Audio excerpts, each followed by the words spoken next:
Baby, how y'all doing, folks? Man, oh man. When I tell you Nancy is on this case, it ain't nothing he can do about it. Before we start, please, when you guys get in here, like this video and hit that link because we want to hear from you. Honey, I got word that Nancy Grace, y'all know who Nancy is. Now, when she get on that case, and honey, she's on Diddy like white on rice, okay? And she ain't letting up. She has it all mapped out, okay? And she said that Diddy and that Young Miami is going down.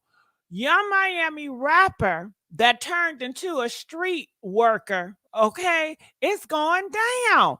And honey, if you know Nancy Grace, she got her whole team on it. I gotta show you guys clips of what Nancy Grace is saying, because Nancy Grace, she always knows what she's talking about. So honey, Diddy, it is over. I had a video earlier today. Diddy didn't pay actors, y'all. Diddy is going around paying stage actors to act like, they want to take pictures with him, but honey, it is all stage, okay? All of it is just stage. So before I start, make sure y'all get these likes up. Yes. Nancy Grace is on the case.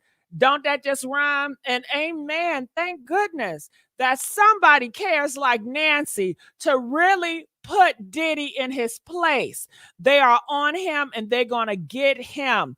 I know people say, well, ain't no charges. Just wait for it. Just wait for it. Just like R. Kelly. Remember when they raided R. Kelly's house, but they didn't lock him up just at that time? Honey, they are piling a big old case against them so they can take him down, and he ain't going to be able to wiggle his way out of nothing, because we all know Diddy is an informant. He's been an informant for so many years, and because he's an informant, working with the cops to put away BMF. Did you hear about that, honey? Girl, it is a lot of strange things. Well, did you know that BMF was the one that fronted Diddy the money to start his career? And just so happened when BMF went to jail, honey, Diddy was working with the informants. People are saying it's a connection. Diddy done ratted out BMF and got their butt locked up for all them years. And they just had another artist from Bad Boy that just got out today. Did y'all see that? It was all over the news. Press 1 if you saw was a new artist from Bad Boys that just got released from jail. He was serving 13 years.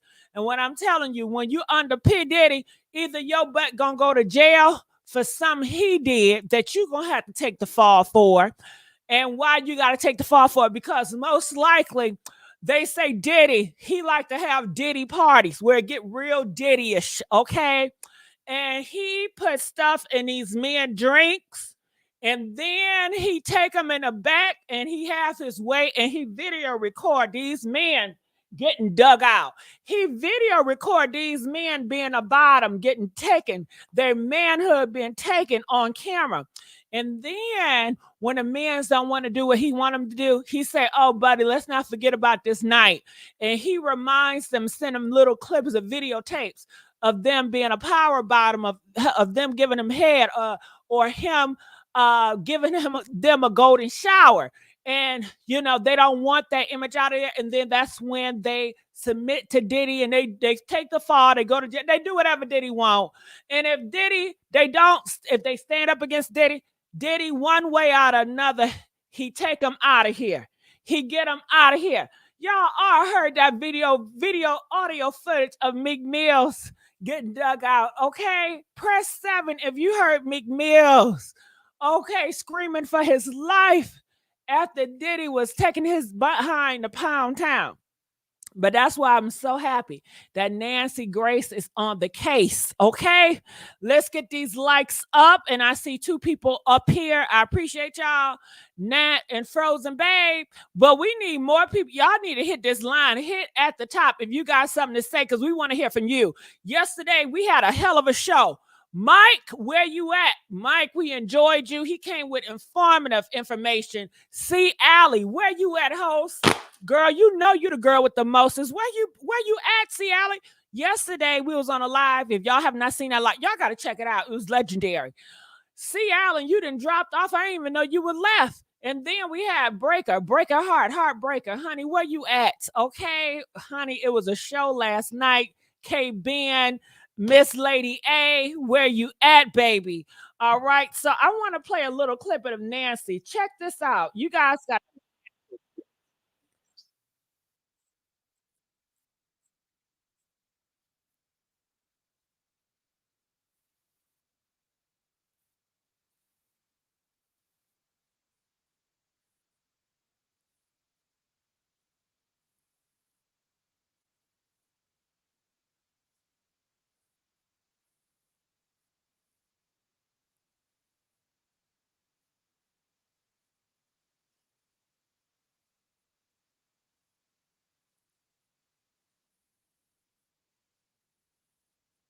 All right. So people are saying no sound. Well, give me 1 second, okay? Because the devil is a liar, and I'm glad that you guys hinted because you don't hear the sound. So what I have to do, I just have to go to another Safari and play it from over here. And let me know if you hear the sound. And thank you. If you guys feel something is wrong, it's best for you to put it in the comment section. Don't wait on it. Just speak your truth. On your bottom right, Can you hear it now? Bond. You think he's not rolling over right now? To Robert Crispin joining me, former federal task force officer for U.S. DOJ, that's Department of Justice, with the DEA in the Miami Field Division. Never a lack of business there. Former homicide and crimes against children investigator, now at CrispinInvestigations.com. Robert, one question for now. You think all the people we just showed on that flow chart aren't begging to sing for a plea deal? I mean, I'd have my lawyer. So you see the chart. This is Nancy's chart that you see on the screen. And she said that everybody on that chart is screaming for a plea deal. So everybody is singing, and all they're doing is racking up information. Everybody telling their story because Diddy is going down. See, Alan, where you at, baby? Girl, I've been waiting at you on the door. How you doing? This is my co-host, y'all. See, Alan. What's up, baby? Hey, Gigi. Good afternoon. How are you? I'm doing good now. Okay. Shit, you give me strength. Now, because yesterday we had the live and it got real funky. Yeah. And CC Allen and Bray Parker, honey, they helped me get this stuff situated because sometimes I can't help but laugh and just sit back. Okay. But see, Alan, what happened last night? You just dropped off. You ain't let me a notice. I did. I sent you a notice saying good night. I mean, Mike was dropping all the jewels, and I was like, okay, I got stuff I got to do. I just want you by my side, okay? But okay, I'm glad you back. I said, did somebody offend her or what? Oh, no. I don't get offended that easily. It's internet. It's not that serious. You don't hear me screaming with people. Okay, well, honey, I'll be feeling attacked, okay? Don't let these people attack you through the internet. I can't help how I feel, okay? You just worry about what's at your door, not at the internet. Yeah, I got it both. I gotta keep my head on a goddamn, what you got? A swivel. Swivel. Girl, I was about to say a spiral. You guys on the spiral. Okay. His eyes on the spiral. I meant to say a swivel all the way 360. Ooh, like the lace on my head, a 360 lace. Now, that's cute. Okay. What lace? But lace where? Where you at? Okay.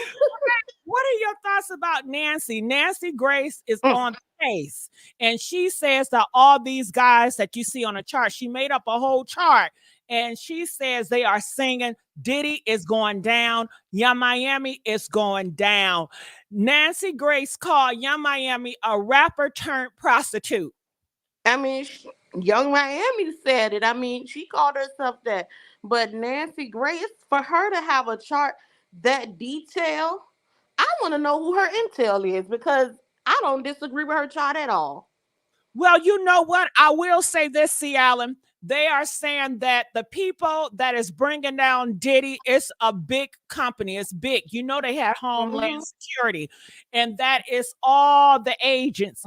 FBI, CSI, NDA, BAB, all of them coming together, working together to take down Diddy. And they told me that Bella, the Salone Bella, the YouTube psychic lady, told me that people behind the scenes is talking to Salone Bella and other news outlet telling them the real tea. And that's why everybody is on it very heavy as well, because we are all working together. Did you hear what Nancy just said? Honey, Diddy been taking underage kids. This is another Epstein situation. They just black with it. Okay. And how he's been getting these men out here, putting stuff in they drinks and taking advantage of them and videotaping it and blackmailing them. You know, what can you do when somebody blackmail you? You feel restricted. You can't do nothing. The stuff that a lot of these men doing, they not doing because they want to do, because they've been blackmailed. And I've been blackmailed and set up and shit. Honey, I could not have my secrets out here in these streets, so I did what I needed to do to survive. So I can't even imagine, you know, who all been blackmailed. It's a whole bunch of them. And you know what? People just want to know, Mary J, why she not talking? Okay, where Jay-Z at? What they say Jay-Z is up next. Beyonce. Right. You know what, Beyonce, are you trying to distract us from the truth with this country album? Or your Beyonce album, what is it? It reminds me of what Diddy would try to do before he got locked up and before he got exposed. Diddy was trying to come up with a family show. Yeah. Did y'all remember? Diddy always tried to come up with some type of show concept, and it just didn't work or it didn't last. That's just Diddy. Diddy try to find another way to get money and, you know, brand stuff. That's why Carisha Please, Revolt didn't got it on TV. Diddy, he's just trying to distract from what's really going on. Like, we've been doing this instead of we've been doing that.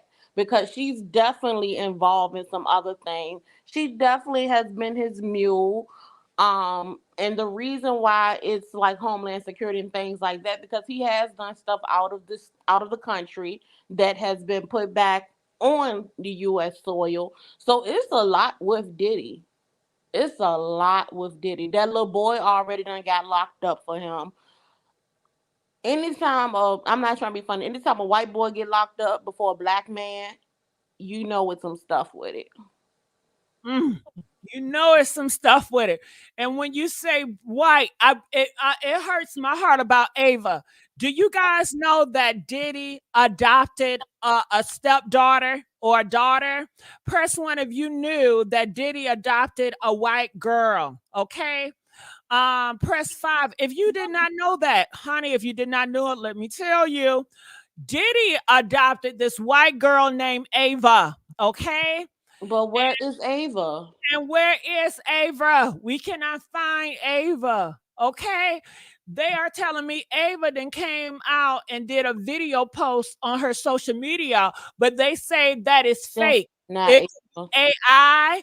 It could be staged, but she was not live and said it. Where is Ava? Where's Ava's body at? We don't know. And people are saying that how Diddy and Ava relationship, it was so weird. It was so strange. You didn't even see Ava playing around with Diddy's daughter. He kept them separate. Why would you keep your biological twin daughters away from Ava when they're the same age? And they're friends. That's how they met. Say it again. Say it. Talk, Alan. Go ahead. Go ahead. Ava was the girl's friends. They did pageants and stuff together. They took dance. They were best friends with Ava. So it goes from taking pictures with Ava taking pictures with the twins, which included Ava and another friend, to the twins and just Ava, to now just the twins. What happened to Ava? That was the twins' best friend. What happened to Ava? So It wasn't like she was a random girl. Where's so her parents? and that's why I love C. Allen. She get it together. So they met that white girl from Diddy's daughters, and then he just wanted to adopt them. They said that Ava had parents. Her parents was broke and struggling, and people feel like Ava parents was some horrible parents, and Diddy paid them off to take Ava. Is that true? That's what I heard too. The parents are terrible. But my thing is, if you know your child is missing, unless you done got on whatever Diddy, with his nose, his sugar boogers, unless you doing that too, you still want to know, where's my daughter? Let me talk to her. They said But they're saying, can't nobody get in touch with the family. Ava C. Allen, Ava mother is missing. Did you hear Yeah, that? that's what I'm saying. Can't nobody get in touch with the family. Isn't that weird? Isn't that strange? Or you The think it's whole thing is coincidence? weird. It's not. It's Diddy doing. It's Diddy doing. He's a clown, and he told y'all this. He's like that Joker dude. That is what Diddy is, the Joker in Batman. And I remember one day he did reveal his true colors. Do you guys remember? It's a video of Diddy being a Joker and he's Mm. dancing with his sons. And he wasn't supposed to do that because the people for that told him not to use the joke or any of that. Even when he went out to some award or Met Gala, he used the Joker face after they told him not to use it. Who Like, told that's him their not to brand. do The it? people that made the Joker face, they was like, no, the original owners of it. Like, we have that. They didn't want him portraying being a Joker. Hmm. Now, why would somebody want to portray being a Joker? He wanted to show the world his true colors, and he wanted to show people he can get away with anything, And and he he still will did. always be the Joker. He still did it against their wishes. Yeah, but we need a Batman, and I think that Nancy, she's going to be the Catwoman. I don't know who's going to be the Batman, maybe Homeland Security. But honey, Nancy Grace is on the case, and she got all these men on this. Do you hear me? The People, guy that got out today, I'm just glad that to me, he turned himself in for a case that he claimed that he did in 1993.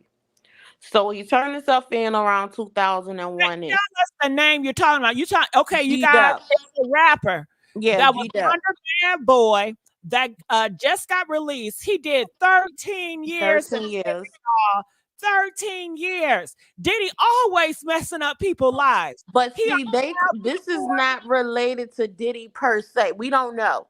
But I disagree. I feel everything is related to Diddy, but me, go ahead, tell it. See, that's why I say per se.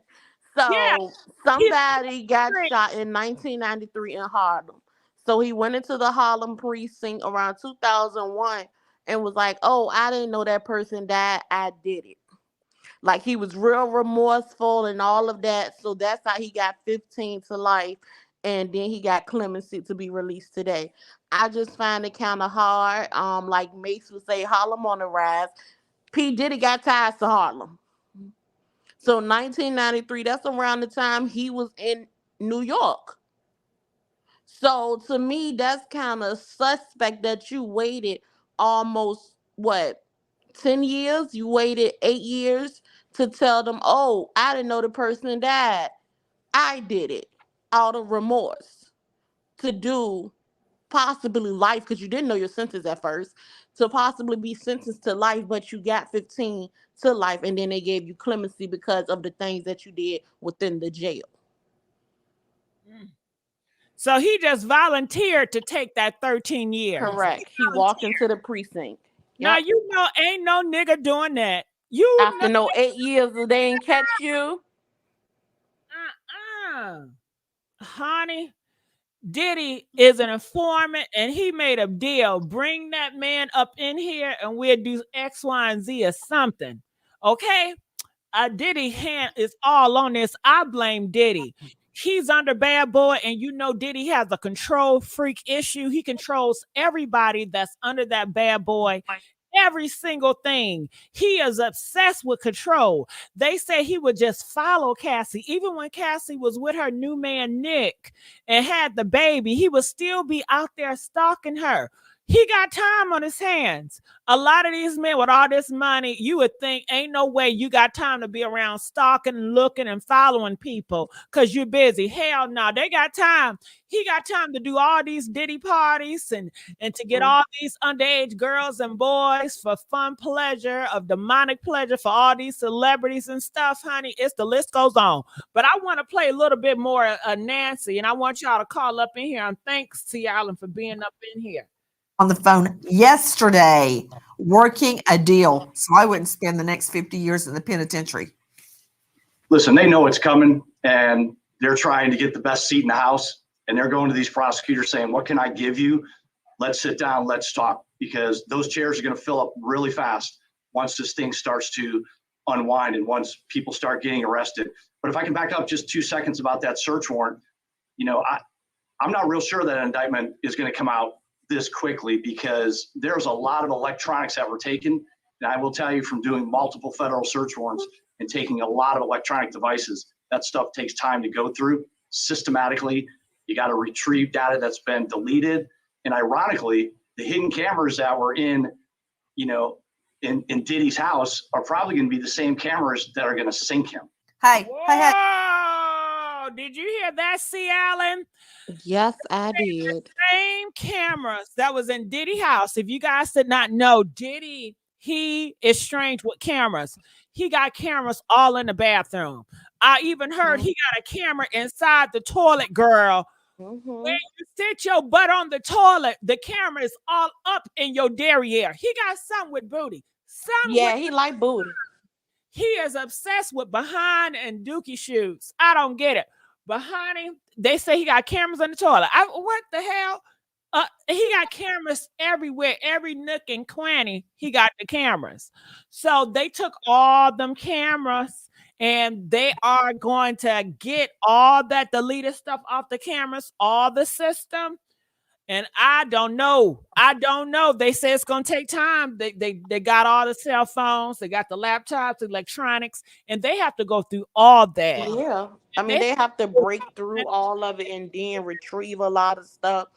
Even though they have the technology to do it, the technology still takes time. Yes. And they got to put pieces together.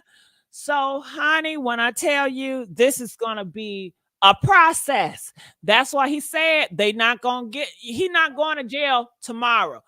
And that's why he's trying to fight in the public. Just today, he was outside riding his bike, had a group of people flagging him down. They are saying those are paid actors. They were flagging him. Let me take a picture of your daddy. Let me take a picture of your daddy. And ain't nobody asked him, oh, are you guilty? Did you do it? That shit you did is disgusting and nothing like that. And he just smiling ear to ear with the shades on, all black, knowing he's in the wrong. The reason why Jay-Z canceled his brunch, you know, every year I think they said Jay-Z have a big old party. Honey, he done canceled that stuff because he don't know what to do with Diddy, because Diddy got a lot of stuff on him. Right. Ooh, girl. Like the cancel of that party is just like, it's almost like saying, damn, I'm guilty to some of this and I just don't want to get it started yet. Oh my God. And you know Jay-Z been cheating on Beyonce. Okay. Yeah. They said Jay-Z was cheating on her with men and women. Did you hear that? And they said Jay-Z love young girls, underage girls. Him and Dame fought over Aaliyah. Right. And Aaliyah was underage. Didn't look at Foxy Brown. Look how they groomed Foxy Brown. Foxy Brown was 14 years old. What she do with rap drug dealers like Diddy, honey? Okay. Look what he did to Rihanna. Okay. Beyonce was young. He likes them young. And I'm sure all them Diddy parties getting that young Ava and all these little young girls. And they say that Diddy, he get young girls to bring in the other young girls and young boys. And Jay-Z will come through in the middle of the night, goddamn, going through that goddamn tunnel they got in Diddy house and have his freak off shoot and leave. Okay. Now I think Jay-Z, he was probably doing private freak offs where everybody wasn't invited. You know what I'm saying? Yeah, he's a little more discreet. Hell yeah. Okay. He got the whole Beyonce, but we already know he's out here cheating on her. So, girl, it is a lot going on. They even say Beyonce was cheating on him too. I don't know how true that is. I just believe they weren't with each other. You say what? They weren't with each other. They were not intimate. No, I don't think so. Jay-Z and Beyonce, they've been separated for quite some time. Okay. And the divorce is coming, especially when she knows, Beyonce knows that Jay-Z is about to go down like Diddy. She don't want to be associated with that stuff, but she's already up in there. But they say she's going to try to distance herself. That's why she's doing all this country shit. Ain't it awkward she doing country? I don't know if she gonna distance herself because this album she made sure she put Cowboy Carter. So I don't know. It's like she's showing that I'm with this man. So I don't know. I can't agree with that part. That Cowboy Carter is like she had it cross her chest like I am Mrs. Carter. Oh, girl, bye. I can throw Ike's, what's her name? Tina Turner. She distanced herself from Ike, but she still wanted that last name. Yeah, she wanted that name. She worked for that name. So that don't mean nothing. Shit. But that's different. Beyonce was Beyonce before him. So it's a difference in my opinion. Beyonce wasn't. But I don't know. I think she's gonna try. If she was smart, she would want to distance herself from him. He already cheated on a girl. Okay, he already done did horrible stuff to her. They said that man been putting stuff in Beyonce drugging her. Don't you think she want to escape from that stuff? She's a prisoner. She been in prison. She was in prison with her father. Maybe Jay-Z made her name that album that. Maybe he still want that attachment. We don't know. But I'm going to play a little bit more Nancy Grace. Crispin, you think the feds haven't done everything you just said except the cameras? Because if they'd gotten the cameras, Combs, I know you're on a first name basis with Sean P. Combs, but that said, I'm not. Combs and his staff would know if those cameras had been seized off a yacht or at his locations where he lives, his domiciles. We don't know that yet, but everything you just talked about, I guarantee you the feds have done. I would not be surprised if they haven't been wiretapping him. I mean, they go all the way, Crispin, as you well know from your prior investigation. Wow, wiretapping. Do you think it's possible? People in the comment section. Do you think they've been wiretapping Diddy? Press 1 if they have. Press 4 if they have not. What do you think, C. Allen? They absolutely. This for the feds to come in your house like that. You've been wiretapped. You've been watched. They've been wiretapping. This has been in the years. This wasn't a months type of thing. You sound like you are. Can you get your audio better? Yeah, 1 second. Okay, yeah. And y'all, let's get the likes up. We only have 1,300 people up in here. Let's get the likes up. If everybody want Diddy to go to jail, hit that like and make sure you subscribe here. We're going to stay on his neck and he needs to go to jail. He does not, he's a danger to the streets. Do you understand? He gives license for other ruthless thugs like him to do the same thing in the industry. And it's about time that righteousness stood up against this evildoers and we shut it down completely. Now, what you say, C. Allen? I was saying that it does. We was talking about. I just saw something in my backyard that just pissed me off. Yeah, they had tapped his house and he was wiretapped for a while now. It takes them years, and then when they get enough evidence to justify their warrants to the judge, these are the evidence that they produce. They've been wiretapped him. They've been watching him. They just needed that little bit more to go into his homes the way that they did. They couldn't just do that off of a whim, like, oh, we feel like this is what he's doing. No, they had to have the evidence to prove it. So yeah, they been tapped him. He been tapped for years. And he's stupid to not know that. When he left Cassie, he should have started moving differently. Wow. Some news just got in from baby girl down in the comment section. And she said she saw Ava, the white girl that Diddy adopted, that did strange things. I heard Diddy had Ava sitting on his lap, kissing on her in a picture with a whole bunch of grown men. And it looked strange. Why wasn't Ava in pictures with little girls her age? Why was she around a group of grown men, especially Diddy, when we know Diddy mindset is of a perversion? He's always thinking of some perverted, freaky, nasty stuff. And okay, what did that symbolize? And why did he take a picture with her while kissing her on the cheek? I think it sent a message to everybody out here. Come on and get some of this new shit. Okay, he treat these women like products, okay, and they are like a drug. You understand? So the product is that young girl, and he took a picture to expose to the world, so other high clientele that will see this video say, "Oh, he got product like Ava. Let me go in and let me go to a Diddy party because I know I'm gonna have a freak off with an Ava lookalike or maybe Ava herself."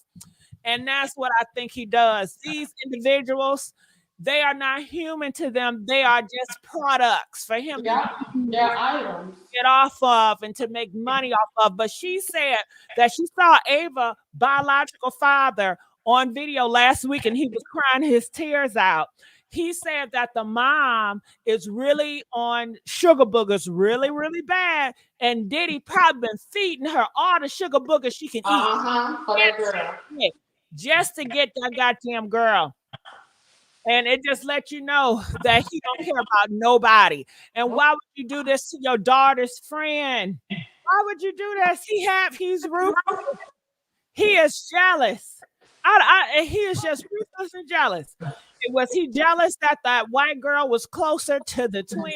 And he probably said, "I'm gonna fix your ass." You know, my twins think that you all that in a bag of chips, and you so smart and you so above everything to tell them what's right and wrong. Let me show them that Ava, how she really get down. And it's oftentimes where you can pay these parents that ain't shit parents that stuck on that drugs, you can pay them off to do anything with their kids. Yep. And that was the father was pretty much saying on the video. He would say he was crying. He don't know where the mama at. The mama stay on them sugar boogers. And there's a lot of mamas on the sugar boogers. Girl, I just had a personal situation the other day where the mom, she just gave birth and she wanted to throw her twins away and they call her in a sugar booger house. Okay. And they could not, admit her because the cop said if the parents forced her to go to, rehab or whatever, then she could press charges because it's kids, honey. But honey, she got 5 kids and she just ran away. They've been looking her for 3 weeks. They've been looking for her. They finally found her at a sugar booger house. Okay. So when I tell you, when you got parents like that, you really got to pray for these kids because these predators, they know they love parents like that because they know they're easy. Kids is out here to fend for themselves and they cannot fend against a big predator like Diddy. Okay. So honey, it's just sad. It's beyond sad. It's beyond sad that the dad is the only one crying. What I don't get, maybe because of different cultures, what I don't get is why is it just the dad? Where the aunts at? Where her grandma? Where her uncles at? Why is the dad the only one out here crying looking for this girl? That's related. Parents and the family is horrible. If you guys don't know, Ava is the white girl that Diddy adopted at such a young age. And it's been rumored that he used Ava to do certain freak offs. He used Ava to bring in a lot of young boys and a lot of young girls so he can put sugar boogers in their drinks when they don't realize it. to get them all knocked out. They said that's how he partied. And you know he got service there. And girl, all the servers need to be locked up, all the cooks and everything, because you know while you having people serve you drinks, you know that they're the one that's probably putting this stuff in there. Exactly. Yeah, the servers, they all need to be locked up. Everybody in that damn house serving them drinks, serving them food, need to be inspected, okay? Because when you at Diddy house, you're not gonna think much when a server come and bring you a glass of water or Coca-Cola or some champagne or a drink or something. After all, he is the face of a liquor company, right? So it's turned up. We at Diddy house. They they getting turned up. The boys up in there. Okay, they looking at the girls like, oh my God, hey, you know, and Diddy just looking back, looking like what boy he gonna have for dessert tonight. Okay. Right. And honey, when them drinks get to hitting, they get sluggish. They on the loopy loop. They turn the lights on down. Okay, because when you look at them Diddy parties, them lights was so dark. Girl, it get darker. Okay, and he just come in like a thief in the night to kill, steal, and destroy lives. And he take them one of them boys or those men or artists or whatever. So, and you know, they say he have a vast appetite. Sometimes he feeling like a celebrity, like Meek Mills. I don't know. Maybe Meek Mills said some shit to him that pissed him off. He said, okay, I'm going to get your ass back. And you know, they say he move like a snake, meaning that you could be on the phone with him and you can offend him, but he won't show you offended him. And he said, I'm going to get your ass back at that party. Okay, and that's what they did to Meek Mills. But he get them whoever he want, take him in the back and have his way, or he'll take a girl, put her in a certain room because you know he got that big house, that big. Yep, he got multiple rooms. Yeah, that's what the upholds was happening at. Yeah, and he'll probably put him in a room, and you know the walls probably soundproof, but you can't really hear. And he got video cameras in each room set up. And he'll probably tell a man, go to room 3rd floor, or probably walk him to the room and say, here's your grand prize. And honey, it's Reynolds, okay? It is Reynolds. And they have no control over their body. Around 6, 8 o'clock in the morning, don't know what's happening. All they know is their hole is hurting. Girl, they said that Usher hole was hurting so bad they had to run that boy to the hospital. Did you hear that? They said, I didn't hear that one, but I'm not surprised because the way he acted with Usher. They said when they were young, Diddy destroyed Usher hole. And James said he had to rush Usher to the hospital to get it stitched up because it tore. You know what I'm saying? I'm sure he had hemorrhoids and stuff. And they said that Justin Bieber, Diddy really destroyed him. He really went to pound town on him. And, you know, Bieber, he just can't live with himself anymore. And caused all types of health problems. And that's why they say he ain't right now. They said that he even came out with a video trying to expose the pedos. He even told Billie Eilish, I hope they don't do what they did to me in the industry. And that's why Billie Eilish was trying to cover up to keep these predators off of her, because you know they want them young, okay? And they would love to have Billie Eilish at one of them parties, get her strung up on something and have her way with her. You know what I'm saying? So, girl, I'm going to play a little bit more, but I feel like I want y'all to hit the link because me and C. Allen, we love to hear what y'all have to say as well. The link is at the top of the chat. So you hit that link and you come up on StreamYard and you talk to us and you express how you feel. And Lady A, I see you up in here, but why you not up here? Lady A, that's what I'm not understanding. Let's go. And I'm telling you, they would not have made a public raid, a simultaneous raid with assault weapons if they were not ready on their indictment. Those raids were used to support the indictment they've already drawn up. When I say drawn up, it's because you, a person, writes out the indictment. They may then later type it. But you write out the charges you think you can prove, and then you support it with the evidence. I guarantee you they've got the indictment ready to go. They're either waiting on a vote or they've already had a grand jury vote and they're waiting to go public. That's what I think is happening. Now, what is the fallout? How did you hear that? Combs behaving? Nancy said that they already have the indictment ready. And Lady A, I want to get you up in here. Did you hear what Nancy just said, Lady A? They have the indictment. They She said, have it. well, what charges though? I think that's what the search warrant was for, to figure out not just what charges, but how many charges and what can we add to what we got. Because like I said, they only could have did that with a judge authority and what they already think Right. they can charge him with. We know that. We know that. So to even touch his home at that level, a judge would have had to sign the search warrant and the amount of resources, because this is a lot of money. This is a lot of money that the United States government is, it's just utilizing in two states, So that we still need to know what the clear exact charge is, because like we all discussed yesterday, this has to be perfect, especially for someone like Puff. His attorneys are going to find any little tiny gap where they can use civil rights to throw this out of court. Any little detail, anything, because remember, this has to be beyond reasonable doubt. Look what happened to OJ. If there's any smidget of doubt, this will be thrown out, or we could have a runaway jury. Well, they'll just go ahead and just say not guilty. Or well, no, we're not going to have that. We're not going to have it. And Cassie, we have Cassie. She is a witness. She has been there and she knows, and she is a victim of Diddy. We have little Rod, okay? He is a victim as well. So they went in there, they got the video footage and everything, and they're just trying to put this stuff together. Like you said, they have to come right. And they've been coming right.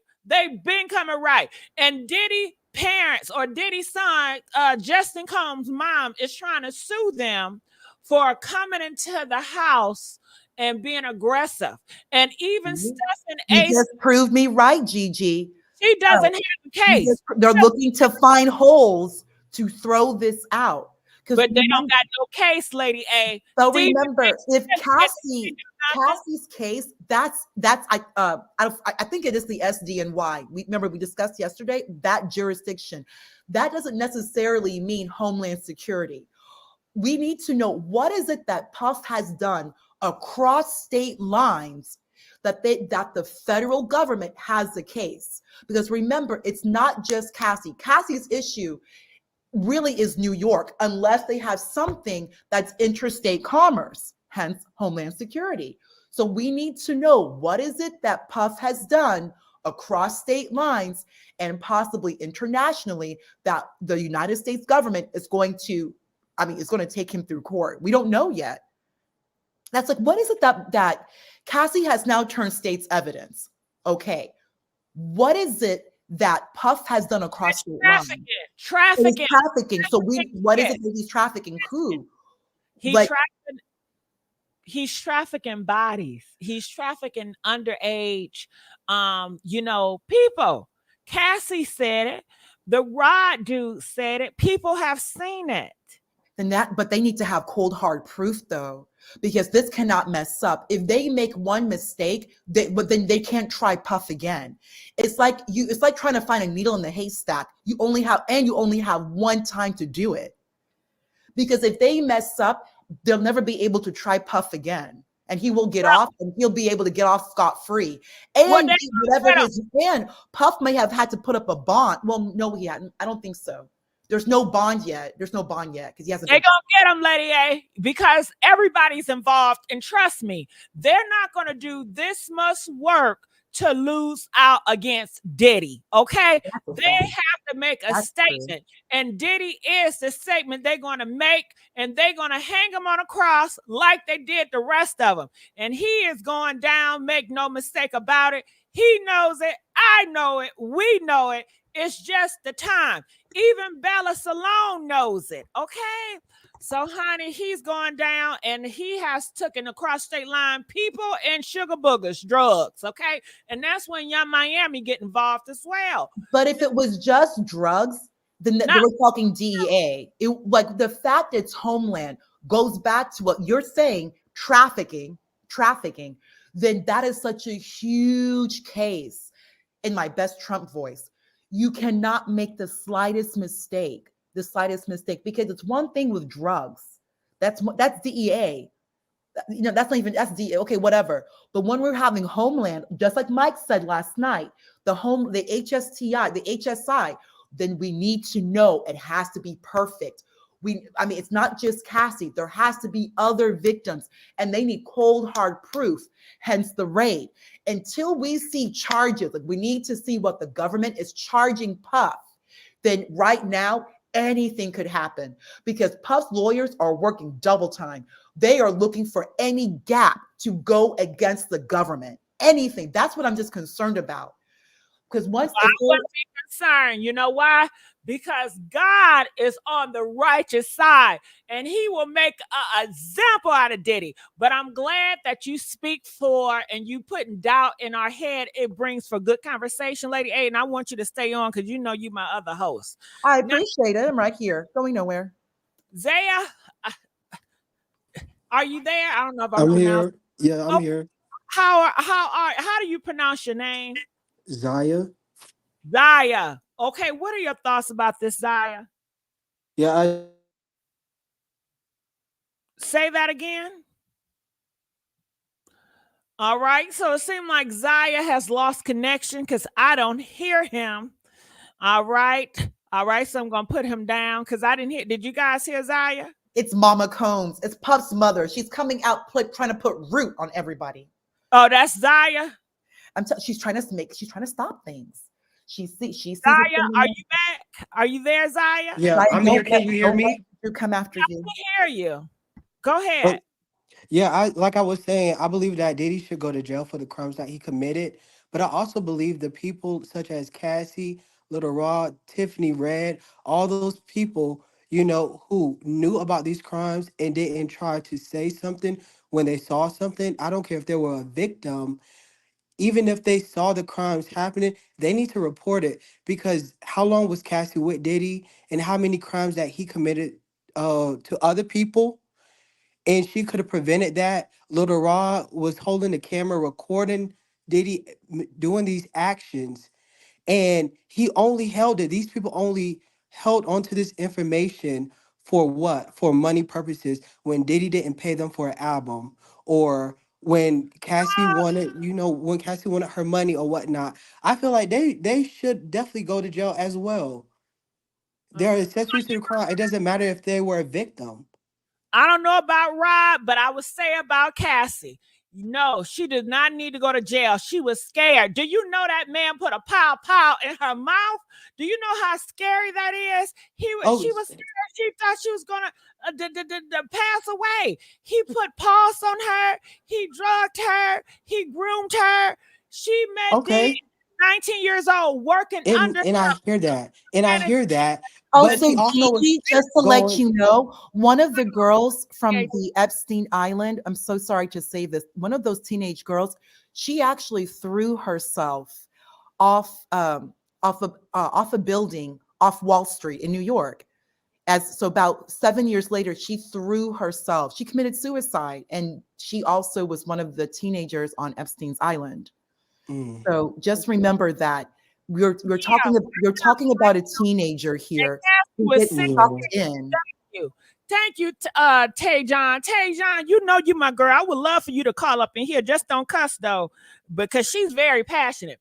But Cassie was 16 when she got with Diddy, and you know what? I bet you Diddy been having his eyes on Cassie, and he's a predator. He preyed on her, manipulated. That definitely could be true. That definitely could be true, but she wasn't so scared to collect. She wasn't so scared to collect that evidence. Zaya, wait.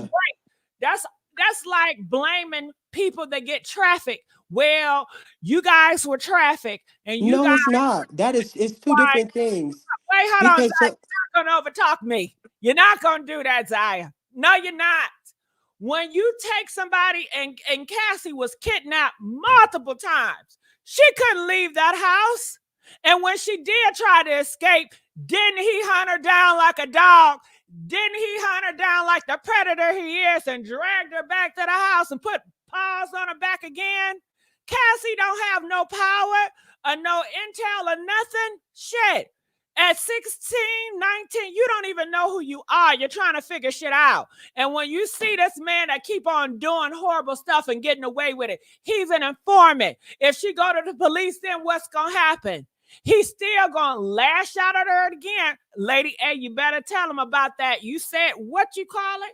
When you try to report somebody that's of the law or whatever, and they're gonna have recompussion. What you say? Retaliation. Talk about it. Talk about it. Retaliation is real. And let's not forget, Puff is also, like you've been saying, confidential informant. He is with NYPD. Where is she going to go? And like I mentioned last night, Puff is her employer. This is more than just she has a relationship with him. This is her boss who owns everything, including her name, brand, and image. He would have retaliated against her and blackballed her out of the industry. Moreover, he's not only physically threatening her, also her mother, who's in Connecticut. We have no idea. And Gigi, we have not read the full 300-page complaint. What she submitted, that was just I believe 70 pages. There's way more. It's 300. We don't have access to it. It's more, so it's not just anything that people are saying. It's direct retaliation. And on top of that, her being blackballed out of this industry. So always keep that in mind to people who want to blame Cassie. Remember that we're talking about somebody who is fully employed by Bad Boy, and her entire name, brand, image, reputation is 100% tied to Bad Boy. Wow. I love how you put it, Lady A. Yeah, And let's also, like in my example yesterday, Rihanna. Rihanna does not own that name. She would have to buy her name back if she has not already. Oh, Gigi, you remember that guy who was naked at the Oscars? That was kind of weird. John Cena. Let's say no clothes on. I'm sorry, lacking of attire. Okay, that's nice. The man who lacked all attire at the Oscars this year, his name, John Cena, which is his birth name, he does not own it at all. The WWE and Vince McMahon, they own it. I remember I was watching Howard Stern, and he was like, yeah, I gave them my name. And Cassie did that too. I think she has Cassandra Ventura, but the name itself, Cassie, is tied to her, like her image. Yes, her brand. So if she were to leave Bad Boy, she may not even be able to model, because her image, even like her, think about that. When you join the industry, all of you is given, unless you make some sort of negotiation. Like even Rihanna's, like her face, her image, she had to buy that back. Chris Brown was wearing a shirt with her face on it. Jay-Z came at Chris Brown on social media, like, what are you doing wearing my artist? You can't just be wearing my artist like that, trying to sell her image. You can't sell Rihanna's face or her brand. That does not belong to anyone. I don't even think it belongs to her like that. So keep that in mind when it comes to Cassie. She really is in a very, very limited state with what she can and cannot do. Because if she would have left Puff, not only are we looking at the possibility of her being, she could have been unaligned, given that we know Bad Boy's history, but she would not be able to work. And this is why a lot of women, people talk about, you're a 304, you're messing with your boss. These people are messing with your income. You as a woman, your ability to make income in this country, these people have it tied. It's not the same as being in a relationship with him. She's sleeping with her boss. So please, for everybody who blames Cassie, keep that in mind, because she still has to be able to work. Honey, I love you, Lady A. I mean, yes, that's my nickname for you. And people, they just, how you say it. And just, oh my God, I thank you. Gigi, I speak from experience. Gigi, because I have suffered greatly just trying to make money on W-2. The things I've had to, think about if she said no. That's what a lot of people don't understand. What if she actually said no? Retaliation is very, very, very, very real. Imagine just being like, and you're so young, and you don't even know your rights. Like I said yesterday, EEOC does nothing, nothing. You have to literally learn and know what you have to do. Gigi, I have my own personal issue. It's big. I'll talk to you about it much, much later. But once you, as you get older, you learn and know your rights. It's a very, very different story. And let's not forget, Cassie has been with Puff before social media. Social media is 2008. We all know she was with him way before that. And on top of that, Me Too is what changed everything. Before Me Too, people were struggling. And before Me Too, believe you're having a woman having to sleep with your boss, not because you want to do it. It's just so you can keep your job. Just think about that. I had to do this to just keep my job. Look what happened with Chris Cuomo. Look what happened with Matt Lauer. These are big names. Look at Matt Lauer. Who is Matt Lauer compared to Sean Combs? Sean Combs. This is a massive, big deal. And you're Cassie, someone that has direct ties into NYPD, someone who blew up Kid Cudi's car, and he still hasn't been charged for it.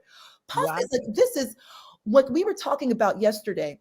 Rudy Giuliani was the district attorney for SDNY, Southern District of New York. It took Giuliani in the best, most elite DA's office in the United States to bring down the mafia, who was, and I don't even think they were involved in trafficking. I don't even think they were doing a lot of copyright infringement. And the mafia was also like skimming gas prices and stuff like that. But I don't think they were doing trafficking like that. Puff is as we're talking, is an informant. Like in that movie, The Departed, Jack Nicholson was like an informant. Puff is like probably an informant for the NYPD.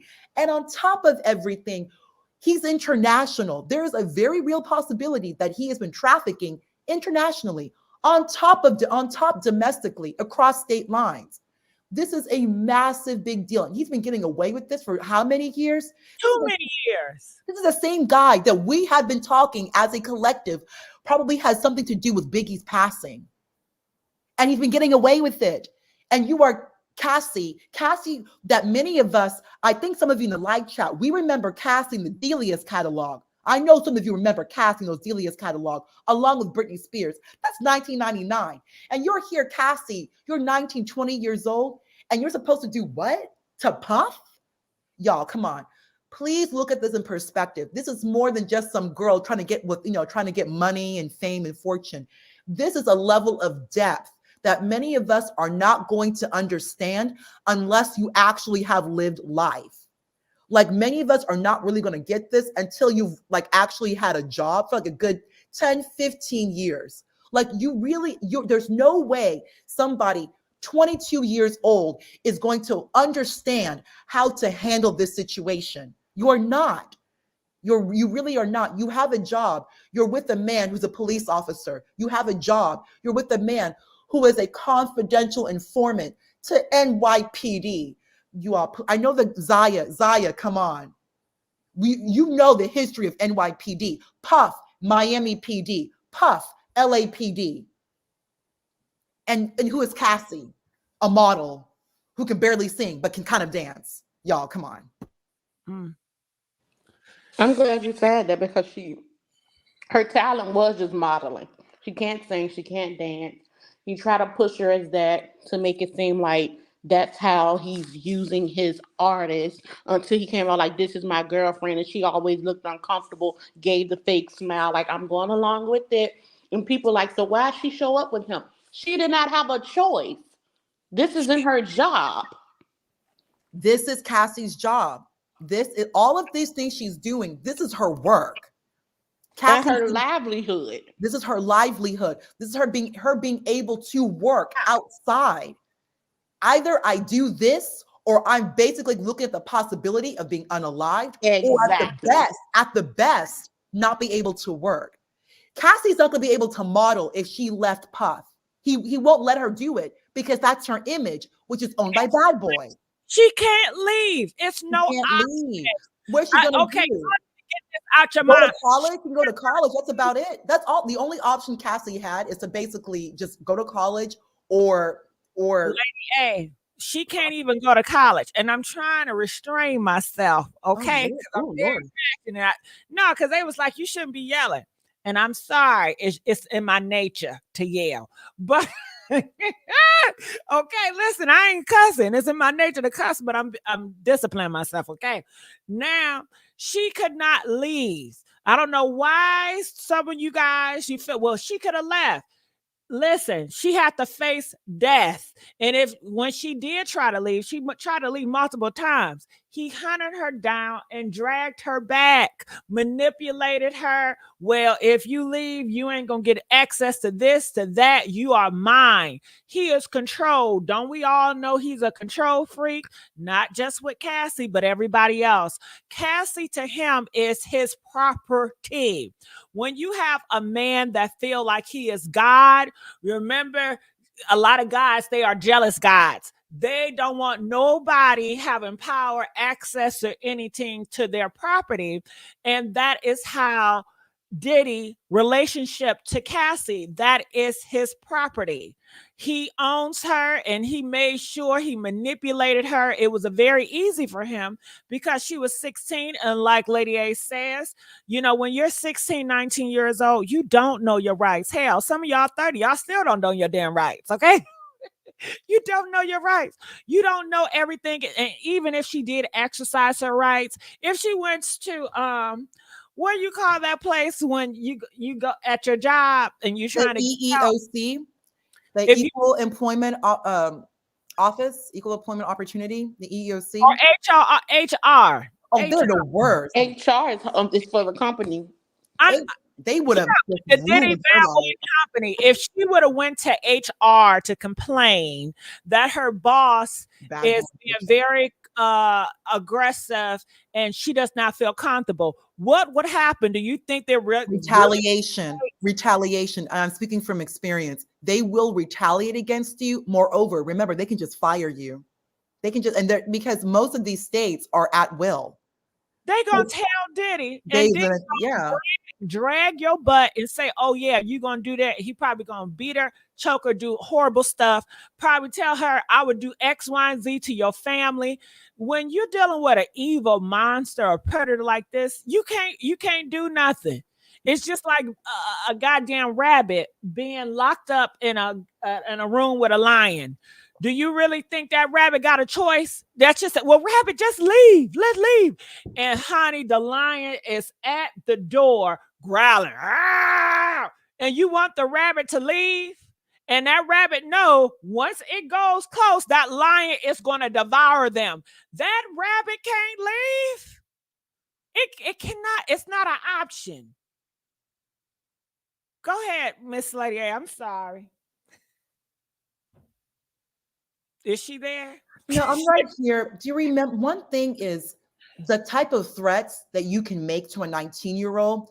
Like if you call the police, we're all gonna get arrested. We're all gonna get arrested. Everyone's gonna get arrested, including you. Like you can just say things to put fear in a teenager.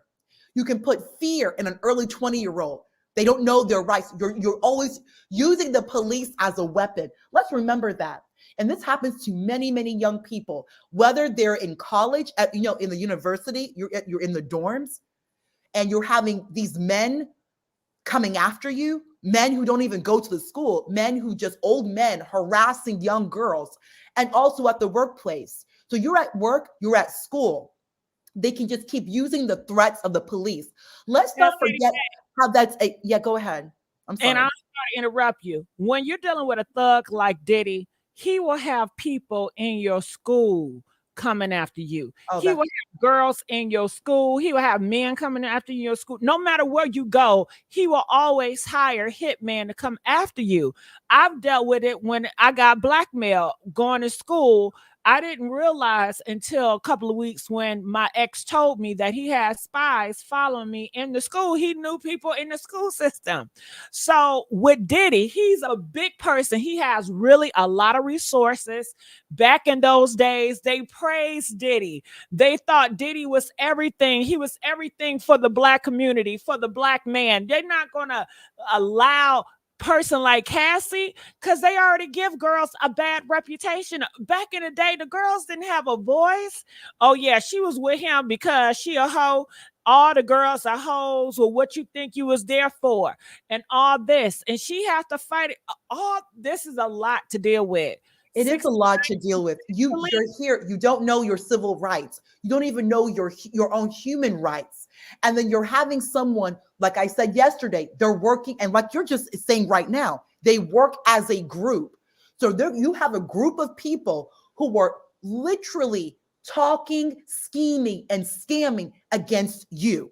They're using all the time in 24 hours within a day just to talk about you and everything about you and what we're going to do about you and how you think you're so much better and who do you think you are.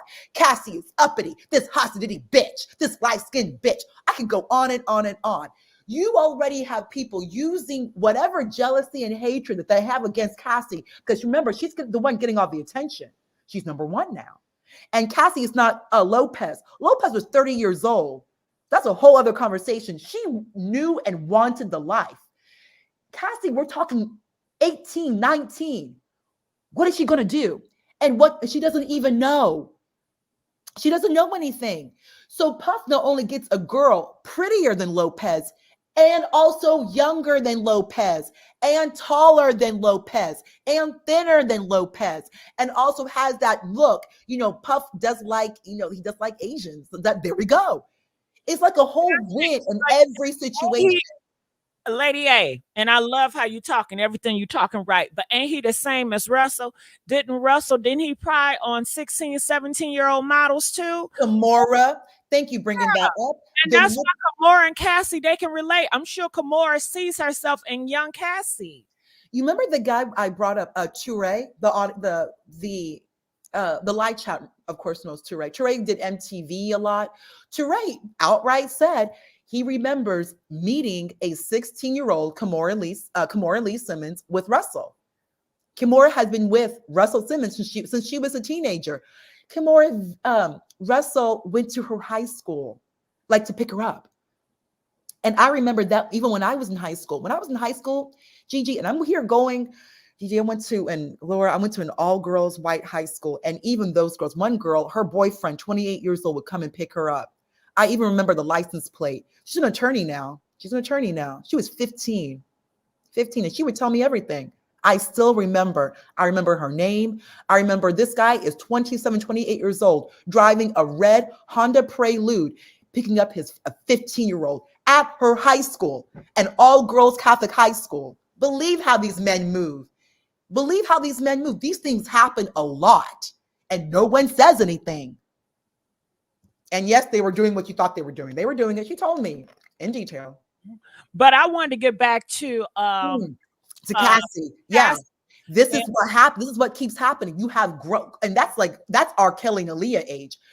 You have these grown men who purposely pray. Puff may have already, because Puff, when he was going after the other girl, the younger white girl back in the early 2000s, Kristen Cavallari, he kept saying that he had I have a television crush on you. You're my teenage crush. Like Puff would speak like he's a high schooler, always using these little cute little words. I have such a crush on you. Say something, Lady A, because Baby Zilla, you in the comments talking about some young girls love us older niggas. Okay. First of all, young girls, they are kids. They cannot consent. That's just like an older man giving a young girl candy, and the young girl like, I love him. He always give me candy. And you talking about they love us old niggas. They don't know what they're doing. They cannot consent. You're giving them gifts and you're buying their likeness. It's predatorial. That's like a predator going and giving a person candy in the corner. Y'all all grew up and your parents told you, if somebody want to give you some candy, what you say no, okay? They would say that the man was standing on the corner, talking about hey, you want some candy? Come and get this candy. You say no to that damn candy. And that is how predators do. And with these young girls that gift them, hey, you want this car? Hey, you want this? You want that? You want this? You want that? Okay. But they cannot consent, and it's predatory. Go ahead. Lady A. All right. So, Lady A, I hope she's still there. I don't know where. No, I was on mute. I'm sorry. I was speaking on mute. I'm sorry, Gigi. I'm sorry. This is flabbergasting. What is it? You really think that these girls want you? That's You what are they an old man. What are you, twice her age, going after her? They don't want you. You are purposely putting yourself in the physical presence of this teenage girl. You are repeatedly putting yourself in the physical presence of this teenage girl. You're And pushing yourself. You're talking to her. You're doing it. And that's why a lot of these the young girls that you guys preyed upon, that's why they speaking out now. And you wonder why. Look at Kimora. She was 16 and she's speaking out against Russell. Hello? Cassie, and the list goes on. It was not right. It was wrong. And then they want to say that, oh, you're bitter. We're bitter. You're just bitter. No, Negro. Grow up and stay away. Nobody wants to deal with your gingivitis. Nobody wants to deal with your liver disease. Nobody wants to deal with your wounds that have not healed in 20 years. You've been yellow flagged by the IRS. Go be with people your own age. A big reason, and this is what a guy told me, is that these men really are getting their youth, their energy. They like being with you. At the end of the day, if you are a young girl, you literally, they say, oh, the prize. Yeah, you are, because you make their life better. You legitimize them. Nobody wants to be around a man in his 40s who has nothing. You are literally being pushed out of society. Remember, I told you this, Gigi, a week ago? These men, nobody wants to deal with you unless you have a beautiful woman or at least married. You are not wanted. You are actually ostracized. If I live here by myself in this neighborhood. If I was a man, they would be coming after me. I would be like a predator. What are you here by yourself? Like, you don't have children, you don't have a wife. You're just like, nobody wants to bring their children. Nobody wants to be around men who are not settled, because you come off like a predator. You come off like a pervert. Well, Nobody let's not go. Let's get back to the topic. Without his kids, what is Puff at this point? Puff is not married. So what is he without his daughters? Because with his daughters, he finally got Ava. Do you think Ava and the parents are going to come anywhere near him? No.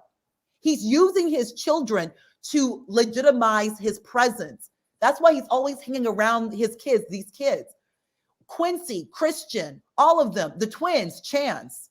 Puff is able to be I'm dad. Yeah. And everybody comes to him because he's now dad. I'm dad. If he didn't have these kids, who is Puff? Puff, you can have, so what, Joe, you sell liquor. You don't make music. You're just another liquor salesman. That's all you are. Okay, great. Nobody's going to take that seriously. I mean, Jigga Man with Beyonce, upgrade you. Yeah, yes, he did.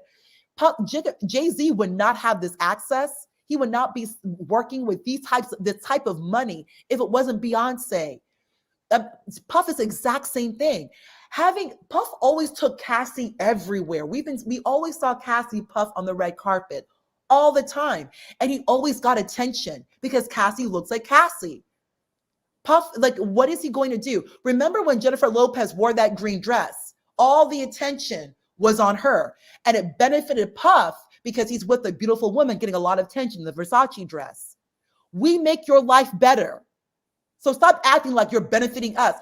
Either we can work, whoever that guy in your chat, I can work on my own, or I can benefit you and upgrade you, make your life better. But you're not doing anything for me. You really are not. What are you doing that I can't do for myself? And look what these men had to do. Look at what Puff, the gravity of the situation, Gigi. Puff would not just let her go. Think about it. You're going to threaten this girl. as opposed to just letting her go and maybe finding someone else? Puff, how many times was Puff shut down by white women? Paris Hilton, no. Lindsay Lohan, no. Kristen Cavallari, no. None of the other white girls off MTV. They don't want him. Kristen Cavallari is making all this. She is not even making money like that. She's just very, very, very popular. And Puff wants to be with her. And she shut him down. And he is showering her with gifts. Puff already has Cassie, but he really wants the white girl. She shut him down. And she shut down Puff. At that time, Sean Combs, super duper popular. I mean, think about it. We don't need you like that. You're able, the only thing they have to do, Gigi, is they try to get you as a teenager. And then they start threatening and leveraging and handing out candy and record contracts. Okay, Lady A, hold on. Yes, I want to play a little bit more Nancy, then I want to pick up LaDon. You've been holding on. I'm going to get to you. And C. Allen, are you still there? I'm here, baby. I'm just listening. Yeah. But first, let us thank the mammy. Yes, thank you so much, baby. Thank you. Yeah, that's my girl. She's been with me. She's such a sweetheart. It's been a minute, the mammy, but I'm glad you came back home. You always welcome here.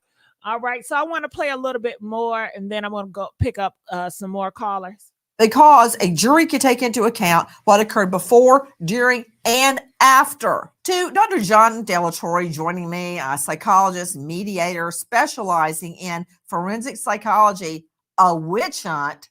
You know, that's what always happens. When you have the crap coming at you, what do? You put it in a ball and you throw it back like a snowball at whoever threw it to start with. That's what's happening here. Witch hunt, it's like focus off all the evidence and focus on me. I'm being persecuted. That's what. Oh, stop it. And Nancy is right. He's up here trying to play the victim, talking about a witch hunt. They should be hunting yourself down. And let's give a big old thank you to Rainbow Melon, donated $1 super sticker. Thank you, Melon. Yes. Yeah, that's 100% what that is, and that's part of being that. That's part of the motif, right? The thematic elements that it means to be an abuser. It's making the other person, the victims or whoever it is that's coming after you, making them the villains, because in your mind you haven't done anything wrong. Now, we don't know how he is actually responding when there aren't cameras around. I'm pretty sure he's furious and yeah, when the cameras aren't around, he's mad. They say Diddy, he has an anger problem.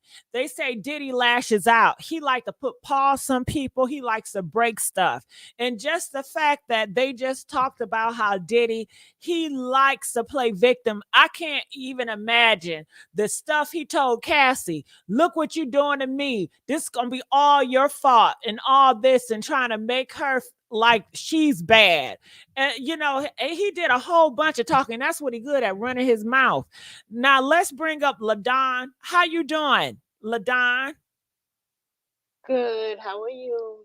Good. What are your thoughts about the matter?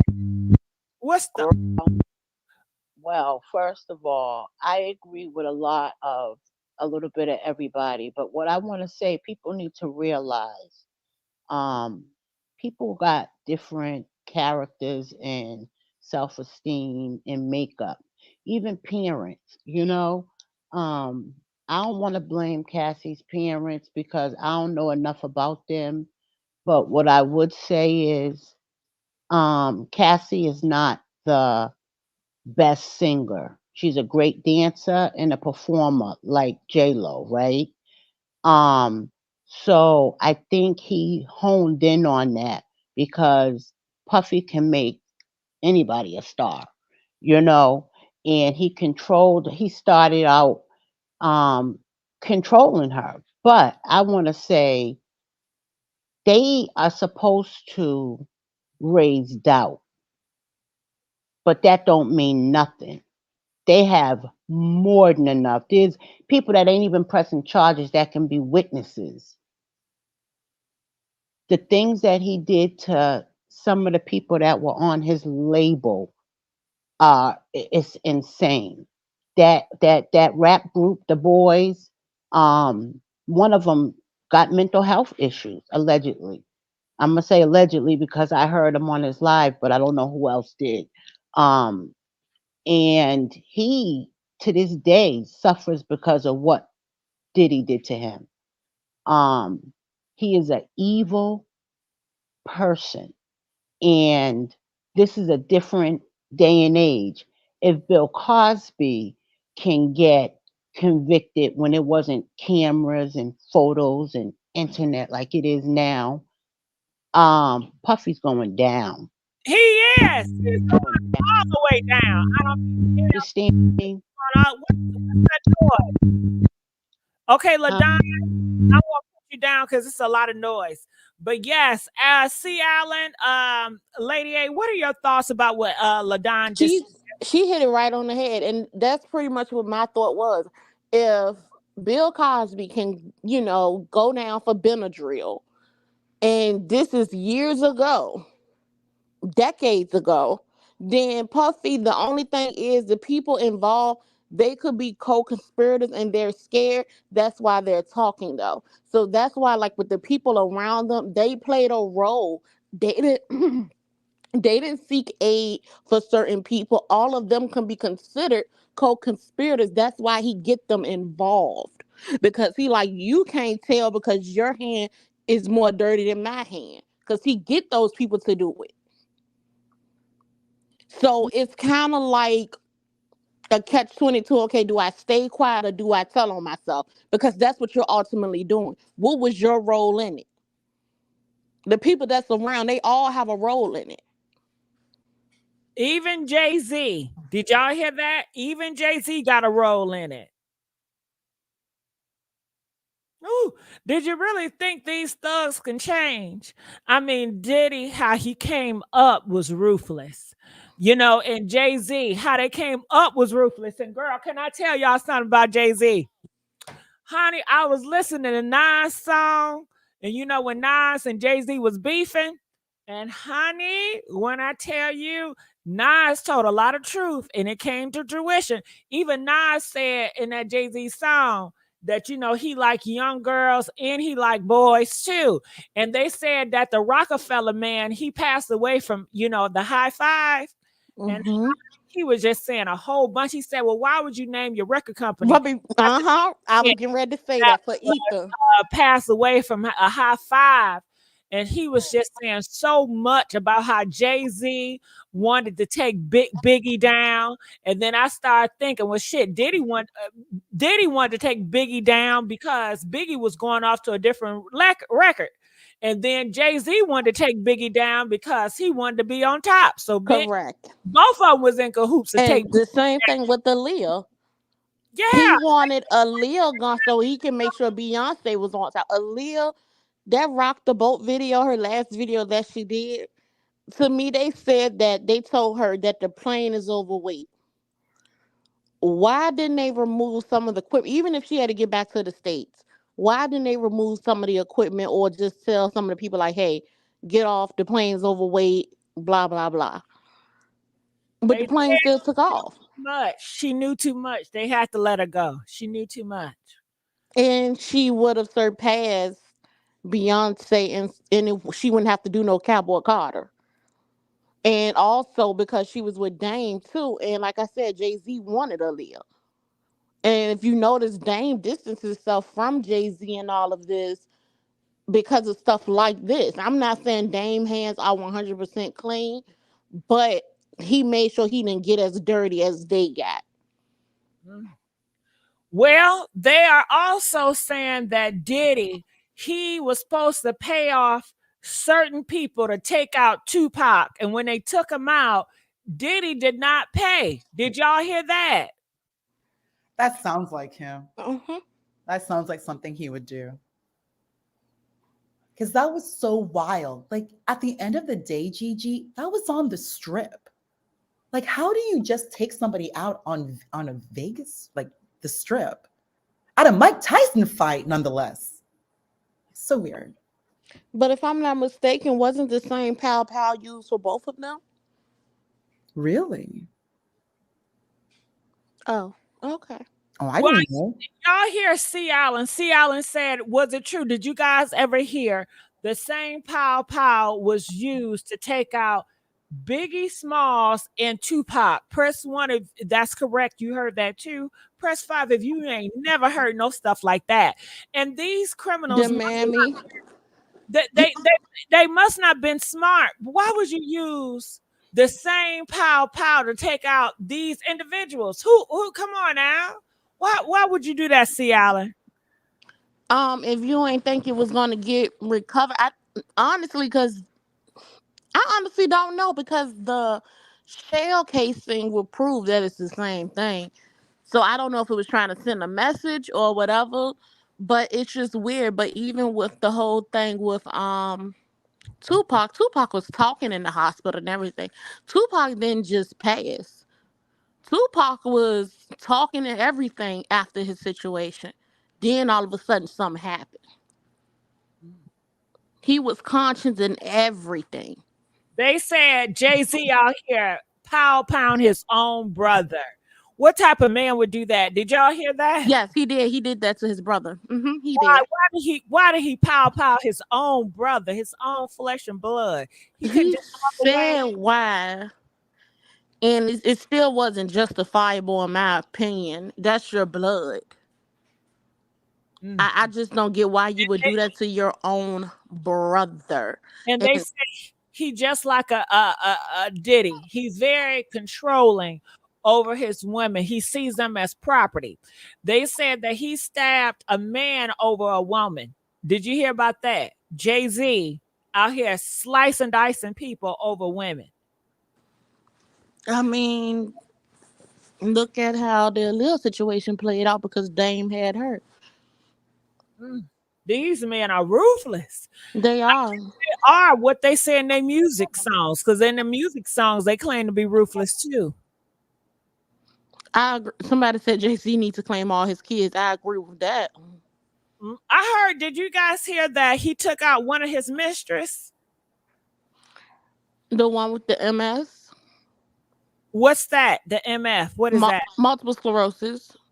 Oh, okay. What have you heard about that?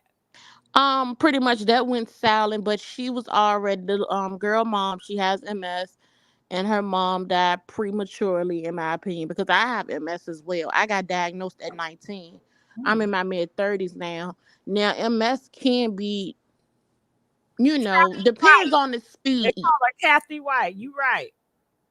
Depending on the type of MS you have, it can be very aggressive, but it's more aggressive in men.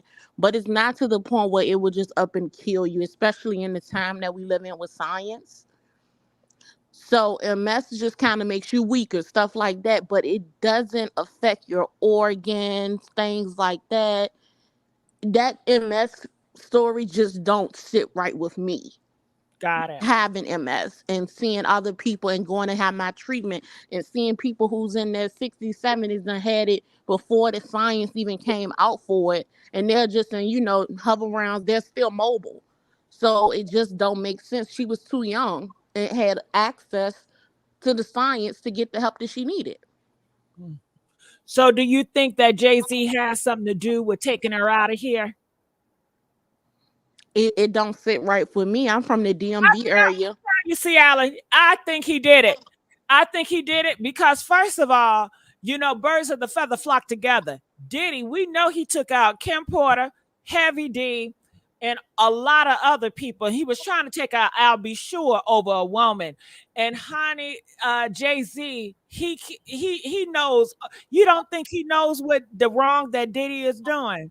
You don't think he knows how Diddy cover up stuff and he still hang out with them because they are one of a kind? He has done some shit too. Now on this internet, see these thugs, they know how to camouflage real good with technology. The thugs are growing too. And they know how to, make themselves seem more nice and friendly with a smile. They look so innocent. Because looking at Jay-Z talk shit, I think he did a whole change. I'm like, he's not a thug like he used to be anymore. He has a great story to tell. They say he sold drugs in order to get out the hood, which is horrible in itself. But I guess they want to show the transformation, how I guess you can get out the hood too, like him. and make it big, and you don't have to do that selling sugar boogers anymore. You can just live the life. But honey, he's still doing criminal activity. He is still doing horrible things behind the scenes. And then on top of that, he's trying to take over, and he's trying to get into the white people's spaces too, I hear, taking over stadiums and shit, just like Diddy. Like they said, come on, nigga, we gonna start taking over this shit, okay? That's what Diddy and Jay-Z, y'all saw those glasses being toasted up. They was gonna try to do a monopoly. But honey, it looked like these other men, they said, oh hell no, y'all won't. We about to expose all y'all secrets. And honey, they are going down like dominoes, aren't they? One by one. Now they say 1 by 1, 2 by 2, and in a mass, okay? So, honey, it's just a matter of time. And that's what Nancy is talking about. It's just a matter of time. They already got the evidence, and they just trying to make it perfect. Like Lady A said, you got to come perfect. Because if it's not perfect, Diddy is purposely, he's trying to look for anything that can pull this whole thing apart, and it can be just dismissed. But honey, we're not going to have a dismissal, and we gonna get his butt. And today he did a stage performance where he paid actors to try to look like they are so in love with him. And it was a bunch of black girls try to paint the picture that black women still love him, black women still support. No, they don't. No, they don't. They don't support that bullshit you're doing. Okay. So that is the message she's trying to send out, trying to make other doubters feel like, you know what? We love Diddy too. Okay. And honey, I tell you, it's just something else. We need to hurry up and get his butt arrested, but they got to do it right. Now, I do have other people on the live. Save Our Children. I'm trying to connect to you, but it would not. It says devices not connected. So Save Our Children, I'm trying to click on you, but it won't allow me to. Let me say this real quick. I'm not referring to Kathy White. I'm referring to the lady. She's from Maryland and the DMV area. And the daughter is an adult. This is something that happens back in the early 90s when he was messing with that lady running back and forth. I'm not referring to Kathy White. So Kathy White is another situation. You see how low down and dirty Jay-Z is? He's been around here. He's not even honest and faithful to his home wife. So you know he's not honorable to everybody else. You know, who will want to cheat on some Beyonce? Okay, a fool. Now, Drizzy, are you there? Drizzy. Yeah, I'm here. Okay. Thought I lost you for a minute. Now, what are your take on this? Yeah, so my take is when you hung up in my face, that was rude as fuck. Now, who you gonna cuss at? Now, who is that? Is that Zaire? Girl, they come back with different names. Drizzy. Okay, Drizzy. His ass thought he was gonna spin the block. Then he spin the block and got hung the fuck up again. Hey, shit. That nigga didn't spin the block. And I didn't hang up on your face. I put you on the pause. Okay. I put you on the pause because you overtalked me. And I ain't like that shit. Okay. Now you want to spin the block. Listen, Drizzy, I don't got nothing against you, brother. Okay. You just take a chill pill. Relax. Girl, he was about to cuss me out. He really thought I was just gonna sit here and just gonna take it. Take that. Nah, baby, you ain't Diddy, okay? Not over here. And Shelly, he thought he was a bad boy. Okay. Hey, messy ladies, good. Thank you, baby. Carry on. Yeah. Shit. Now he's being a troll. That is what you call a troll. When you spin the block and you got to create a whole different name to try to do some troll shit. Okay, you know I was not about to allow you to cuss me out. Not over here. But I did not hang up on you. I really put you on pause because you overtalked me. That's all it was. I didn't mean to offend you. All right. So what it's worth, Drizzy, I apologize. Okay. I apologize, Drizzy, so let it go, okay? And let's just be bygones, all right? Shift the energy at Diddy, okay? K-Ben, girl, we missed you. How you doing? And Megan, I'm going to get to you in a minute. How you doing, K-Ben? Hello? Yes, can you turn the radio down or off, please? Oh, I'm sorry. I didn't realize that I was in the stream. I thought I was like in the backstage where no one could hear me. No, you know we want to hear what you got to say. K-Ben, great job last night. Yeah. Great job last night, K-Ben. K-Ben. Oh, That's why I had to click you up so quick when I seen that name. but I wanted to give you guys this little bit of tea. I think people in the chat were talking about it. I could see them. You know, Kathy White was one of his mistresses, but she was more than a mistress because he knew her way before he knew Beyonce. Like he knew her in What? early years. How And old was she? Kathy White died when she was 29. How old So was when she knew Jay-Z? Was she a child too? I don't know. That's the thing. People are digging and they can't seems to, he's erased everything. There's even like a famous picture of them together in this nightclub when he was with Diddy and Claudia Jordan. And it's erased. You can't find it. You see the title everywhere, but the picture's gone. He's erased every trace. The whole thing started again because of this reporter. I was trying to find her name. I can't find her name. She was going to do an interview with Kathy White. Kathy was going to spill the tea about her and Jay-Z's affair. And allegedly she was pregnant. And the reporter made the date with her that they were going to have this interview. And about a week went by, and the reporter goes to get back in touch with Kathy, and they tell her that she passed away. Shut up! From a brain aneurysm. And, brain aneurysms are sudden and can happen to someone young. I mean, it's But happened. what's the coincidence, K-Ben? I mean, of course, I'm just giving you all the facts. And, the reporter, she truly believed that she was harmed.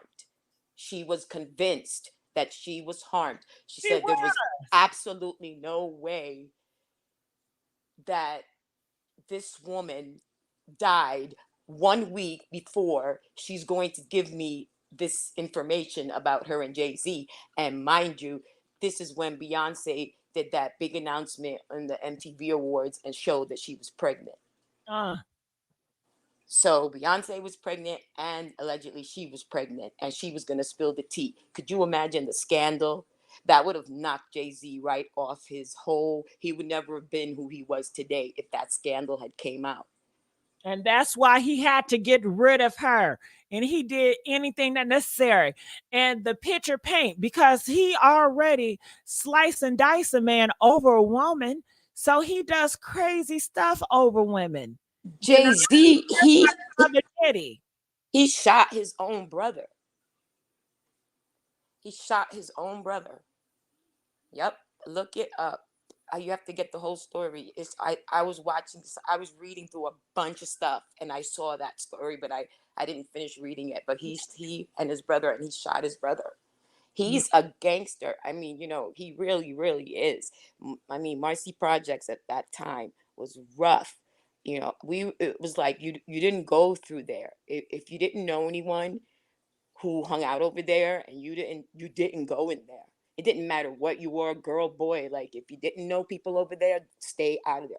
Marcy Projects is no joke. And, he ran over there. That was his stomping grounds, and then came up to, he was always ruthless. He just turned it into sophistication, a sophisticated gangster. He cleaned his money. Yeah. He cleaned his money because on an image, like if I just go to Jay-Z now, I think he's so sophisticated. He's so classy. He would never do none of that. Shit, honey. That's what he wants us to believe. That's what he puts forward. That, he's this kind, wonderful. He has us all fooled. That's what he wants us to believe. But what he really is, he can't show the world because he knows, that He he won't be can't able show to the get world. that white access. Yeah, and I mean He want that white. Yeah. Beyonce got him to where he is. She really is the reason why he got as high as he did. Like she was that perfect girl to get him her talent, her success and her her followers is what helped him escalate, you know? Her But stardom is bigger than his. So I that's mean, why he yeah, joined forces with of her. course. Yeah. And that's why he won't let her go, even with his cheating. He try to rectify it because he needs her. He needs her following. He's not the one going on tour. It's her. But his affiliation with her has kept him on this platform where them two together, now they're billionaires, both of them. If Yep. he wasn't with her and had her fans following them, he would not be a billionaire right now. That was his plan. That was his plan. And they said, Matthew was down with the whole thing. He kind of like gave Beyonce over with blessings, so to speak. So who knows what went down with that? Like she was just kind of went from one man's control to another man's control. And you could hear that even in her music. It seems like, I thought it was just me. Yeah. The music changed to where she was talking deep voice, trying to rap. it, yeah. it really changed over, especially when she married him. Not just when she got with him, but when she married him, she tried to rap on songs and she wasn't saying as much. And when she fired her dad, it was just up. Jay-Z had full control. Yep. That's what they say, that he basically, rules her. And the way she works so hard and everything, they say it's him. Like he drives her and pushes her. And like you see Beyonce on the Renaissance tour, she wasn't wearing like high heels because she hurt her foot. And you notice she wasn't dancing a whole lot. And I'm saying, damn, she couldn't just rest a little more and heal her foot. Why are you doing a big show like that with your foot messed up to where you couldn't even wear heels? You had to wear flat shoes the whole tour. And because her foot was hurt. Somebody like so powerful and big like that should be like, okay, I'm gonna take it easy. Why to hurt your leg more, to injure? I don't know. That was weird to me when I heard that. I found that so strange. I don't know. All right. So I have Tanja. I hope I pronounced her name right. She's an old friend to this channel, and I would love for her to speak and save our children. I'm gonna get you next. But Tanja, did I pronounce your name right? It's Tanjon. Hey, John, how you doing, girl? It's been so long, but I'm glad you back. Because Okay. funny how you say stuff. Not just ask, please don't cuss, but I know you're not. I just gotta say it. Okay. I know you made a mistake twice. You thought I was the one that's getting on there and saying a bunch of bad words. Like, nope, not me. So what's your take? So no, I remember hearing on the news that Jay-Z put a bunch of people out of the maternity ward and paid the doctors to kick everybody out the hospital for Beyonce to be the only one in there that had a baby, right? Yeah. And then I'm connecting the dots to what you saying, that allegedly Cassie was pregnant and could have been Jay-Z's baby. And I'm like, well, everybody kept saying that Blue Ivy ain't even Beyonce's. When she miscarried, they said it was a. Hello, are you there? I don't know. Something happened with Tanji. Hold on. Can you hear me now? Yeah, can you hear me now? Yeah, I can hear you. Okay. It's still in and out, but I can hear you. Okay. So no, I was tripping off the fact that, okay, so everybody had to leave the hospital so it could be her having a baby, but then they said that this is allegedly not Beyonce's baby, right? That's her baby. She looked just like him. Beyonce, you talking Well, about Blue? I know Blue Ivy looked down on like her daddy. She just a prettier version. But people were saying There was a woman that was pregnant by Jay-Z, and it was not going to happen like that. And they said she got taken away, and that was years ago. What was that? 18, 15, 16 years ago. So that was way back where I felt like that was when I heard that, I knew I didn't like Jay-Z. So that was just the thing where I'm listening to the Kathy situation, like, okay, so, but Jay-Z, listen, I used to hear some rap songs, even from the Bay Area, okay? Jay-Z, it's not the fact that Beyonce went out and cheated on Jay-Z. It was more so that Jay-Z picked which dude that gonna get Beyonce, because right now he's gonna go be somewhere else. It's just rappers would come out now and say stuff like that and call him, not Jay-Z, the G. You know what I'm saying? He in the G class, Jay-Z. You know what I'm saying? Instead of saying Jay-Z, they called him Guy Z, and they will rap about him letting other people, pump his wife and all the stuff. But I thought about this. That's what all these young men that said Diddy did to them. Everybody want to get out on Cassie, but Cassie is just the straw that broke the camel's back. People ignored them young brothers and them young boys he sat there and violated and broke into, and I was pretty upset about that, because that hurt my heart to hear some men who are come out and people so focused on status and him making some music and a movie and all this stuff, or being on some sitcom TV show, because he already act like he's untouchable, but he can be touched. Your money means absolutely nothing without the support of a lot of Black people in the community. And if Black people start holding people feet to the fire instead of just saying, oh, people are just angry or bitter because, what they say, oh, they just bitter because he got money. Everybody can get money. You can get money. What the hell does that got to do with someone getting hurt? And parents are selling their children to eat off their kids. You know what I'm saying? Without these kids, you wouldn't even know who R. Kelly or Diddy and them was. But you sit here and you think we're not going to call you out, to parents of Cassie, parents of... Hey, yeah. You're talking good, but the audio is getting bad. So I'm going to put you down. Okay, babe? Love you. Miss A Lady, are you there? K Ben, are you there? C Allen, are you there? What are your thoughts about what Tay John just said regarding Diddy and Jay-Z? What's your no? Come in, Lady A. Come here. Okay, so Jay-Z, on all honesty, I'm not totally getting the connection. We know he knows Sean Combs, of course. They've known each other for decades, but unless they find something on the tapes, because if they find Jay-Z, you know that's going to be massive.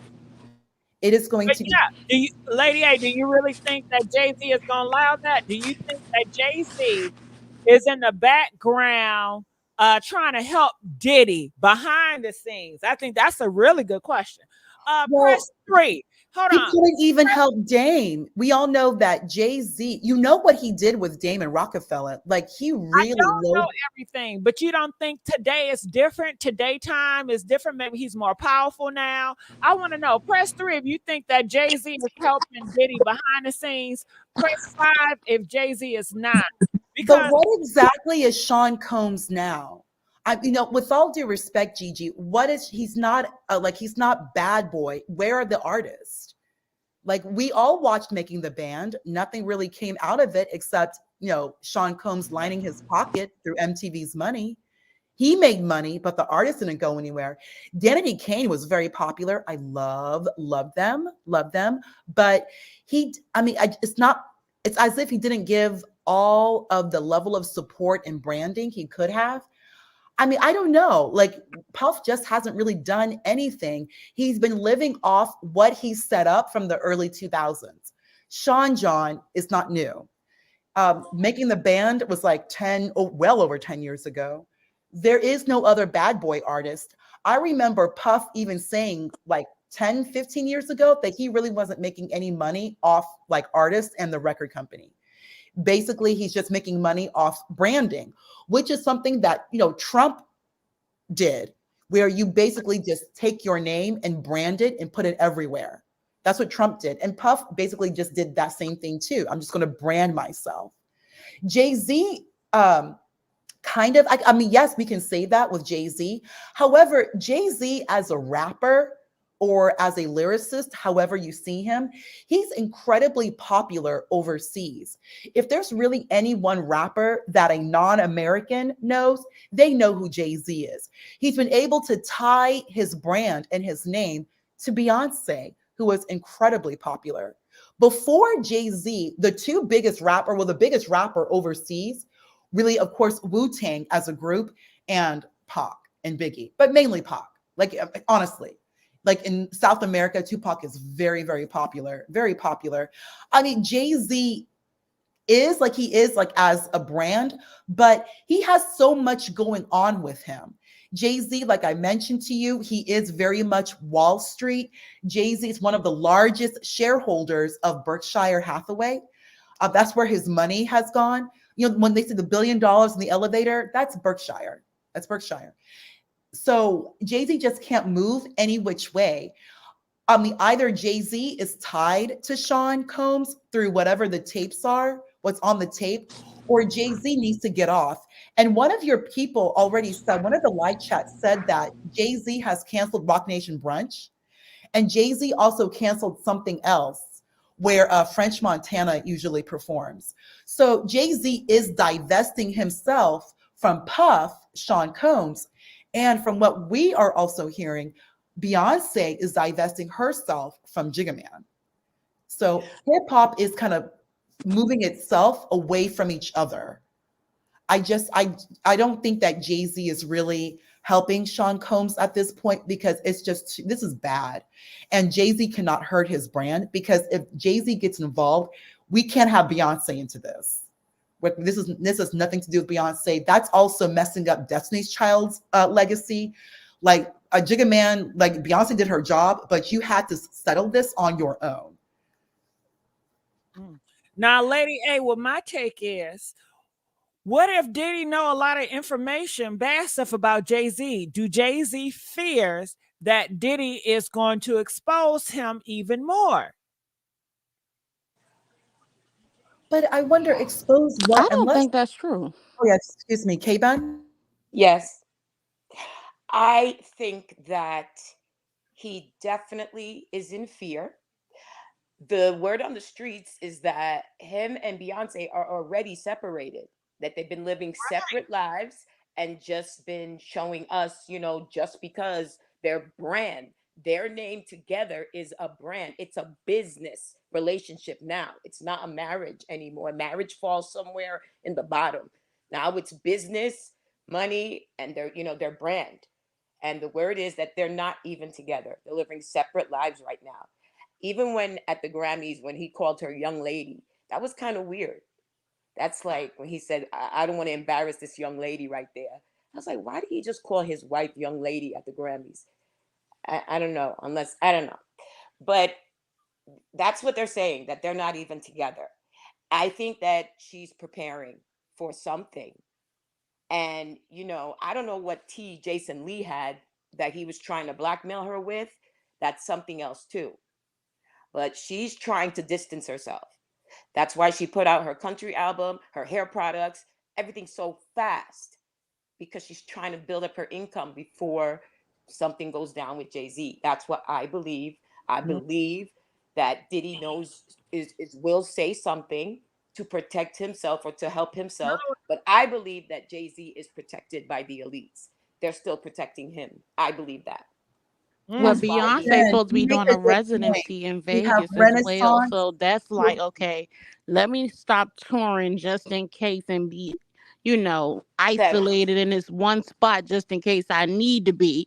And I Yep. found that very weird for her to go, whether she Yep. with her foot messed up or not, she worked through that tour. And for somebody who's known for her world tours to now go to a residency with all these albums coming out, I found that kind of weird, but at the same time, you're in one spot. So if you need to go somewhere, you can come back. It's more subtle. And I was like, why? You're Yeah. not at Mariah Carey stage where Mariah's singing old hits, stuff like that. You're still coming out with music. Why are you doing the residency and announcing it right before your Cowboy Carter album comes out? You guys are making such a good point because Beyonce just What are doesn't you staying stop. close for? She just doesn't stop. She puts album after album. You have a hair care line. You have a So that's very weird. She knew, Beyonce is you know, too I'm a, busy for a residency right now. yeah. And she times her stuff out. She's like strategic how she does things. And to just roll everything out like so fast. It's just like, wow, she's hitting us with a lot in one shot. 2 And albums, a Hey, tour, go ahead, Lady A. You were hair saying care, a whole hair care line, which is a new brand. So a new brand, Renaissance, a whole album. We all know Beyonce just doesn't stop working, but she's like you just said, she's pushing so much in 1 year. We are barely in quarter 2. Beyonce has done like a whole album, a whole tour, a hair care line, and another album all within Q1, like within like 90 days. Beyonce just has not stopped. And she's still giving us more. And you make a good point. Beyonce she's not like a retro act or a nostalgia act. Beyonce very much is a present artist. So there's no reason to do like, I mean, she's been around late 90s, but she's such a relevant artist. She's not living off her catalog. She's still producing brand new music. Like now we have Country Bay. So you make a good point. Why are we getting all of this right now? Why not space it out? Beyonce, are you in a rush? Is there something that Jason Lee knows that maybe you don't want to let out? Because think Gigi, whatever Jason Lee has, something is on record. Jason Lee probably found something court record stamped that he wants to release that he's quote unquote blackmailing. Like he's being a jerk. He knows a lot of people in the industry and they love Jason Lee, honey. And he's real tight with Rihanna, honey. And I don't know if Rihanna and Beyonce are the closest friend, honey. I think it's a lot of beef with Beyonce and Rihanna that has not been resolved. Gigi, why would you say that? You had to give more tea. Like what's going on? Come on now. Rihanna was sleeping with Jay-Z. Okay? Now listen. And it's a whole bunch of stuff going on behind the scenes between Rihanna and Beyonce. Everybody know that. Why you don't think you see them taking pictures together or working together? Everybody wanted Beyonce and Rihanna to work together. They were the most biggest and they're both connected to Jay-Z. Why wouldn't you? Honey, it's some drama there. But Gigi, what we know for a fact, L.A. Reid said that it was Beyonce who put Rihanna on. Because initially, Island Def Jam, they were focused more on Tierra Mari, not Rihanna. They were not giving Rihanna a lot of money. It took Rihanna her 3rd album to really blow up. Even that music video Umbrella, that was paid by CoverGirl. L.A. Reid was not invested in Rihanna like that. It was Beyonce who went to L.A. Reid and said, Rihanna, that girl, she's a beast. Beyonce called Rihanna a beast. For Bey to say that, she knew and believed in Rihanna. And we see what happened. Rihanna is willing to work. Rihanna works. She will stay there. She will work. Again, another one like Cassie, no voice. Rihanna, another one like Cassie, can barely dance. But Rihanna is willing to work. I always wondered that about Cassie because Cassie came out before Rihanna. And Cassie basically let Rihanna just blow her out of the water. Rihanna, who barely was speaking English back at that time, no shade. Cassie, I don't know where she was. I remember reading that Cassie actually went home back to Connecticut Puff went to Connecticut to get Cassie. And the question is, do you want to do music? Oh, yes, Puff, I want to do music. Cassie went right back to New York, and we all see what's been going on. Beyonce saw what we all see. Rihanna is willing to put in that effort and work. But I guess, Lady I don't know why. I don't know. No, wait. Jay-Z was sticking his thing in Rihanna. And I'm sure that can cause a lot of riffraff.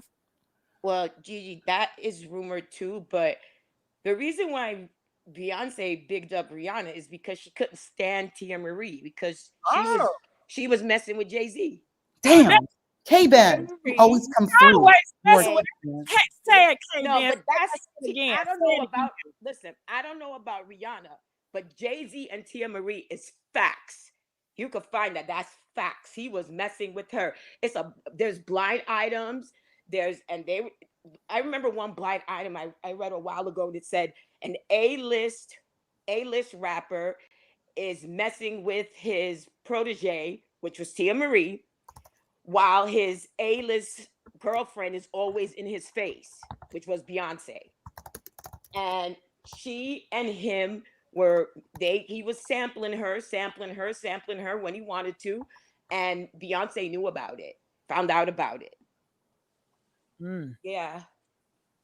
So isn't Jay-Z, doesn't he have a pattern with young girls? Of course he does. She was in high school. She was in high school. She was 16. I think he was 16 and it doesn't years old. stop. Yeah. Jay-Z, he has a problem, just like Diddy. And that's why I say if one go down, don't you think the other one fears about, all the stuff that I do? Because they are partners in crime. And a lot of times when you have a group of a partner in crime and one of them go down, then the other one possibly do fear, is he going to snitch on me? And both of them are very selfish individuals. Why wouldn't Diddy snitch on Jay-Z to take the pressure off of Diddy to put on Jay-Z? They already crashing Diddy, and you don't know how Diddy feel. Do Diddy feel like, Jay-Z, you effed up, we not friends no more because you see I'm in this shit, you can help me. I thought we was bros, we stick to everything. Because, friendships, they have these expectations where, what they say, bro, we stick together, we build together. We all go down because that's just how the brotherhood is. We all for one. But when times are getting tested and then your brother's not there, you're going to feel offended. And you don't know how that's going to how the outlash is going to be, especially with Diddy being so selfish, and they're both self-centered. And I think they will take each other both out of here to reign top. Yeah. I mean, you're absolutely right about the pattern. And then with younger, look at Foxy Brown. Now she's retracting and saying that she wasn't with Jay when she was 15. And she was. Yeah, everybody knew she was. And she's saying it's not true. Mm-hmm. I think if you have two down low men and they've been creeping and messing around, one down low man get exposed. You don't think that other down low man is like, damn, I hope he's paranoid. Like, please, I don't want to be attached to this shit. And they've been knowing we've been hanging around. Oh my God. And he's probably going to do whatever. I don't know if he'll help him or he'll probably go against him just to try to separate himself. And Jay-Z, he hasn't done nothing public, but I'm sure he's doing something behind the scenes. I don't know if he's trying to detach himself to be with the higher whites and say, yeah, let's take this nigga down so he can be the last one standing anyway. Because that's how it is. It's always one of them going to be the last one standing anyway. It's always a battle for the throne. Shit. I mean, we read about this in movies and books. This is history unfolding. History repeats itself. But what are y'all thoughts? Well, I think you're absolutely right. I mean, the baby on Shannon Sharp's show tied Jay-Z and Beyonce to a freak off.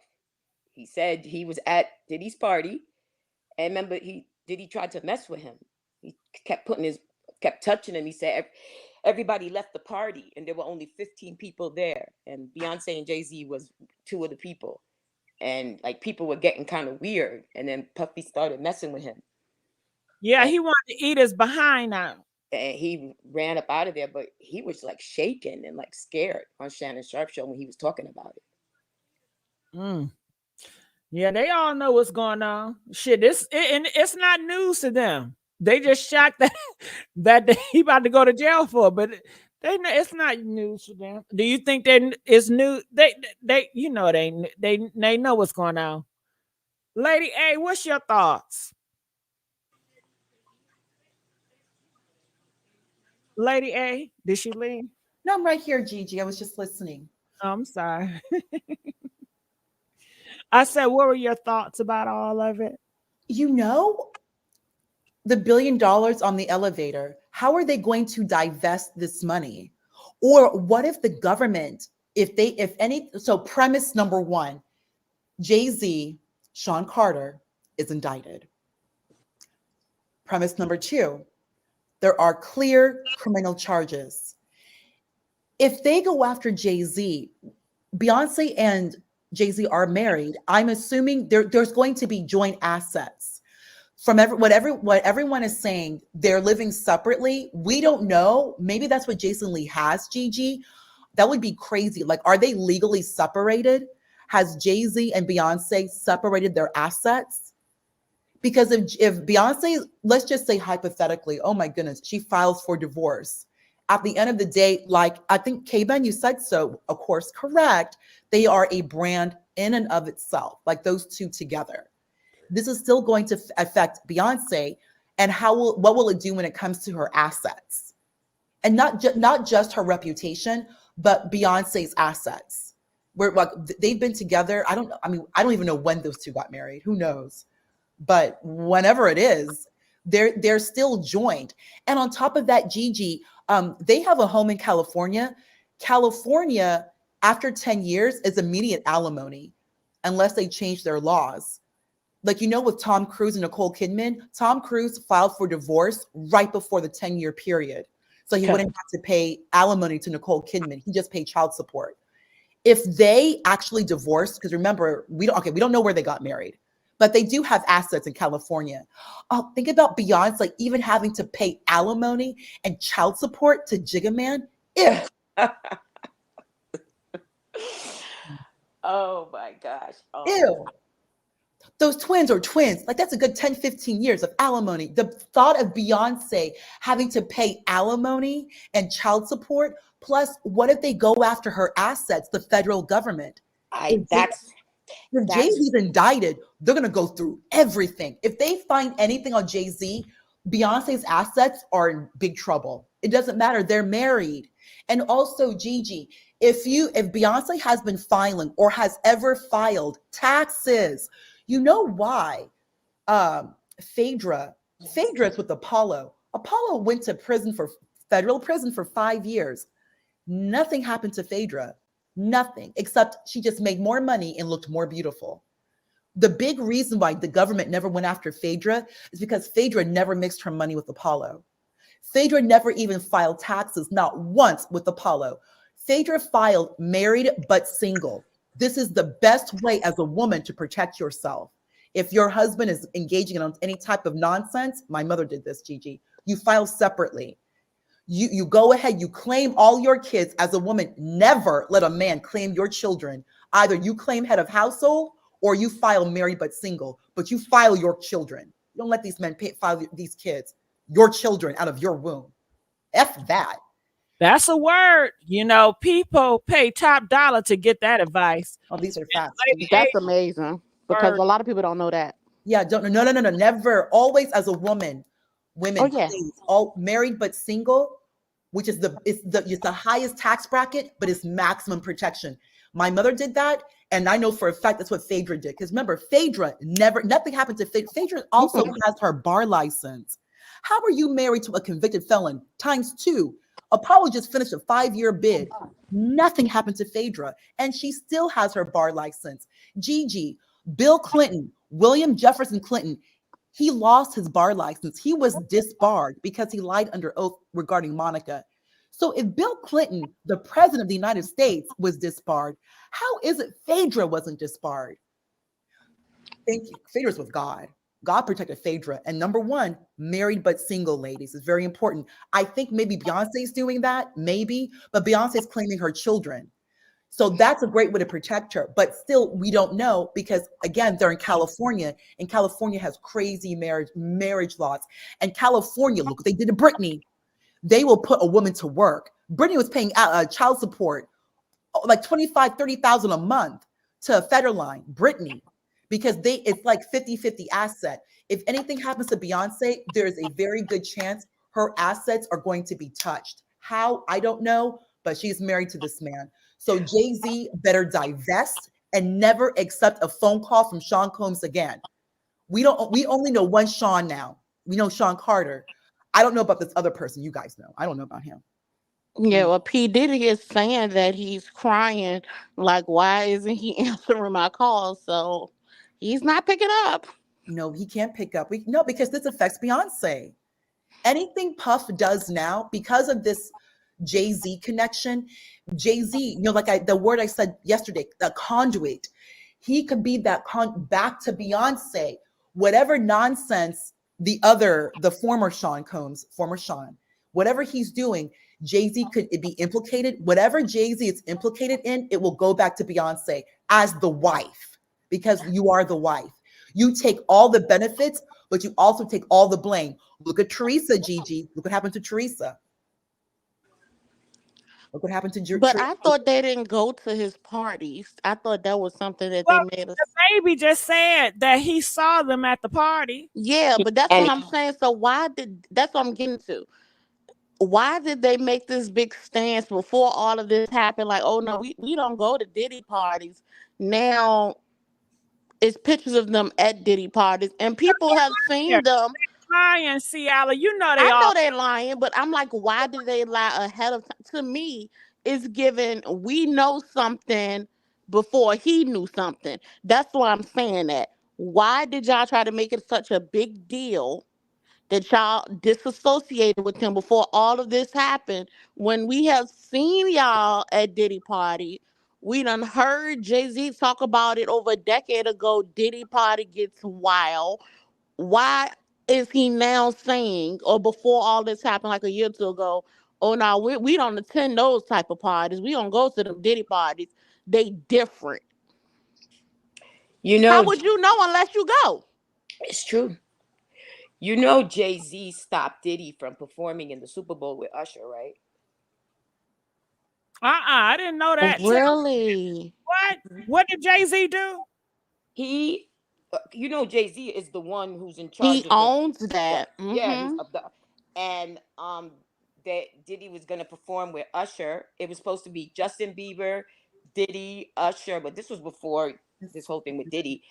And he Jay-Z was like, oh hell no, and stopped it, pulled the plug so that Diddy couldn't do it. But this was after, you know, the scandal and everything.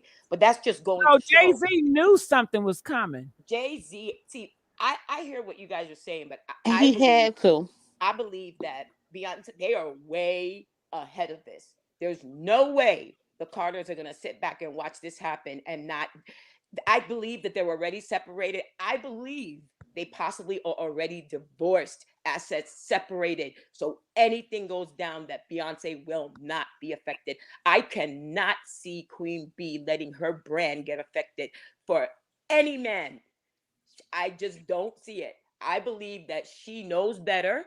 They are watching Diddy become, he is getting demolished. They're watching this.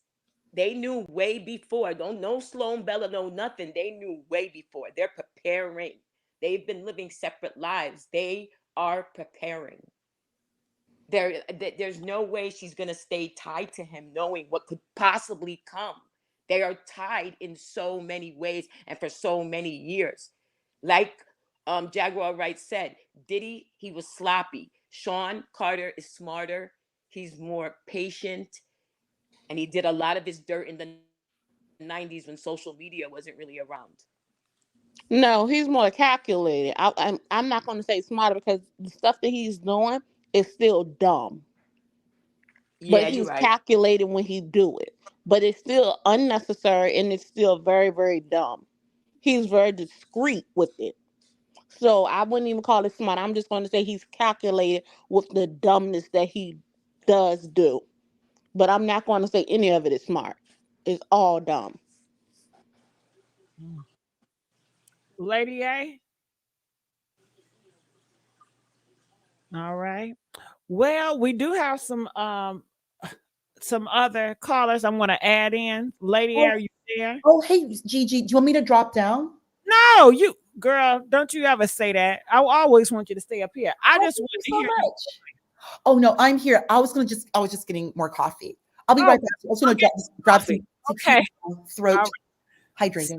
right. So, 8Ball, are you there? 8Ball, Yes, ma'am. Yes, ma'am. how you doing, 8Ball? I'm doing great. How y'all doing? We doing all right, 8Ball. So, what's your thoughts about this 8Ball?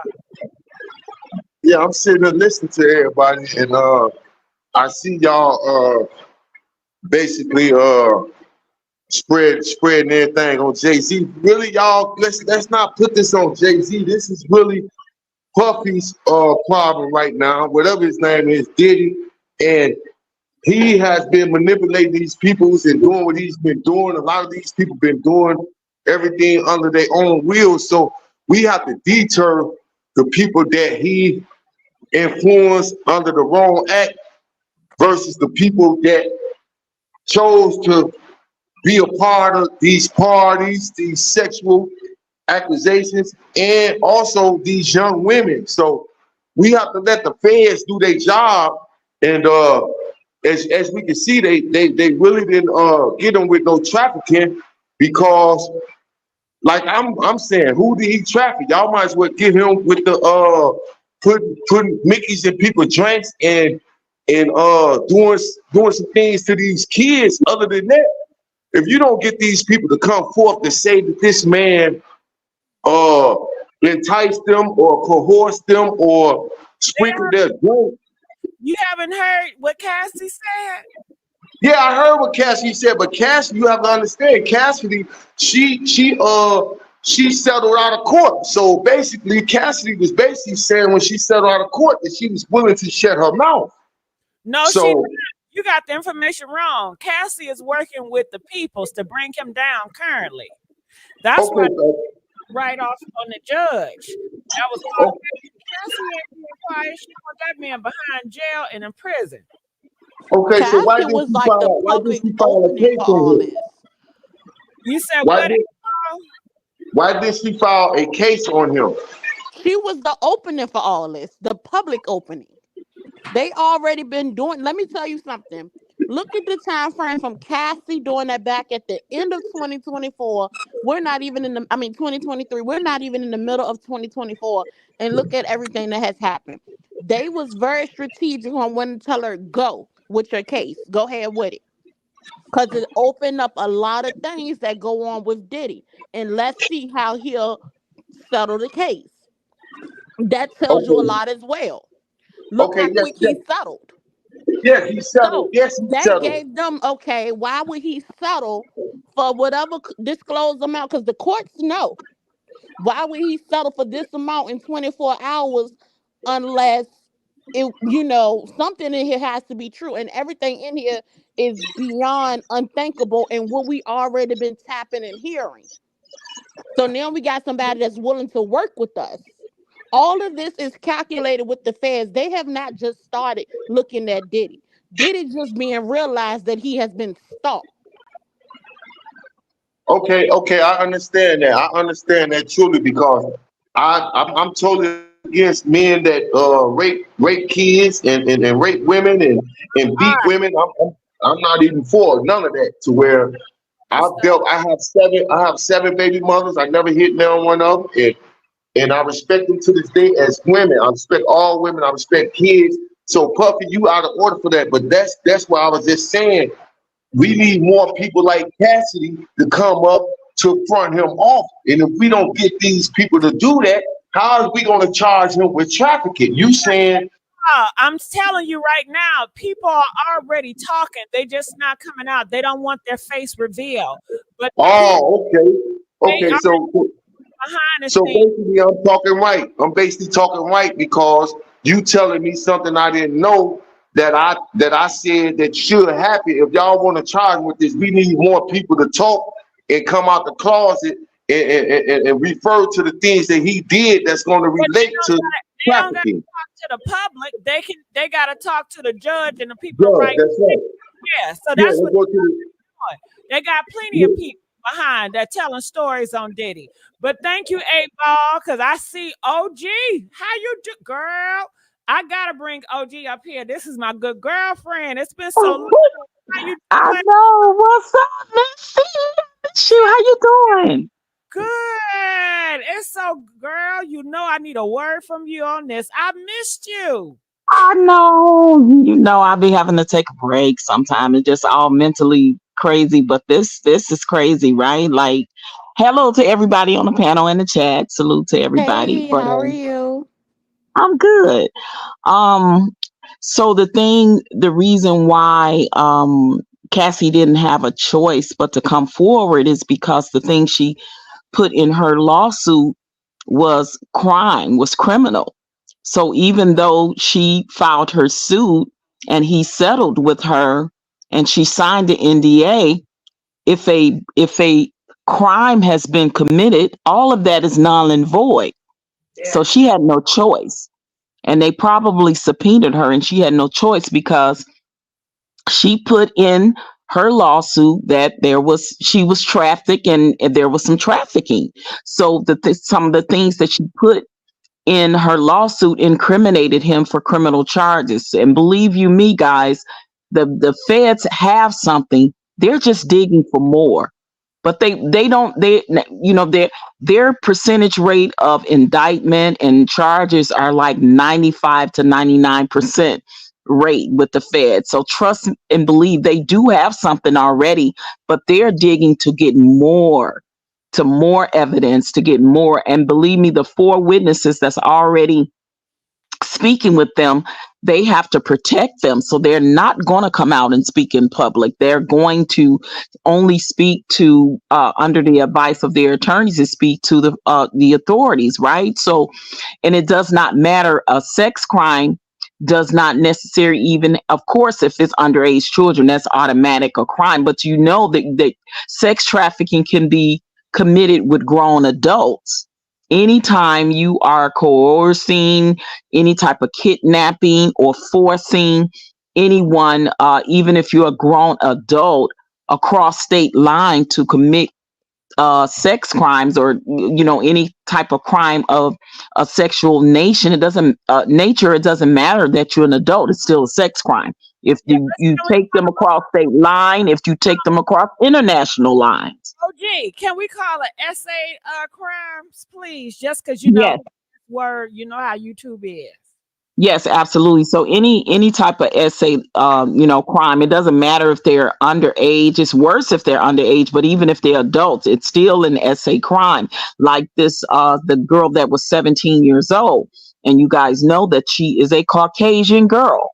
So it goes back to way back from when, what was his name? The guy that Chuck Berry, got in the same trouble, being accused for the same thing because he as a black man took a white female across state line and he got charged with the same thing. So this young lady who's originally from Canada met up with Harp Pierre at a club in Michigan, and he took her at 17 years old in Diddy's private jet from Michigan to New York. So that's crossing the state line where she allegedly said Diddy, Harv, and another man raped her. Right. So again, that's considered, if it be proven in a court of law, that's considered trafficking under the law. So it doesn't matter that Cassie, settled with Diddy. The thing she implicated in her settlement was criminal. That's why she have to speak. That's why the NDA is null and void now, because when a crime is committed, you have to speak, up, and NDAs can be broken under the law. Say that stuff, OG. Ooh, can't OG tell it?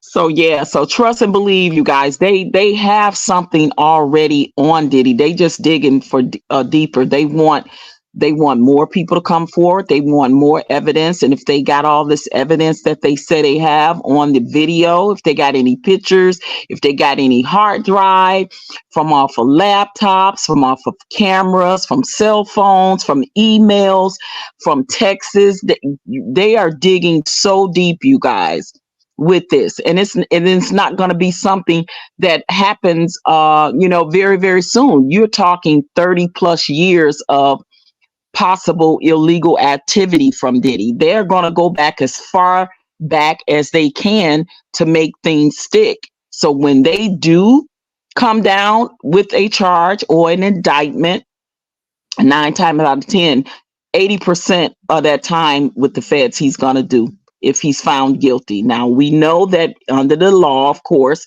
he is considered innocent. Even if he gets charged, he's still considered innocent because he have to prove it in court that he's innocent. Other than that, once he gets sentenced, then that's a different story. And then, of course, he's probably going to appeal. So this is not nothing that's going to happen overnight. They're going to dig back as far as probably how he got started. If he used any type of illegal or ill-gotten gains to start Bad Boy Records, they're going to dig in that. They're digging deep into bank statements, transactions, things of that nature. So trust and believe. They got something. They just digging for more. Do you think that they're also digging for other people? Do you think they're digging for higher ups? Do you think they're digging to find more people, not just Diddy? Because the way that this raid is going down, the extensive force, everything that they did, I understand because of the fact that there was trafficking and possible weapons in the house is why they used the force they used. That's standard force for anyone accused of trafficking or weapons or whatever in the house. But the way that they're going about it, it just seems like they're digging more, not just for him. They want to get, if this is like a whole big ring or something, they want to catch it. They want to bring the whole thing down. Kind of how Southern District brought down Gotti. They want to like. Oh yeah, absolutely. Yeah, absolutely, because they know that it takes a trafficking ring is more than one person. So they know that it's possible that someone is even bigger possibly than Diddy, that is the actual master puppeteer that is pulling the strings of the puppet who is Diddy. And it's just unfortunate because they always make, of course, black men the scapegoats for that when they are really not the one that holds all the power. So if there's a higher power structure in there, 9 times out of 10 is somebody that don't look like us, right? Yep. Exactly. I'm telling you. So, go ahead. She's it. If y'all have any questions, please talk to OG. When I tell you, she knows her stuff. So what is your take, OG? Do you people, two things that people keep on saying. One thing that gets on my nerves, but I want to know your take. Every day, it's always, well, Cassie, she ain't all innocent. Cassie, she wanted to stay there. Cassie, they don't see Cassie as a victim. And I'm like, she met this guy when she was a child. He preyed upon her. She was working for this man. And who was she going to tell at the time? He had control over her. He was putting paws on her, hunting her down. I mean, it's a lot to take in when you're a child. And they say that her whole name, Cassie, all her music belongs to Diddy. She don't even have her own identity. And that's what I keep on hearing every day. People want to scream, and it seems like they're mad at Cassie for some reason. OG, I want to know your take on that. Yeah, I mean, I had heard some things that even prior to Cassie getting with Diddy, she was indulging in some things. I don't know how true that is, but I do know she was very young. And a lot of times when you are young and someone as old as Diddy, who is twice her age, comes into her life and promises her this she's going to be a big star in a record deal and things of that nature, depending on her own trauma and situation is the reason why she honed and held on to that belief and became a she became a victim of being a battered woman because he was physically abusive towards her and verbally abusive towards her. And then when he holding over her head, like in the industry, you guys, it is not known ever in the history of the industry where someone gives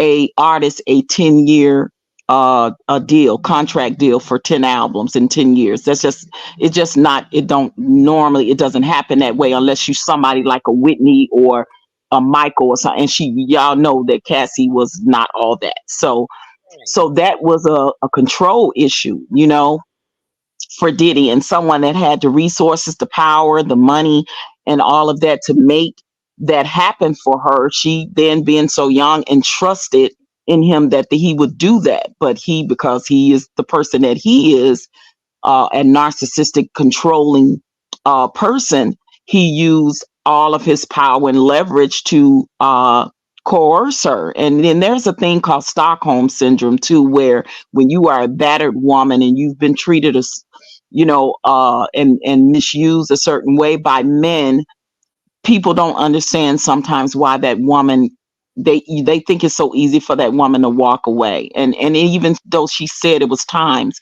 that she would leave, he would use his power and resources and things to get her back and lure her back and threaten her back, and and things of that nature, with the things that he did to her. So having that control over her for 10 years, people don't understand how that worked when you are a battered woman. And he controlled her by coercing her to do the freak offs in order to put her music out. She felt pressured by that. It's a lot of things that, that the type of enticing, the type of conditioning that people of his stature do. They use their power and they use their resources and money to control people. And he's been doing that his whole life. He's done that to his artists. She was one of his artists. She came in as an artist and ended up being his woman. But he gave her the same type of treatment and deal that he did with the rest of his artists. He got very wealthy off of her back like he did his other artists. So he treated her no differently. Actually, he treated her worse because she was his woman and she was under his, coattail and under his guidance and things of that nature. So people don't understand the dynamic of how abuse goes, and especially when you under narcissistic abuse. It's a trauma bond that you do with someone, and it's harder for you to leave. And I think that she became a victim of that. And when she met his trainer, she finally got the courage and the strength up enough, probably with his help and coercion, to finally leave and get out from up under the stronghold that Diddy had on her. Yes, that brainwashing. And I think it's two different perspectives, OG. I think when it comes to Diddy, he saw this young girl and he already knew the plans he had for her. He already knew the lies he was going to tell her. He already knew he was going to use her as a bait to get other men so he can have freak offs with these men. He already knew he was going to use her as a product to see her as his property. He never wanted to see her as his woman. He don't want to see no woman as his woman. Okay. Right. So Right. that aspect is just so horrible. And then you think of her perspective. I'm sure she confused. Do he really like me? Or this can't be too good to be true. This is how it goes. She doesn't know how life goes. She's 16 when she met him. 16, 19, you don't know. I'm sure the world just say you should just be happy. Everybody want to be with a Diddy. You got a man and he got this money and we see all the gifts you're getting. Hell, we are jealous of you. Why would you leave that? But he don't treat me right. Well, so what? All these men, do you think these athletes treat their girls right? This is what you got to do just to be here. A lot of people get beat. I mean, our own ancestors, our great grandma, they got beat, they got cheated on, and they still stayed. You got to stick it in, kid. Shit. Just because he busts upside your head, you should be quiet. Shut the fuck up sometime. Don't backtalk him. Okay, Cassie, listen, you got it good. You don't got to worry about no bills. He gonna get your album sometime soon. Don't worry about it. I mean, come on, you're not even that talented anyway, Cassie. So you just need to really chill. You should be thankful what God gave you. God gave you a good man in your life, and he's providing. Do you know how many men that we wish can provide for us? Shit, Cassie, you got it good. I'm sure that confused the hell out of her. Absolutely, with being so young. Yeah, with her coming in being young and thinking that he was really a good dude, right? And that had this money and this power to make her dreams, her wildest dreams come true, was to be that model and that singer that she wanted to be. And he sold that to her, and she believed it, and she bought into it. And then it became just a web of lies, of control. And when you watch and she witnessed him manipulate, control other people, do other criminal acts to other people, I'm pretty sure she was afraid that if he got the power to do this to other people, oh my God, what will he do to me? Exactly. And then But he tell you what he will do to you if you do X, Y, and Z. That is scary and intimidating. That would have most of us afraid. Shit, I know I would be. Shit. Yeah, and nothing never happened to him, guys. Y'all got to think about it. From the college stampede, Diddy has been getting away with things for years. He never did any prison time for that because he bought people off. And then when the club powing happened, he bought people off and bought his way out of that, had someone else take the fall for him.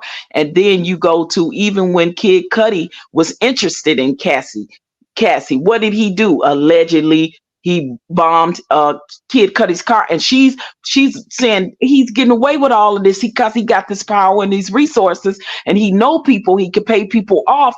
I can't get away from this. I can't get away from the control. I've watched him do all of these other nefarious things. So if he's doing this to these people and getting away with it, that's why I know he's going to get away with what he's doing to me, because who's going to believe me? Who's going to believe me that I'm telling people that he's raping me? Who's going to believe me that I'm telling that he's beating me? Oh, you see the black eyes and the busted lips, but now I got to lie and say, "Oh, I had an accident." But the people closest around her knew what was going on, but they were even afraid to talk because of the power and control that man had. Nothing ever happened to him when he did and was around nefarious things, the crimes being committed. He always some kind of way escaped under the radar. So when people witness that, they are afraid of the power and the resources and the people that you know that can make things go away and nothing never happened to you. Right. I'm glad you broke that down because they don't get it. I don't know what's wrong with them. They have no empathy or sympathy. And another thing I want to ask you, OG, this is another situation that always come up. Diddy connection with Jay-Z. They say Jay-Z is coming next. They say, well, what did Jay-Z do so bad? What is your take on Diddy and Jay-Z relationship? Why isn't Jay-Z speaking out? Should he speak out? Is he going to be next? What are your thoughts about it all? Yeah, I mean, I do believe that there is a connection with Diddy and Jay-Z on some form on the back end when it comes to some things that they have been gatekeepers of in the industry and things of that nature. But like Jay-Z, he was the more covert one, right? Like Diddy is very overt. Jay-Z is covert. He's keeping his mouth closed and he's praying that Diddy don't talk if there's something that Diddy can know and expose on him. And I wouldn't blame him. He's not answering Diddy's phone calls because Diddy's probably saying, "Yo, I need your help. I need your money. I need some resources. I'm selling things off. I'm getting in deep." And Jay-Z, the same way he backed off of R. Kelly when that situation came, with R. Kelly. He backed off and he never had anything else to do with R. Kelly again. He don't want to implicate himself in anything. He's separating himself from it. And what you see is going on between him and Bay at that part is being smart. They're separating their accesses because, like the young lady was saying up here earlier, absolutely, she could possibly be connected to something nefarious and illegal if it comes down to Jay-Z getting investigated next. And that is the rumor, and it's very, very well possible. You know, a lot of people have known that Jay-Z has been a gatekeeper. Jay-Z has been the cause of people's careers getting blackballed and blacklisted.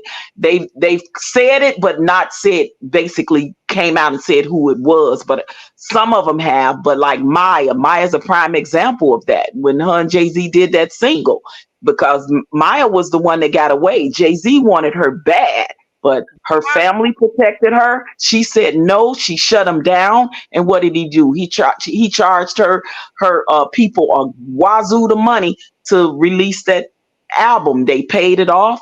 He didn't want to have nothing to do with her no more, and he ended up being a part of her being blacklisted, all because she didn't want to sleep with him. What Jay-Z is something else. That's an evil man.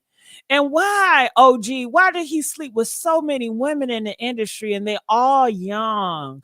And why did he do them wrong? I mean, he got a list of women from Foxy Brown to Tia Marie, the people he worked with, he always sleeping with. What is it with these boss men sleeping with these young girls that they employ?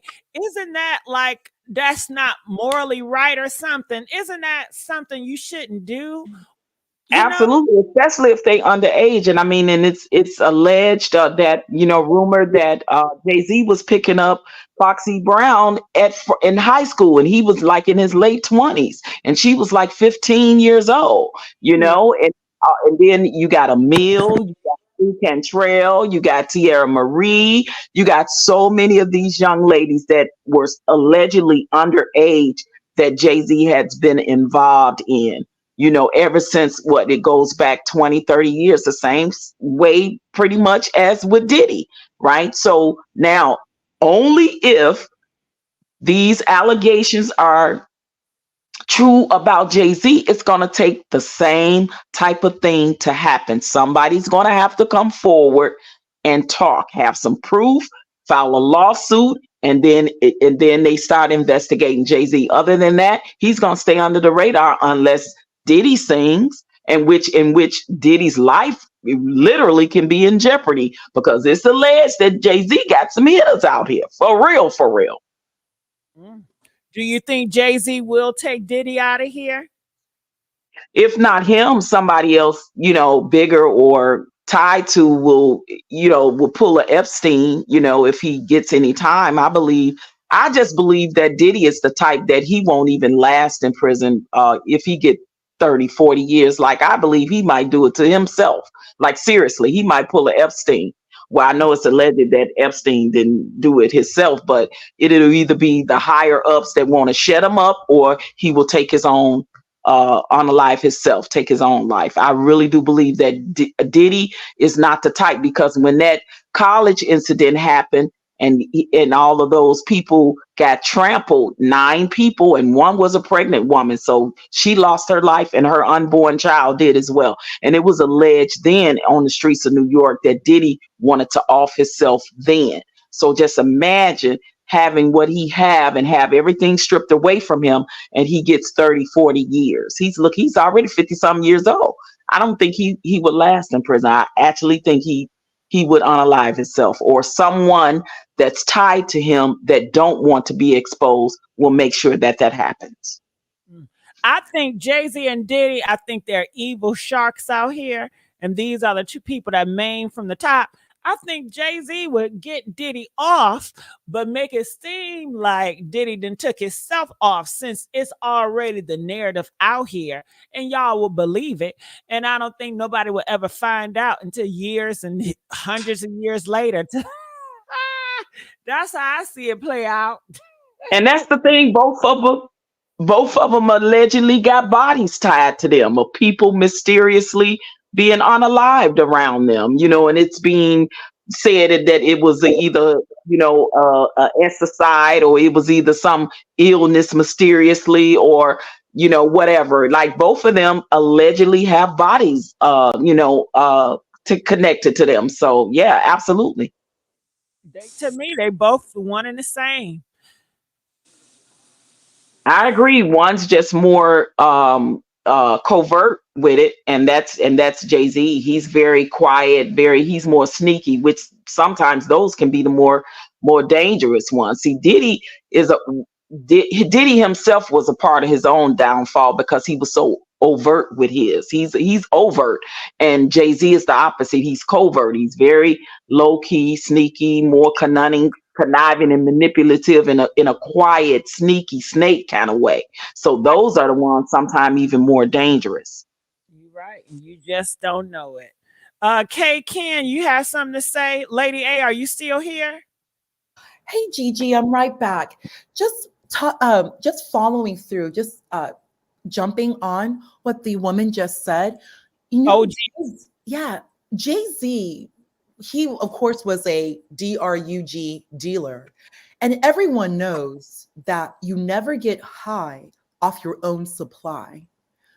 I say that because Marilyn, what's his name? Charles Manson, he would give those. I'm sure everyone in the live chat, they know who Charles Manson is. And Charles Manson never did drug. He would give drug to all of those, like to his cult, but he never took any. He would just sit back and watch. That kind of gives me like Jay-Z. I don't like, he's already a dealer, so he knows you don't do your supply. You make the push. That's what's important. You push weight.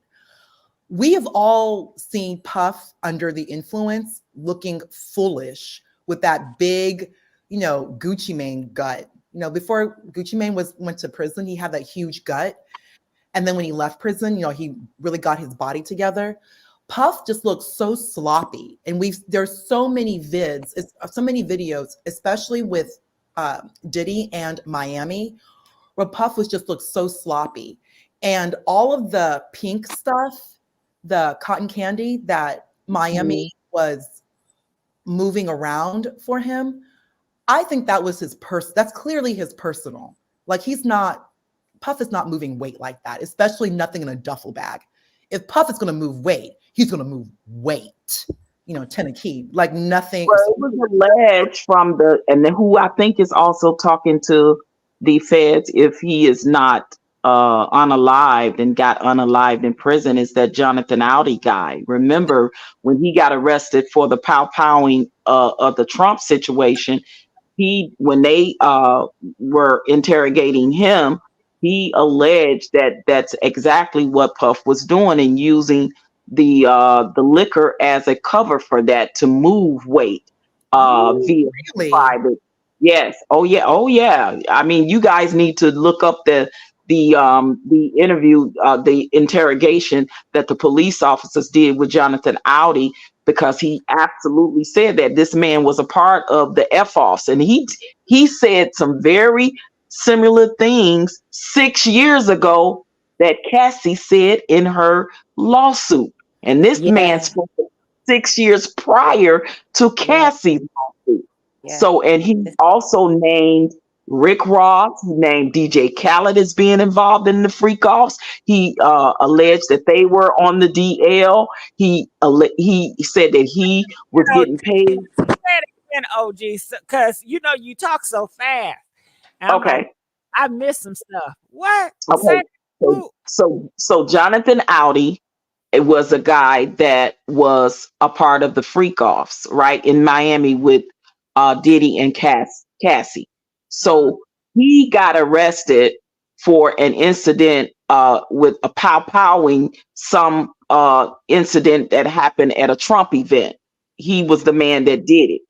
And when they brought him in to interrogate him, he spoke of getting paid big money by Diddy to be quiet, right? He ended up suing Diddy for something, got paid and everything. And they had all the bank records to prove they some kind of way this man all of a sudden became wealthy with a lot of money in his bank account, right? And he, when they arrested him for the powing Trump incident, he admitted to being a hired S worker and being a part of the freak offs with Diddy and Cassie years ago. Now, this man said this 5-6 years ago when he got arrested, and he also said in that interrogation that DJ Khaled and Rick Ross was a part of it, the freak offs as well, and they were DL men on the down low. And he God, also said, the big boys. God, yeah, they and didn't discriminate now, did they? right. So he also said that he did the freak offs with Cassie, and how Diddy enjoyed watching. You would pay him and other people to come and be with Cassie, and Diddy would enjoy watching it. This man said this 6 years ago, guys. And then he also alleged, made allegations that Diddy was moving weight, a paraphernalia, weight, and covering, using his liquor brand to cover for moving weight back and forth on his private plane. His name is Jonathan Audi, you And guys, and that's I believe that he is they alive. said he was doing He's that definitely talking. I'm sorry. Sorry for interrupting you, OG. The young rapper, young rapper who passed away some years ago, XXXTentacion, his name. They said he was doing that too. I actually read that. That's something that a lot of hip hop artists, that is something they also do to make money. They will be approached from what you just mentioned right now to move weight. They'll use the private jet, they'll use the business to move weight and then get some money. So that's something, if Puff is doing that, Gigi, that means that Sean Combs has been under investigation. There is an active file for him. The FBI at the least has an active file. So you have NYPD, you have FBI, you have whatever Puff is doing overseas. All of that is going to come together to Homeland Security. Like what we discussed with Mike, Homeland Security is one-stop shop. All the data from all of the agencies flows into Homeland Security. Homeland Security, like we discussed the other day, started after 9/11. So Homeland Security is the newest agency. So they're growing and getting better, getting more information, improving their communication with the other agencies. And remember, Puff has been Puff since the late 90s. So since before 9/11. The government has had time, because this also explains why Puff has not been stopped much earlier. Just like with 9/11, what Mike said, there's so much disparate communication. There's so much disparate information. One agency has information on Puff. The other agency has information on Puff.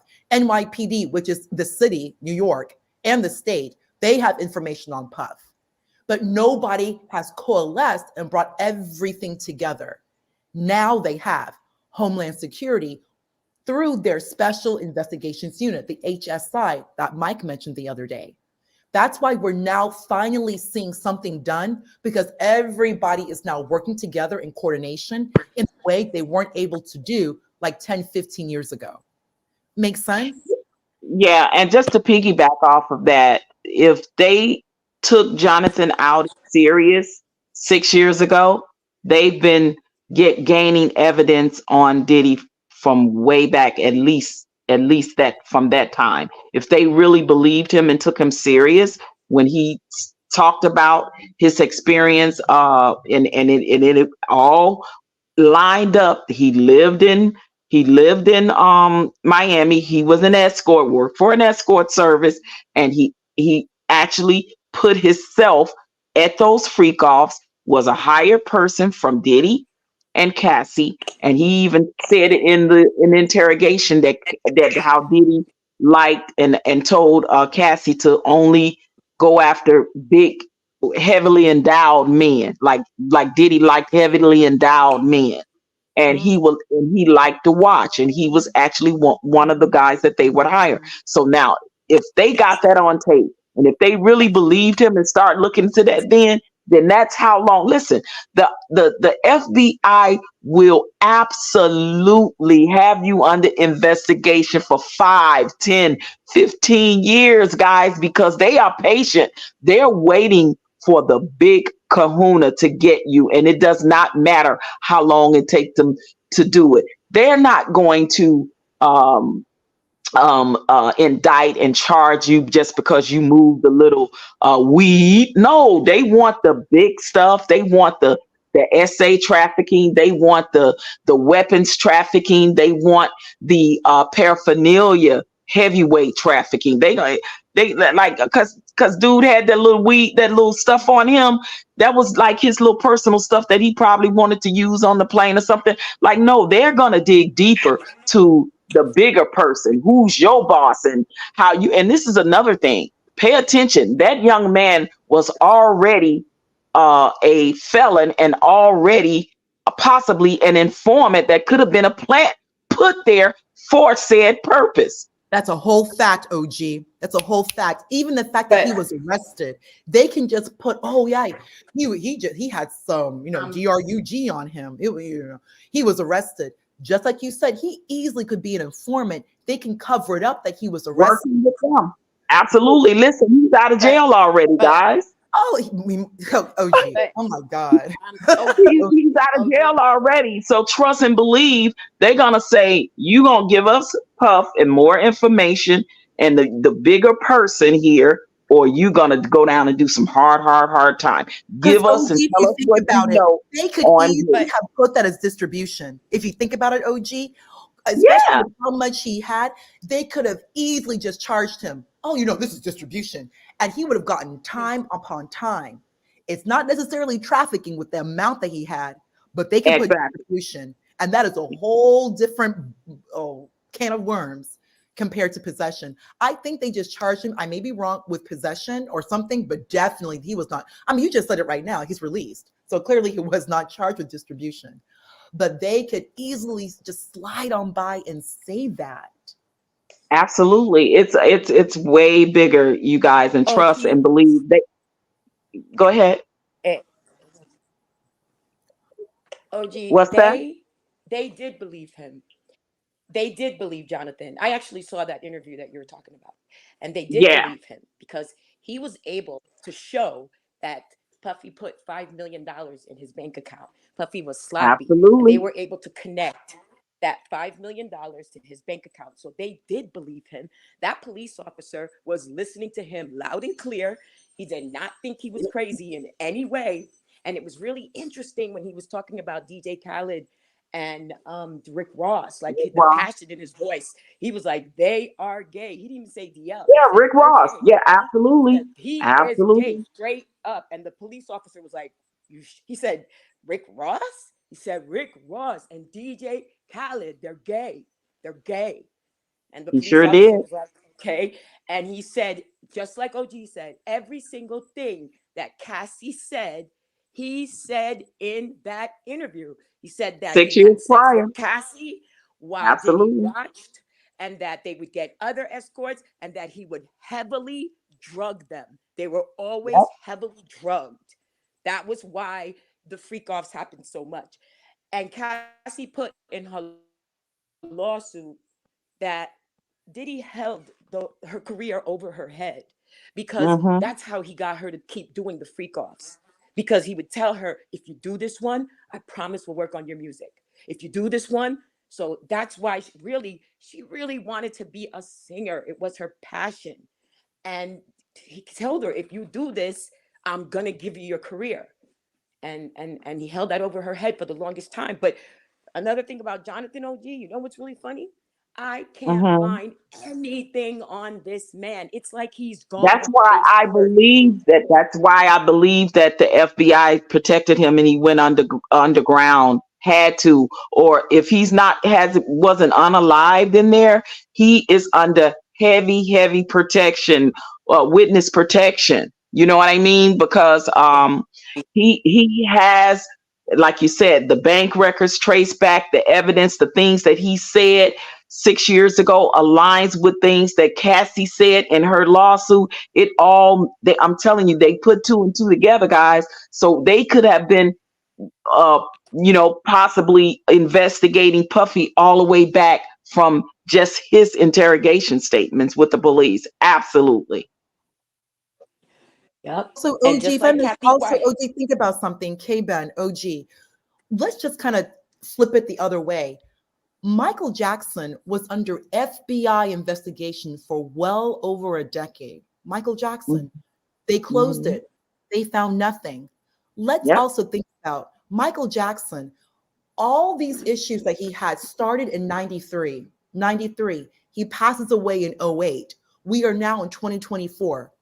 Has anyone ever confirmed anything? We are now at almost 30 years.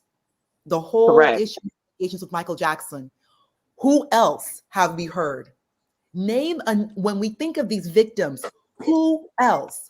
Nobody else has come out. The people who came out was the HBO and Wade Robson, who's the one that broke up Britney and Justin.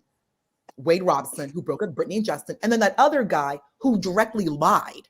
When you watch that, they made comments that the Jackson estate was able to shut down with clear records. And when I say Absolutely, records, they found nothing. They found nothing on hard drive, nothing on no type of electronic anything. They found absolutely nothing on we Michael, know and they raided his home. They raided Neverland. Also, absolutely. K-Ben, as years have gone by, there has been recordings on Michael Jackson. There's one recording where he was asked some things about Madonna. You know, Madonna's a real freak. Talk about freak offs. That's, Lord, that's a whole other live, GG. Michael Jackson responded. He was like, oh my God, no. Ew. Oh no, I don't want to do that. Like, he was grossed out. You have to find this recording. This is from the early 90s.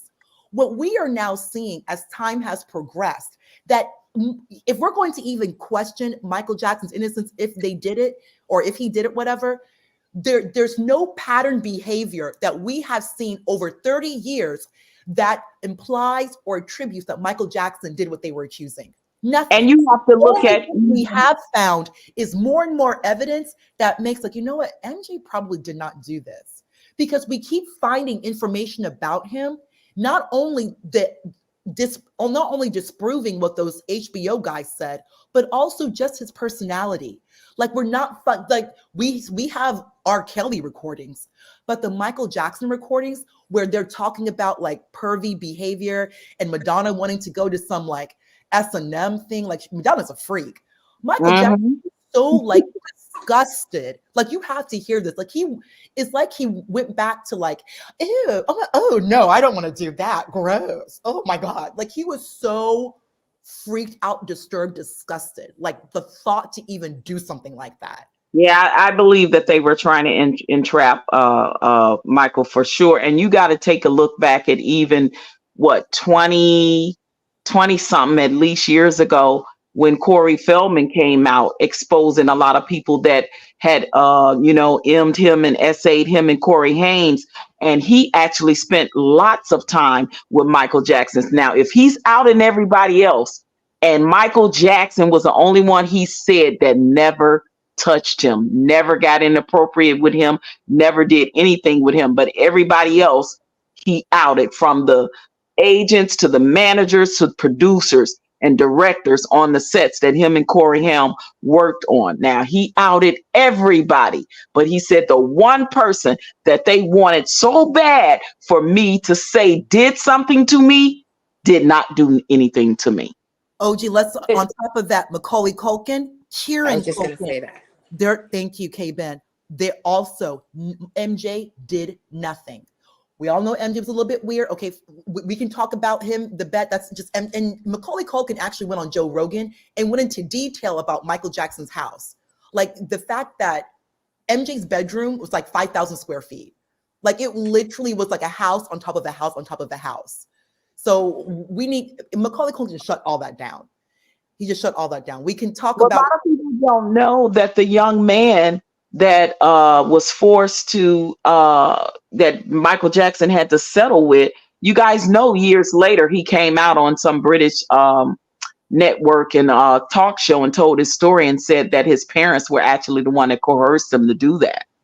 The Yeah. young man, And I Michael can Jackson. explain to you, I don't know OG, if you what was guys going know on. If I may share something with you, OG, Paul Mooney, he made a comment about Michael Jackson's stand-up. He said that it was very well known in the industry that Michael Jackson is a check writer. Michael Jackson never liked to go back and forth with people. Eddie Murphy also said that Michael Jackson called him because, Eddie was like making jokes and stuff like that about MJ, and of course, Eddie Murphy can do like a perfect impression of anybody. Like he has like perfect impression. He said that Michael called him like, hey, you know what? Like, no more making fun of me. How much? Like, just how much would it cost to just talk about, just not like make fun of me. No more jokes. Just how much? Like Michael would make things go away by writing a check. He could just do that. That's how Michael Jackson moved. People are going to pick up on that. We already know Michael Jackson's, we already know his nature. We already know that he has Neverland, that he really is that type that will bring in kids to cancer. They want to say it was all white kids. That is a whole lie. MJ had plenty of kids. There were plenty of black children at Neverland. They just want to focus on only white children. MJ had thousands of kids come through. Not only that, Joe Jackson also had like a talent agency, and he was also using Neverland to get new talent. Like Neverland was like the Jackson, like Havenhurst. No, Havenhurst is the Jackson family estate. Neverland is Michael Jackson's estate on his own. We all know Joseph Jackson and Michael Jackson were always close all the time. Joe is Joe, whatever. But they would use Neverland, new talent, new this, new that. And the Kardashians were there as well, and Paris Hilton's family. So Neverland was just like a one-stop shop for just Hollywood. And it's one of the oldest industry like estates in California. Like he built that in 87 and everybody was going there all the time. On top of what Michael Jackson was doing for children who were in need. We all know this. People were taking advantage of his good nature, his good character. They know he's a check writer. They know Michael Jackson has a big heart. He got scammed, not once, but twice. That's what happened. We all know this. It's now well over 30 years. Where is everybody else? We know about Robert Kelly. We know about Sean Combs. We have all been hearing stories about these two for well over 25 years. How come we don't hear anything else about Michael Jackson? And he's been passed away since 2008, and there still isn't anything new. The FBI closed their case. Let's not forget, where there's smoke, there is fire. Like where there's smoke, there's nothing on Michael Jackson, and they went after him times 10, what they ever did to Robert Kelly and to Sean Combs, and nothing came about. We've been hearing about Robert Kelly and Sean Combs for decades now. Yeah, they went over Never Neverland with a fine-tooth comb, inside out, underground. And they Neverland. Yeah, they found nothing. So, Byzantine, like something from the Byzantine Empire, something incredible. MJ could spend money like an old white woman. They destroyed his home. Millions upon millions upon millions of dollars in damage. He was never reimbursed. And they embarrassed the hell out of him and arrested him. So come on, y'all. They tried their hardest. They found nothing. Okay, I'm gonna, Gigi, I know some of you may not agree with me. I'm gonna throw in Bill Cosby. Bill Cosby's been running, this is well over 50, 60 years. Are we really gonna say everybody is wrong? Because there are a lot of stories that some of them were not published that are really, really sad regarding Bill Cosby. So I'm just I know personally that MJ, a friend of mine, not believing it, but when we're looking at Sean Combs, OG, K-Ben, when we're looking at Puff, looking at Robert Kelly, where there's smoke, there is fire. We cannot just sit back. We have spent the large part of our lives, Black internet, hearing these stories. We have. The thing when it comes to the Bill Cosby's, because I have a friend personally that is a comedian that's been in the industry for years, that everybody knew that was in the industry knew that if her agent, when she was starting out her career, her agent told her when she was going to have a meeting with Bill Cosby is do not accept no drinks from him. It was well known back then, you guys, and I'm just gonna really keep it a bean. Seriously, that her agent told her absolutely do not off take any drink he offers you, nothing, not even water. So it was well known back then of what he was doing, you But guys, oh, okay? On this, Harvey Weinstein was seem like worse. they have a history. These powerful men putting stuff in people's drinks to take advantage of them to get what they want. Yeah, and if you have to do that to take advantage of a woman to have she have to be unconscious or can't defend herself, then what does that say about you as a man, as a person that's doing that to another woman just to take advantage of her? What does that say about you? It speaks volumes. But this is well known for over 40 years in the industry about Bill Cosby. And OG, I was saying before, the same thing with Harvey Weinstein. Harvey Weinstein, they've known, Kurt Cobain's wife, like years before he Oh was yes, indicted. She Courtney. said What's on her name? TV, Courtney Love. she Oh, said, K-Ben, it's a sad don't, story. It's a don't, sad story, K-Ben. Yeah. she, she said, don't go to Harvey Weinstein's hotel room for anything. And she said it on live TV at the MTV after party. They were like, I don't know what they asked her and why she said it, but she said, oh, don't you dare go to Harvey Weinstein's hotel room if you know what's good for you. K-Ben, if I may give you some background.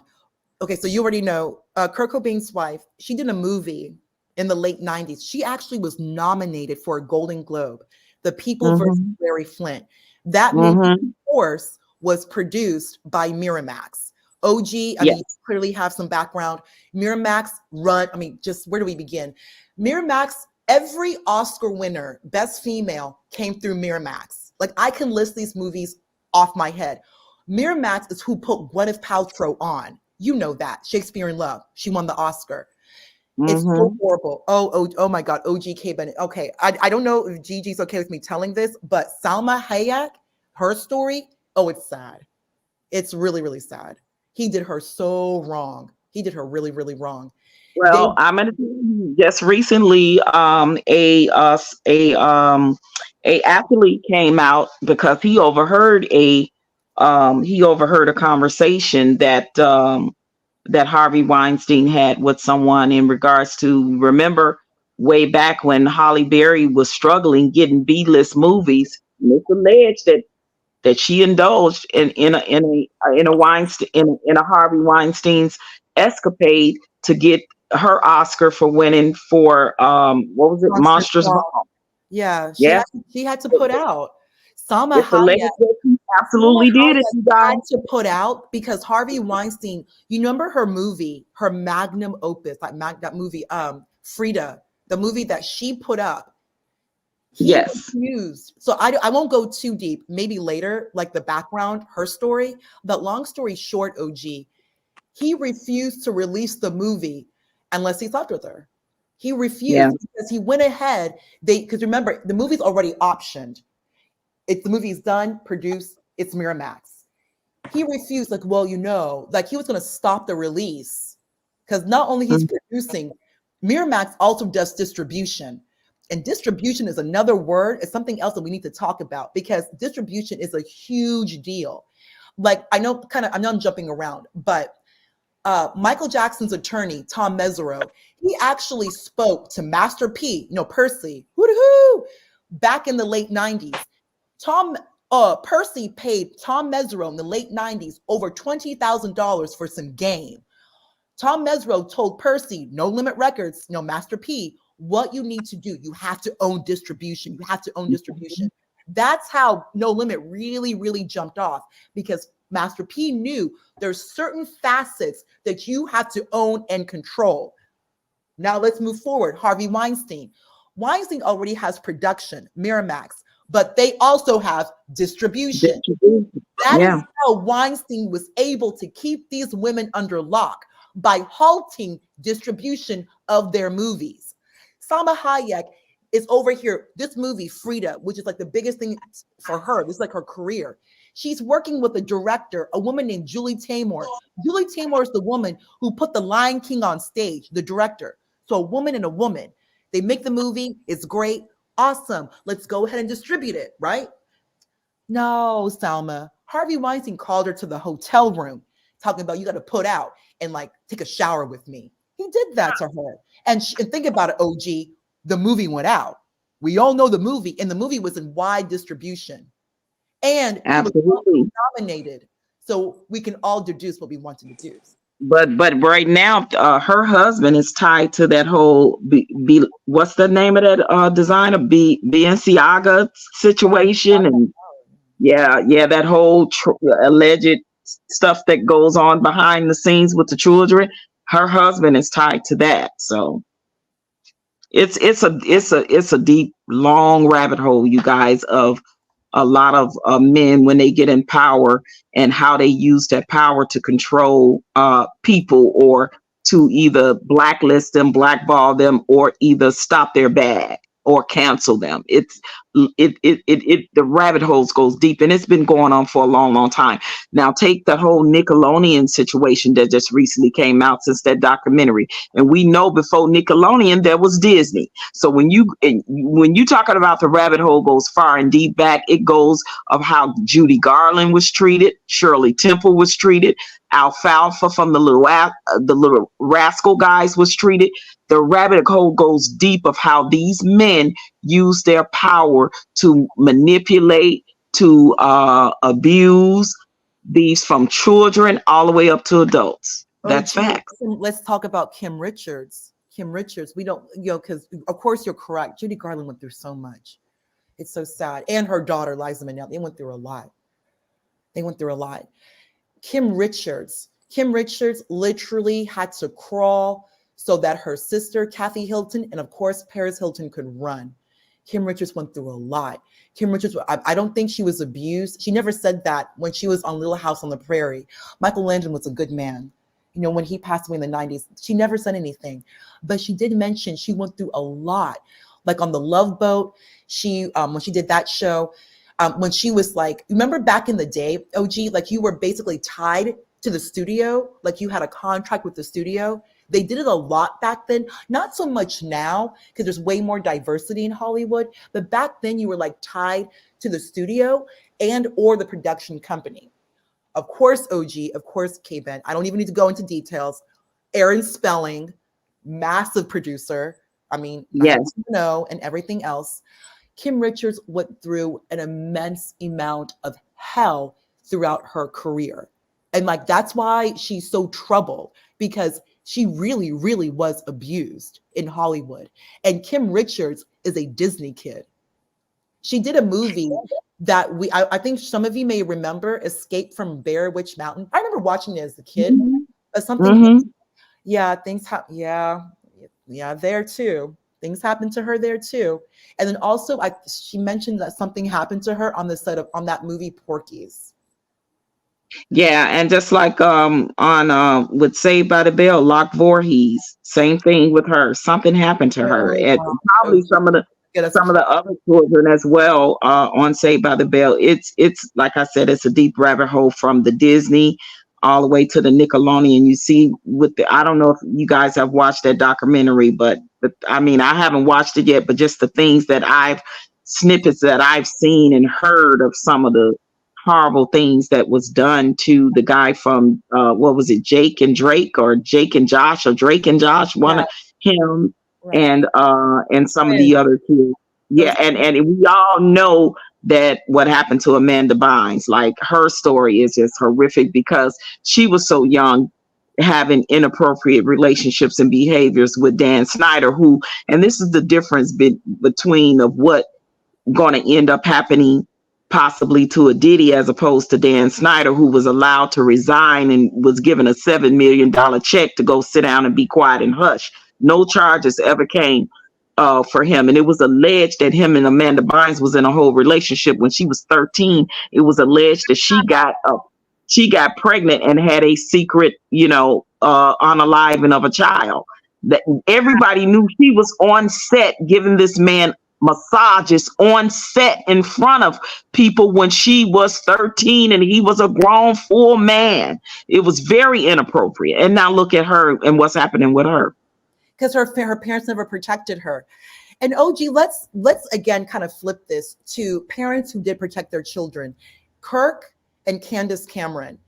Well, she did a what you call it when you divorce your parents, emancipated herself. No, not Candace Cameron. A Full House. No, I'm talking about Amanda Bynes. I'm talking about Amanda Bynes. Yeah, she did. She emancipated herself before 18. Yeah, she emancipated herself. A family that did protect their children, from the set of Growing Pains, Kirk Cameron. It was very well known that the parents kept a strong eye on those two, on the set of Full House and on Growing Pains. They never let anybody mess with their children. Remember, it's Kirk Cameron who put DiCaprio on. He's the one who put DiCaprio on the show. Leo DiCaprio on Growing Pains. We all remember. Around the end of the series, DiCaprio was on that show.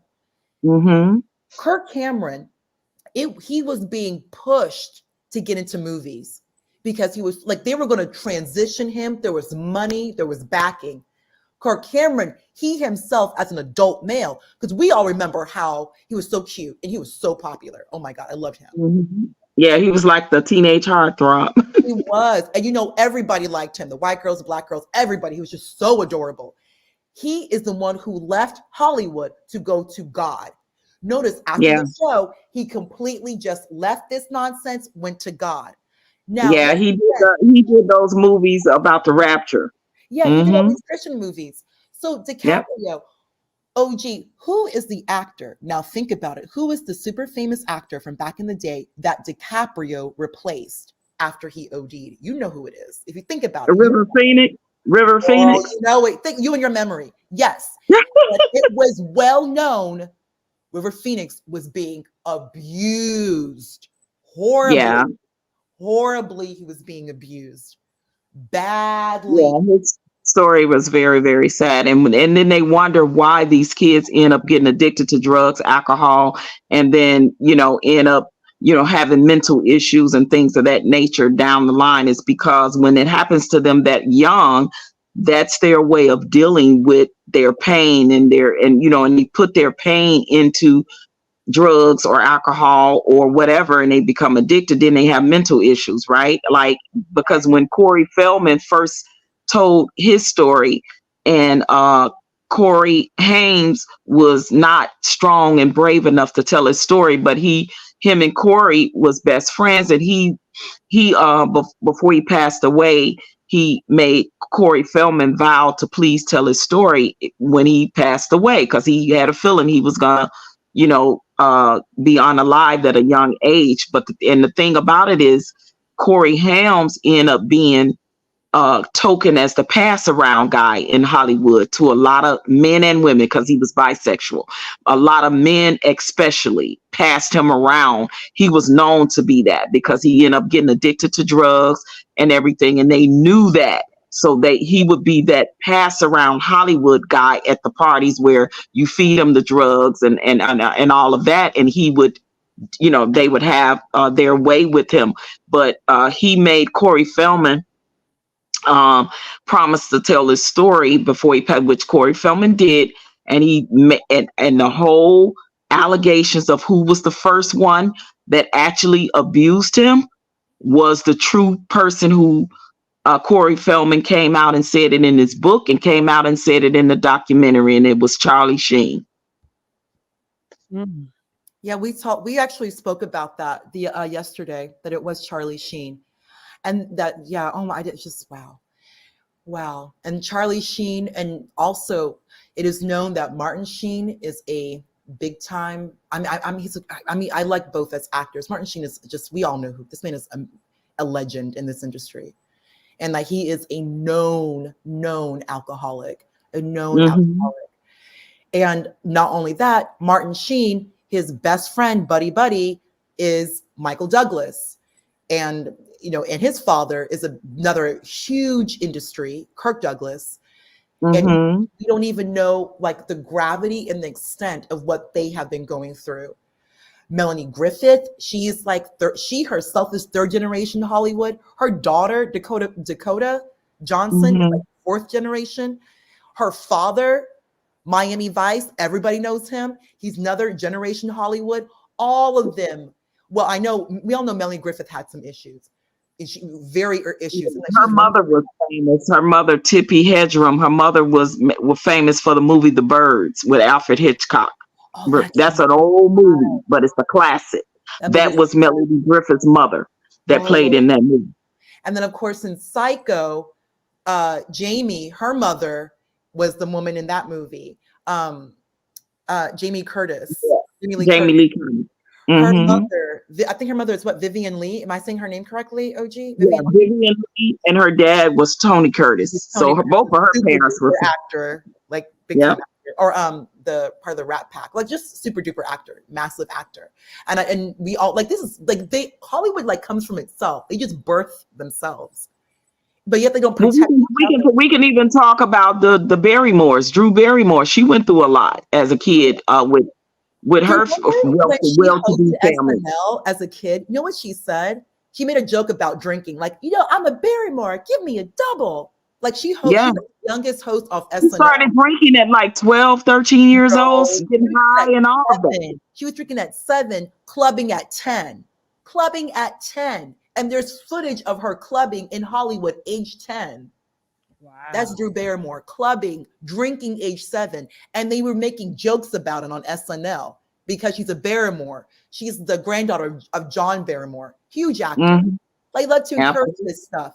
And OG, think of all the list of actors from like the early 90s who are either passed away or very, very not well. Edward Furlong, gone. We just discussed, he's alive, but he does not look well at all. He does not. Yeah. River Phoenix, who was beloved. Gigi, River Phoenix, he's the big brother to Joaquin Phoenix. Joaquin Phoenix, yeah. That large actor. Like, I love his movies. That's his brother, passed away. Brad Renfro, OG, from the movie The Client, that great movie with Tommy Lee Jones, Susan Sarandon, like 95, he's gone. Yeah. We can just keep going. There's another actor, Devon Sawa, he's gone. Heath Ledger, who's a little bit younger than them, he's gone. Like, we can just keep going. All these absolutely.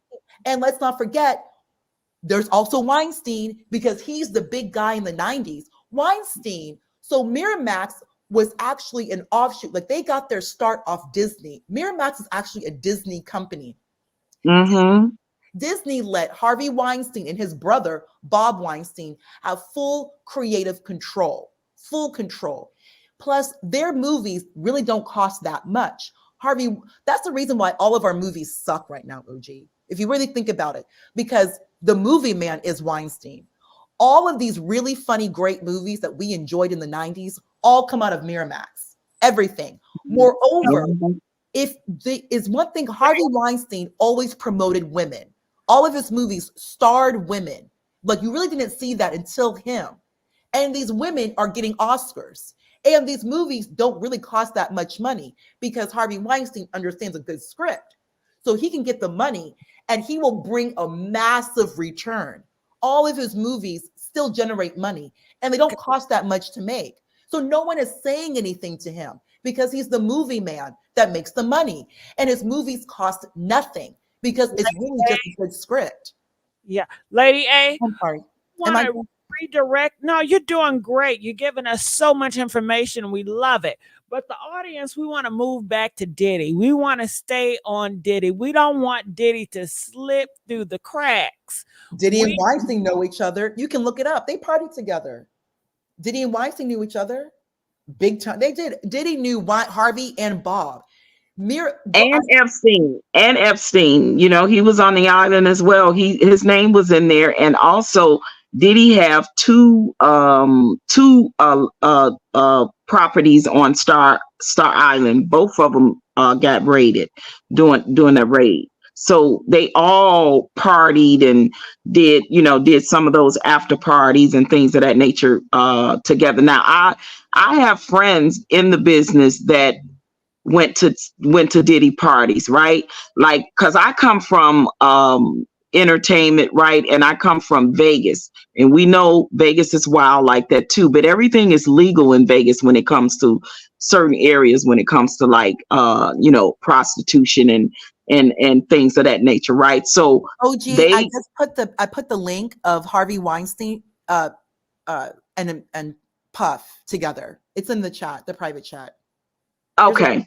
There's a picture. Yeah, Of course, so I'll put it there. yeah, so I do know people that have been to some Diddy parties. Now, do I know people that indulged in the after parties? I don't know if they did or not, but I definitely know people in the industry that went to some of the white parties, went to some of Diddy's parties, where I live now, currently in the state of Arizona, but definitely used to party with him in Vegas as well. Now, everybody know he was known to have the main parties, and if you're not gone by a certain time, that means you want to be there for the after party. It automatically meant that if you were at a Diddy party and you did not leave past maybe midnight or 1 o'clock or whatever, you absolutely wanted to indulge in what came after that. And I like I said, I had friends that definitely went to some Diddy parties because being in entertainment, being so openly in Vegas, I have a lot of friends that indulge in the swinging lifestyle, right?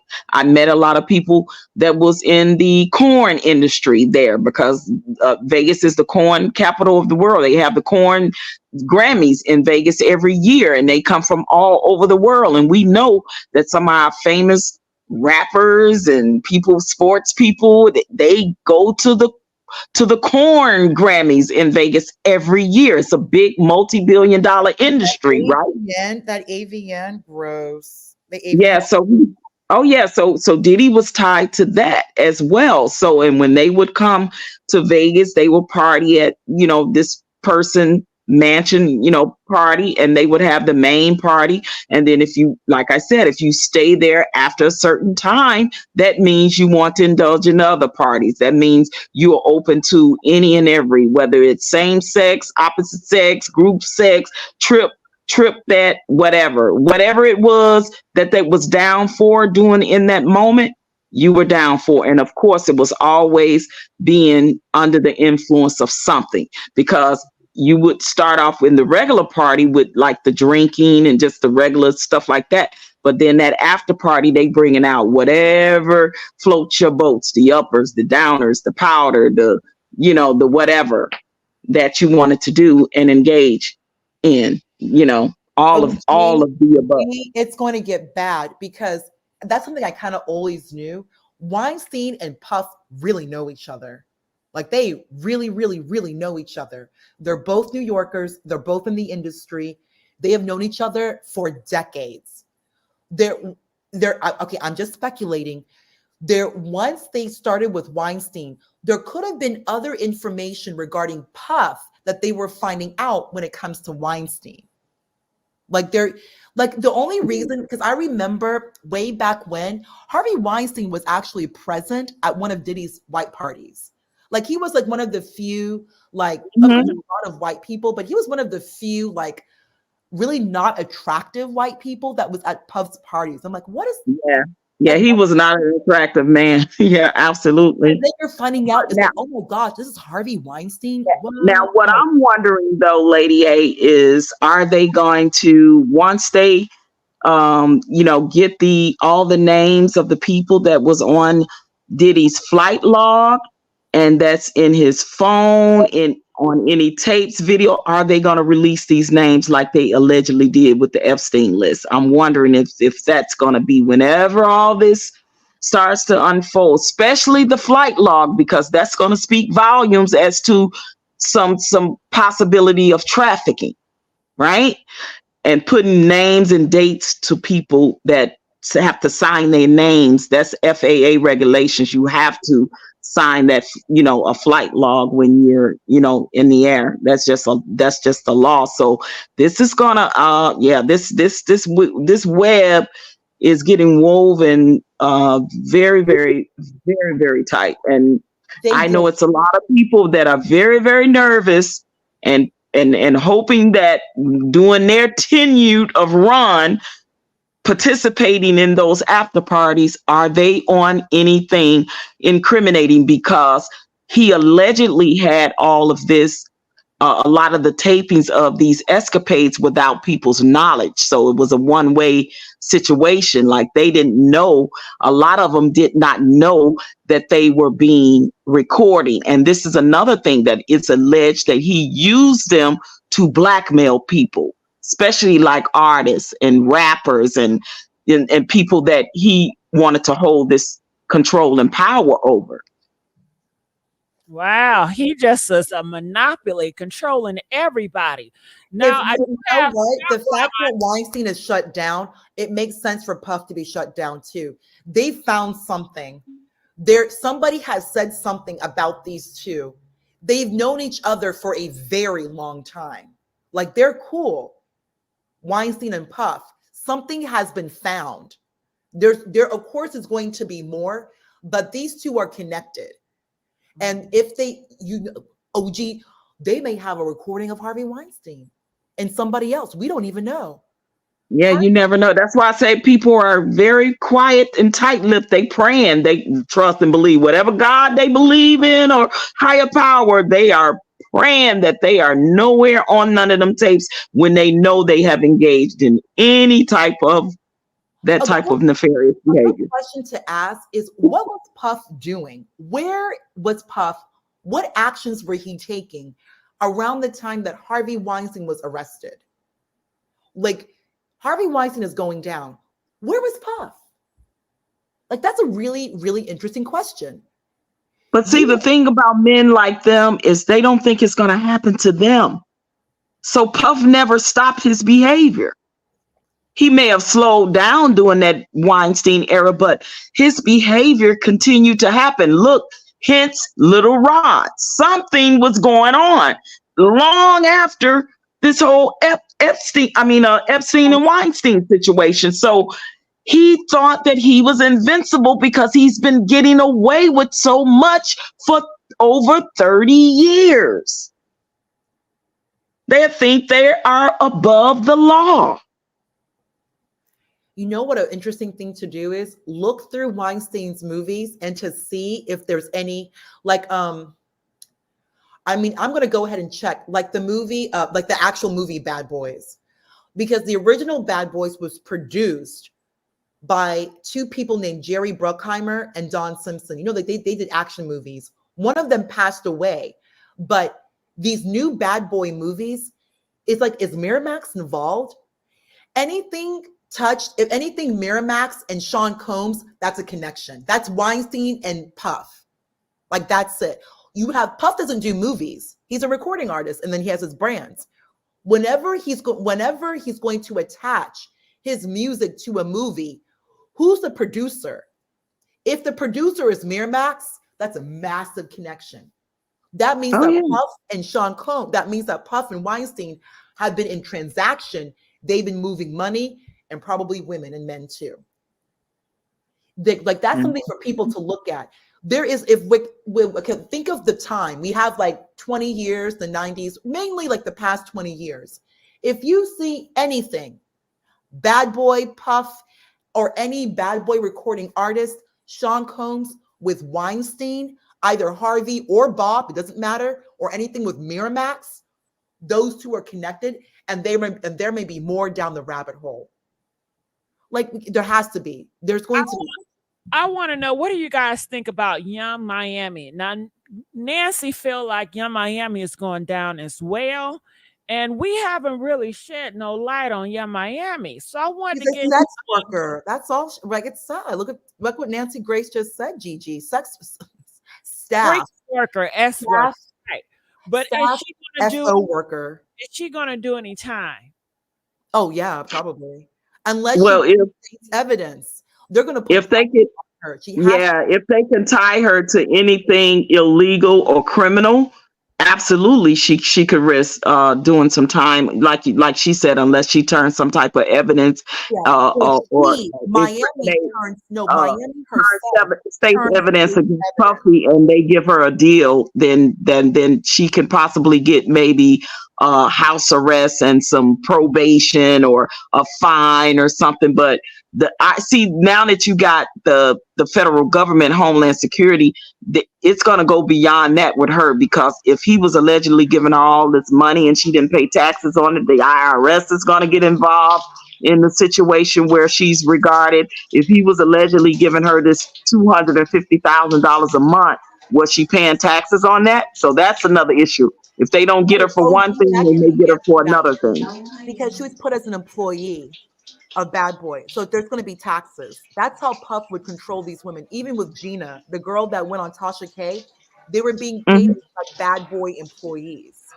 So you're being paid not from Sean Combs, you're being paid by Bad Boy Entertainment. So Right, but you still, if you're getting a check from the company, that's like you're working for the company. You still have to pay your taxes. right, she's paying payroll. I'm sure. So with touching on what you said, OG, more than likely Miami's being paid on W-2, or she's paying taxes. She's being paid, but she's getting taxes taken out like we all do. If you're on W-2, you're paying taxes. Yeah, right. Well, we all know a lot of people get paid by W-2 but don't file their taxes. So that's the problem. Like, is she filing? You don't have to. Filing is really for those who owe. If you're on W-2, you don't necessarily have to file. Right, but yeah, she do, but she's in a whole nother tax bracket where even if she, as an employer, she still have to pay the government. OG, I'm telling you right now, they take their money. I don't even have to. I'm not saying that they don't take, but they take. Government's getting their money, even if you don't. Right, but W-2, they're getting them. I get. More than likely. I get what you're saying, but how do you think they get caught up with the tax evasion, the whole Wesley Snipes situation? It's like, yes, but if you're not filing and you end up owing W-2, SAG, you're a contractor, you're unionized through SAG, but you're not necessarily like W-2. You're a contractor. You're just unionized for their protection and for negotiation. That's different. So you're a contractor. What is that background noise? What is that background noise? Wesley was most of these. Are you there, K-Ben? Okay. Yeah, I'm here. Is that you in the shower? Yeah, because I wanted to say something really quick, but I'm going out. That's why I'm getting ready and listening to you. Getting out the shower. I'm sorry. No, really quick, that Carisha, she kind of connected on live TV that they're investigating Zeus now, connected to Diddy, that they were sex trafficking the Zeus girls with Diddy's girls together. And Carisha on live TV confirmed that. A Zeus girl was doing an interview with her, and the girl said, "Don't you remember me from that boat? It was a bunch of us, remember?" And Carisha was like, "Oh, yeah, I remember." And JT is standing there like, "What the hell?" And the girl's like, "Yeah, can you believe it? We were on that boat, and now look where we are." So they're saying that all those Zeus girls, I don't want to say including Natalie Nunn, but she's an escort. So they're tying him to the. I've been hearing it a lot on the download that they're investigating Zeus too for the sex trafficking. Well, I'm just saying, I'm telling you, the IRS is going to get involved too. I know what you're saying, but I'm telling you, they're going to snoop. They're going to be nosy when it comes to being in the tax bracket that they are being in. Why do you think so many of these celebrities go to jail for tax evasion? I'm just saying. No, another so thing, don't be surprised. They may be doing I don't think this is happening. Like, there's corp to corp. Like Bad Boy could pay Miami's corporation, and then Miami's corporation would be responsible to pay taxes. So Miami may not necessarily be W-2. And a lot of people do that, like corp to corp. Gigi, that's what I'm actually looking to do too. So then I would pay taxes myself, and then I would be able to write off a whole bunch of stuff. Because W-2 is super hard to write off stuff. But now, like before, so here's what I was told. If you're W-2, it's a lot easier to buy a house. It's a lot easier. If you're paid as a contractor, whether it's corporation or 1099, it's way harder to buy a home. Way harder. I was advised, buy your house first, then do the corporation. but you want to be on W-2 because the government wants to know that you are paying taxes. So touching on what you said, OG, yes, Miami was, I think they said 200,000, but there's a good chance that she was doing corp to corp. Like, okay, she's a city girl. So the City Girl Inc. You get it? City Girl LLC. So She came out recently and she said that that was a lie. She's not getting paid $200K. She said that is something that you guys, the internet, made up. I'm sure Miami. Understand. You say that before the government. Yeah, of course you said that. But when it comes to anything criminal, if they can have any evidence connecting her to any type of S crime, trafficking, yeah, she's gonna be looking at some time. Like you said, unless she turns state's evidence, or fed evidence over on Diddy, and they make a deal with her. Like I said, she may get a slap on the wrist depending on how deep she's involved. But from what I'm hearing, she's fierce. Like she is, like the stuff she said to that Gina girl, like, I'll have Diddy make you get on your knees and crawl and all. Like, yeah, you sound pretty treacherous to me. And remember, she's the one who was holding everything down while JT, was in her situation. And Miami really did hold everything down for City Girls. She really, really did. Yeah, well, now they're saying that JT and Young Miami, they fall out and it's gone public. They're publicly don't get along and they're beefing. Well, what situation was JT in? What situation was she in? JT got into some trouble with, just credit card fraud. And Florida does not play when it comes to fraud because, they have such a huge, so many old people and tourists. So if you engage in this type of fraud, any type of credit card fraud, you are going down hard. They do prosecute very, very, very hard. That I know for a fact because of people I know, not people who've gotten caught in fraud, but just people I know who prosecute them. Florida is one of the hardest states. If you engage, like if you steal from old people, anything like geriatric crimes, anything against old people, credit card fraud, anything like that. Like if you're a hospital worker and you're using people's information and you sell it or you steal it, you are going down. So is it alleged that it's said that Young Miami came to JT's rescue in that situation and helped her out? He was found guilty, and like many of the live chat knows, JT went away for like 2.5 years. During that time, Miami held down City Girls. That's when Miami did that little song with Belcalis, that little song they did. And and then then JT got released. So keep in mind, we don't even know. Well, actually, I don't think JT is on parole anymore because JT's been in Europe. And there's no way that she'll be able to be cleared with the passport if she was still under like parole. Oh my gosh. Right.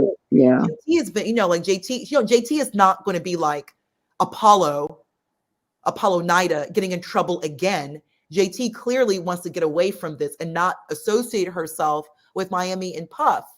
Well, it may be the best thing that she was away, for the 2.5 years that she was when, Young Miami got involved with Puff and started doing all this alleged nefarious behavior and alleged crimes with him. It's a good thing that she actually is far removed from that, right? But they did do a video together, Act Bad. Remember, Gigi? They did that music video, Act Bad.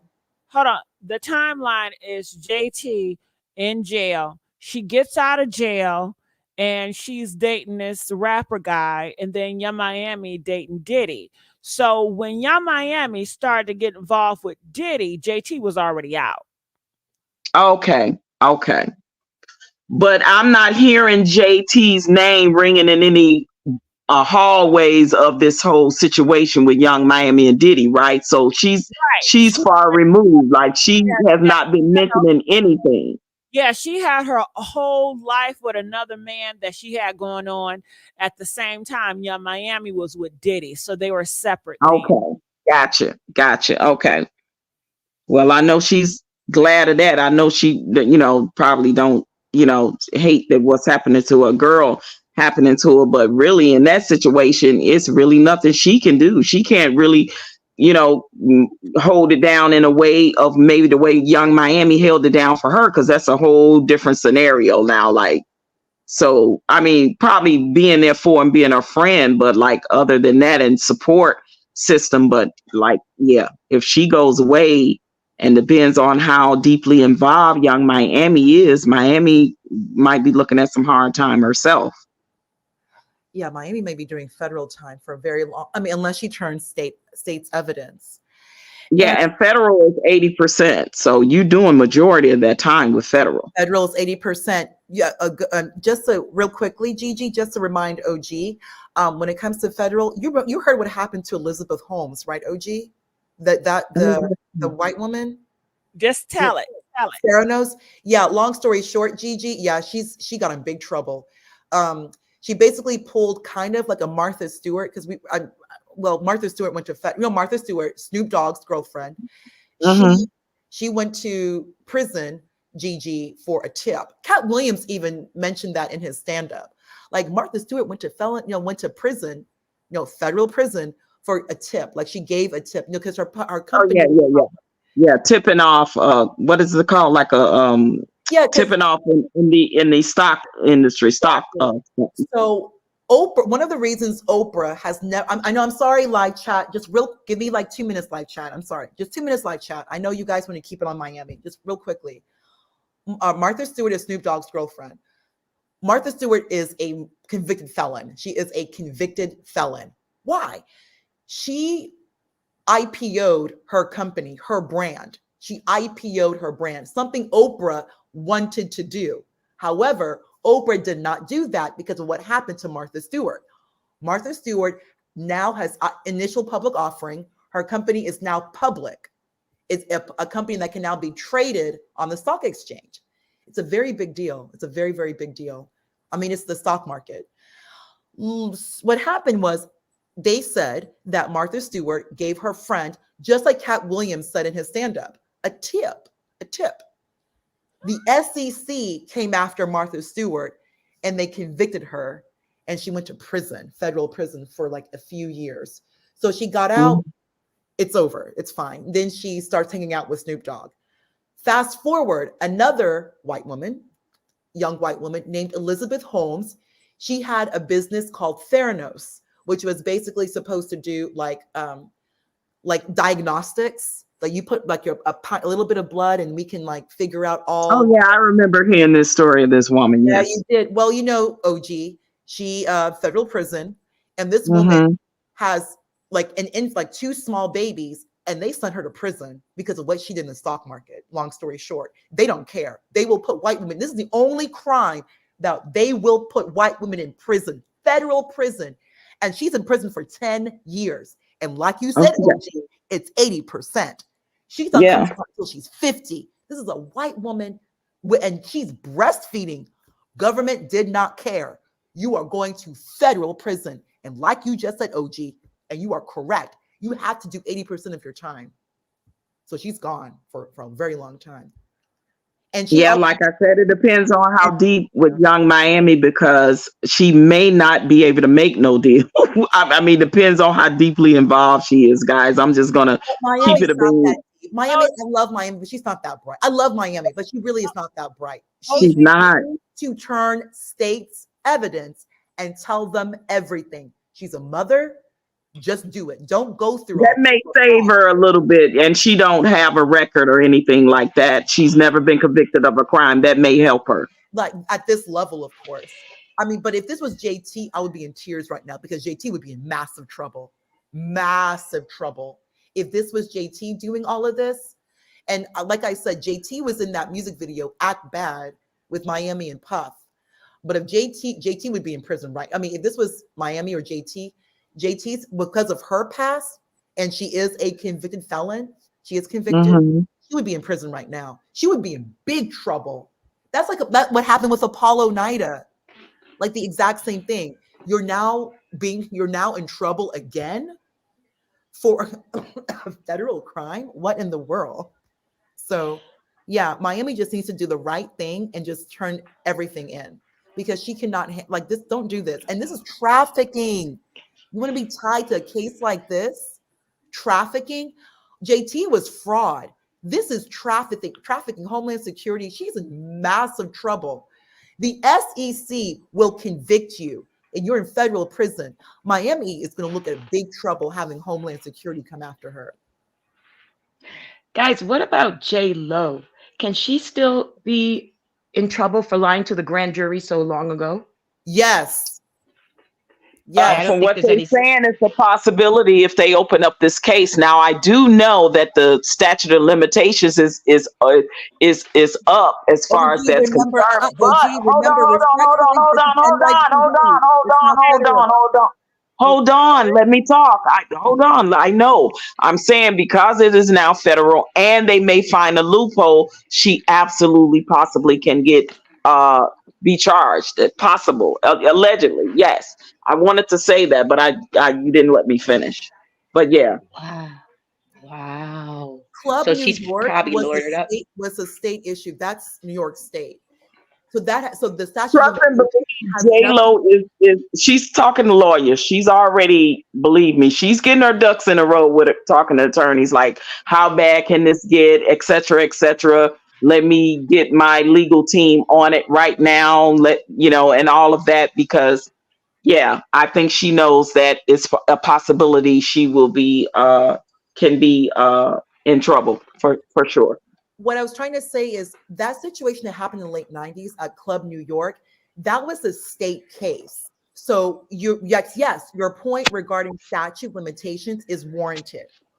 Again, what's happening now is that this has escalated to Homeland Security. So the federal government, the statute of limitations is completely nullified, null and void. They don't care. They can take this case and we'll see what happens. But whatever happened at Club New York with the statute of limitations, that is the state's case. That's them. Mm-hmm. That has Yeah, nothing to because do if they with involve this Homeland in with this Security. whole federal That situation, then statute, yeah, that's a whole that different story. So you're right. statute of limitations that you mentioned does not necessarily apply when we're now looking at an escalated case to the federal government. So Right. I just said that. I said absolutely that now it becomes a federal case and they can absolutely find a loophole because it's alleged that she absolutely did lie to the grand jury. though there's no loophole, they already reopened it. Yeah, That's what I'm hearing, word on these YouTube streets. I mean, right now it is alleged because I don't know if it's legally open, as far as to the public where there's actually paperwork saying they have reopened this case. Right now, all I've been hearing was it's alleged, what's going on the YouTube street. So I don't know. Yeah. So what they're saying in the comment section, they say J-Lo is going to have to play the victim card and say she was in fear for her life or something. And she might have been dealing with Diddy because he scares everybody. J-Lo is shopping for a deal right now. Yeah, well, hopefully she already got a deal. Hopefully she already saw this coming and she was just prepared. All right. J-Lo is getting things straight. Yeah. And Mike said yesterday that J-Lo, she's not going to be harmed by any way, but she may have to do a little sprinkle here and a little sprinkle there. So we just have to see. Now, K-Ben, now you threw this question out there. So what do you think, K-Ben? Mike, I just wanted to know if there was any statute of limitations for lying to a grand jury, because definitely if you're found guilty of lying to a grand jury, I understand what the gentleman said yesterday, but how do you get out of that? What loophole can you get out of for lying to a grand jury which dealt with an attempted murder? We're not talking about a robbery or yeah. K-Ben, the so. Homeland Security could use that against her, statute of limitations or not. If she really did do that, if she lied under oath, if she perjured herself, she could be in big trouble. You can't lie. Like I regardless of mean, statute of limitations in New York State, if they find out that she did lie, because the federal government could care less whether statute of limitations in New York State. If they do, like if you are on record and you perjured yourself, and the federal government is now reopening the case to build another case or do whatever, she needs to she's in trouble. That's Like what I'm she's saying. in trouble. She's in trouble. She should have just cried white woman tears and just kept her mouth shut. But if she Well, really just she's gonna do that if she gets into this trouble with this situation. If it's really become a reality, she's gonna absolutely cry to tears and say, that because of who he was and the reputation and power that he had, he forced her, he coerced her. Of course, she know what to say. She's an actress, plus she gonna have great lawyers on her side that's gonna probably get her again a slap on the wrist or something. And I doubt if she do any time, guys. I'm really serious. I doubt it, but we'll see. OG, you've seen her movies. She's not a great actress. You've seen I her agree with movies. you. And hold on, I feel that they don't even want J Lo; they just want Diddy. So Yeah. if they can bring her out to make Diddy seem like the bad guy, that is what they want anyway. We want to hook Diddy. They don't want J Lo. Yeah, So why I didn't agree she with that. give him I something agree with really, that. really good though? Like so let's just say hypothetically let's just say maybe she did perjure herself. Okay. And the government is willing to give her a slap on the wrist, but they're going to want her to give them something in return. Like she's just not going to get a slap on the wrist unless she gives them something good. Like where Yeah, are the like where are the bodies like, Lopez? Let us know. well, yeah, she may have to, give something up on Diddy of doing the time when she was with him, because I mean she don't know anything currently because she hasn't been with him forever. But if it's anything that she maybe witnessed, he did something unlawful back when they were together, she may have to absolutely give that up. And at most she can say, well, he was, he did have illegal weapons, around him or whatever. She may say something like that, and to give them something to lighten the load for her. Absolutely. Guys, I have another question. I don't understand it. How did Russell Simmons get served, and why did they serve him? Is it in connection with Diddy?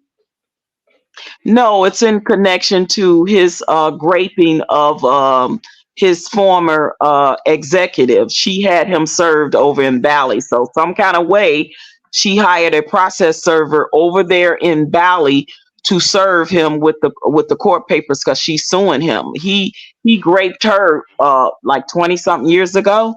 She's a music exec. I forget her name. She's Drew Dixon. Her name's Drew Dixon. Oh yeah, I know who. Okay. That's why he fled to Bali to escape being charged for graping her. Yeah, but She's she like that. served him over in Bali, got him in a meeting, honey. So she, Wow. because he started going on social media, and I guess some kind of way they found out where he was located, and he was in a meeting, and he got served in that meeting, sweetie. Whoa. Do all this, do you think that it makes people in the industry and just men around the world like double think about doing this to a girl or essaying anybody or anything, or it has no effect on other people because everybody feel like it would never happen to me? I personally think that the ones that think they are above the law, like Diddy, are just not gonna think that anything is gonna happen to them. And then you're gonna have certain guys that's gonna definitely watch and be more careful about how they handle and do business with women because of this situation. When you have men speaking out like Young Thug, Tyree, Stevie J, Uncle Luke, and Charlemagne the Devil, when you have men speaking out like them on behalf of of Diddy, that's the problem. Therein lies the problem when it's not always, huh? I'm sorry to cut you off. What did Charlemagne say? Oh, I mean, basically they're caping for Diddy. They're Diddy rah-rahs, and we got to understand it's about the legacy, and you taking the man legacy. No, he took his legacy. He did that. Because And I in go trouble ahead. for Jessica. Didn't Tasha K tell him about that Jessica? Yeah, Jessica Reed. And that's why I said men that talk like that, all these men are said men that have these same type of behaviors. So don't come talking about trying to take a black man down, blah, blah, bull crap. No, this ain't that. Let's not go there. This is not that. This is about what he did to his own people and other people, and what he did to the culture, and what he did to the industry, and what he did to his own legacy. Because see, let's look at it, extends even past him. He actually groomed his two sons, who are also named in said lawsuit. So when you have the behavior of men passing this down to other men, this lies the problem. So when you have these men like Tyrese and Charlemagne and Young Thug and Uncle Luke and all of them speaking on, and even R. Kelly from prison, he's speaking to Whack 100, talking about, oh yeah, it could be you next. If you're doing that type of behavior, it needs to be you next. Hello? Like R. Kelly, you've been locked up for years. Have you not learned yet? You're still talking the same nefarious behavior that got you there in the first place. You're not taking accountability. A lot of these black men do not want to take accountability when they behave like this. They want to talk about, oh man, look what they doing to Diddy, man. Your Stevie J is like, shut up. Because you were on some of those videos. I would guarantee you that, Stevie J, because I actually, almost 20 years ago, saw an estate with Stevie J when him and Eve was together. That was spread all around in the industry. So it's men that talk like that. It's their behavior. These are the same type of men that have these same type of behaviors when it comes to women. And I'm so sick and tired of these type of men making excuses for men like Diddy. Talk about it, OG. Especially Charlemagne. He has no right putting Spanish fly in girls' drinks. Please. He's the wrong messenger to say anything. You should just be quiet, because you're an abuser as well. So, I mean, it's like you look at Hollywood, you're trying to figure out who isn't.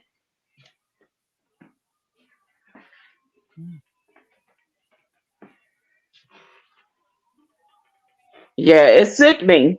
It's sickening. So we're gonna see how far this rabbit hole goes, because believe me, it's more than just the alleged Diddy's and Jay-Z's. Oh, that rabbit hole goes very, very deep with a lot of men in the entertainment and sports industry and movie industry, just overall in the arts industry, period.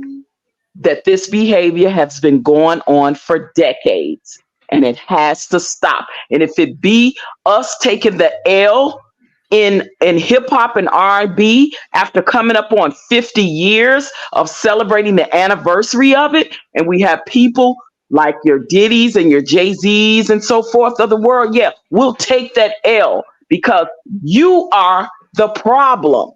Right. And it's time that it stops. And the industry needs to be torn down and rebuilt all fresh and new again, because it's men with this mentality and power that will continue to stay in power if people don't talk. And it's funny to me that all the men that were around the Diddy's of the world, it took a woman to bring them down. Cassie. Exactly. Just like the Me Too movement, that one actress that brought down Weinstein, the one that kept on and kept on. And she was the main character that brought him down. So the thing is, yeah, they're getting these key people, but this is not just this whole thing, from the Me Too movement to this whole thing with Diddy, it's just you lost faith in the celebrity. Like the celebrity, 2024 has brought down the celebrity. It's like they're not respected. You don't see them as celebrity anymore, because you just don't know who to trust and who's what. So like the whole celebrity idea to me is just, because of all of this, it's just gone away. And like you said, OG, they need to just break it all down. Just burn the whole thing all down, Hollywood, everything, and just start all over. You guys, we got Mike back. Welcome back, Mike. First of all, ladies, salute. Salute to the ladies. So hope everyone's having a great night. Thank you. You're welcome. Salute, ladies. This is a Mike great. in the 4th hour. Oh my goodness. Hey, Mike. Oh my God! Like Oh, why totally. does everybody always like pick on me? I always Gotta say get that some like the whole get some entire pom poms. Totally. Oh, No, I've but been saying this what forever. you're saying is exactly right. You know, and what you ladies were saying, I was listening. What your ladies were saying is spot on. You know, they're coming after Diddy now with R. Kelly. Now, I want to ask you, ladies, all of your opinions. R. Kelly is speaking up from prison. Do you think R. Kelly is going to turn on Diddy to try to get a shorter sentence?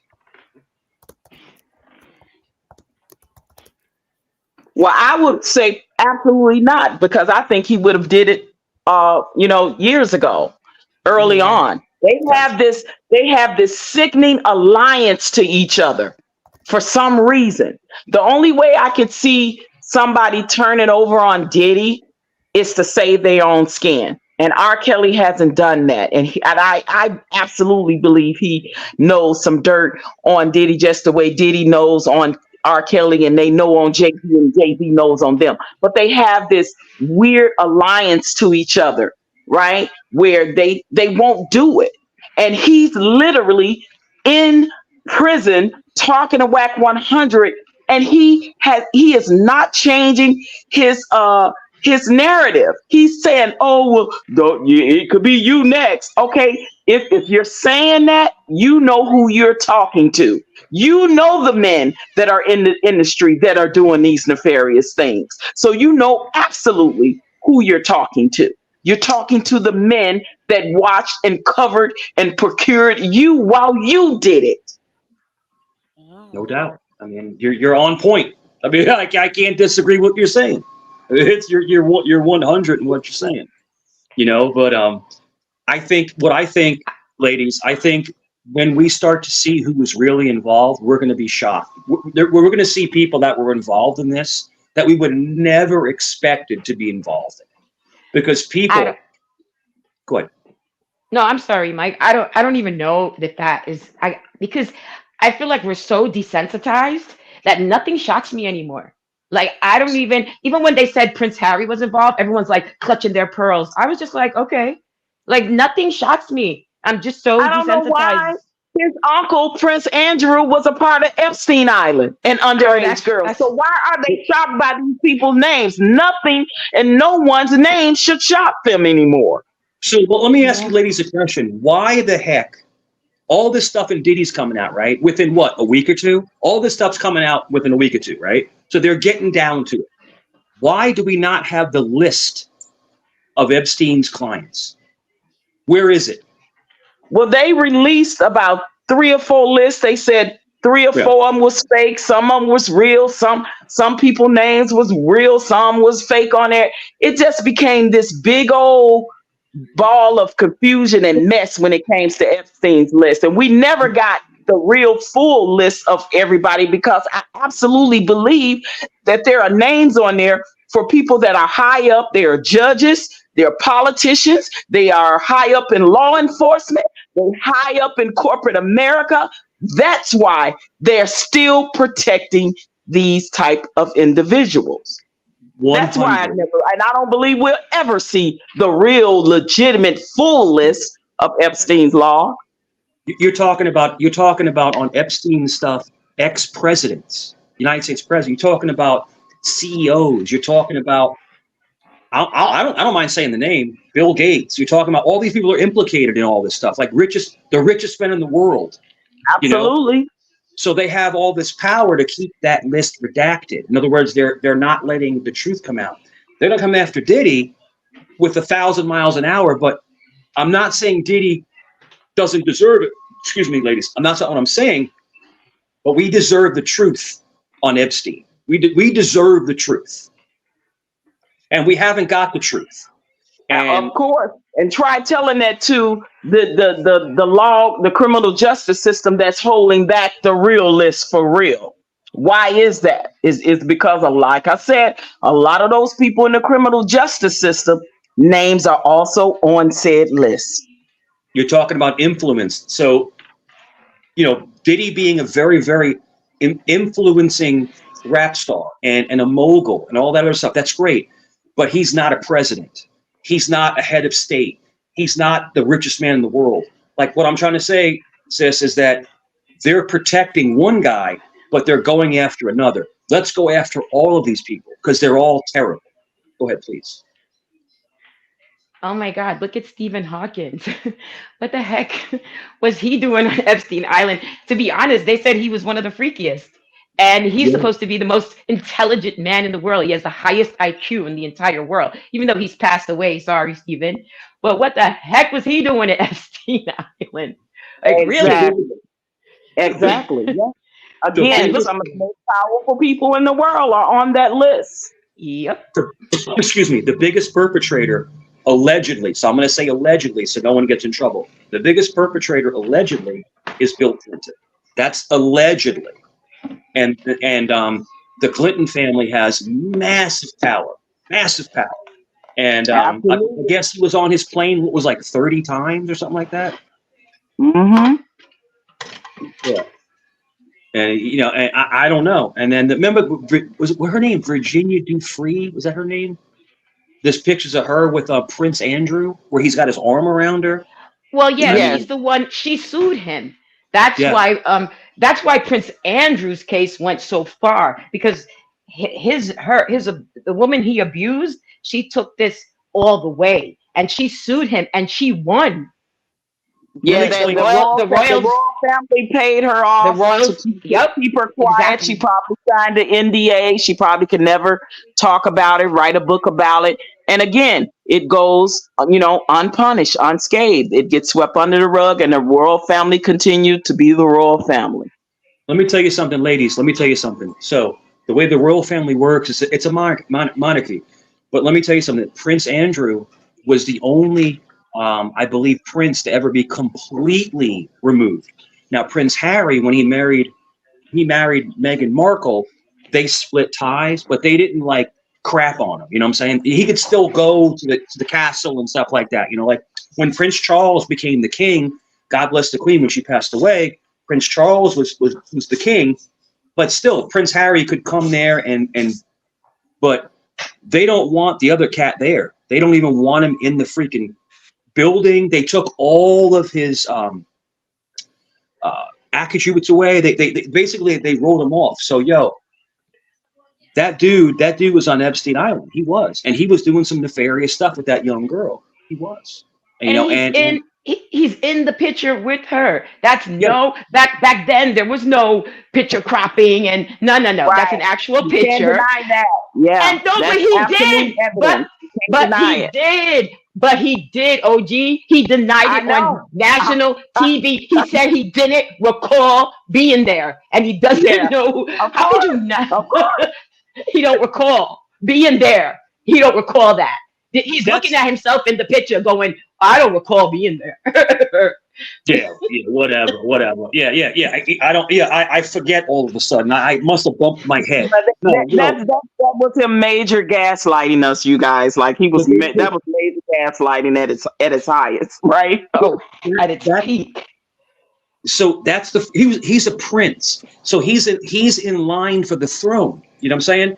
They took all of his power away. They stripped him of everything. So in other words, what I'm trying to say is he's guilty as hell. I mean, you guilty. You know what I'm saying? Hit the gavel.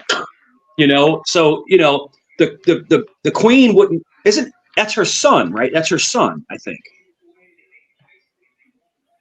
Is that one? Yeah, her son. So for a mother to turn her back on a son, you got to be guilty as hell. You got to. You know what I'm saying?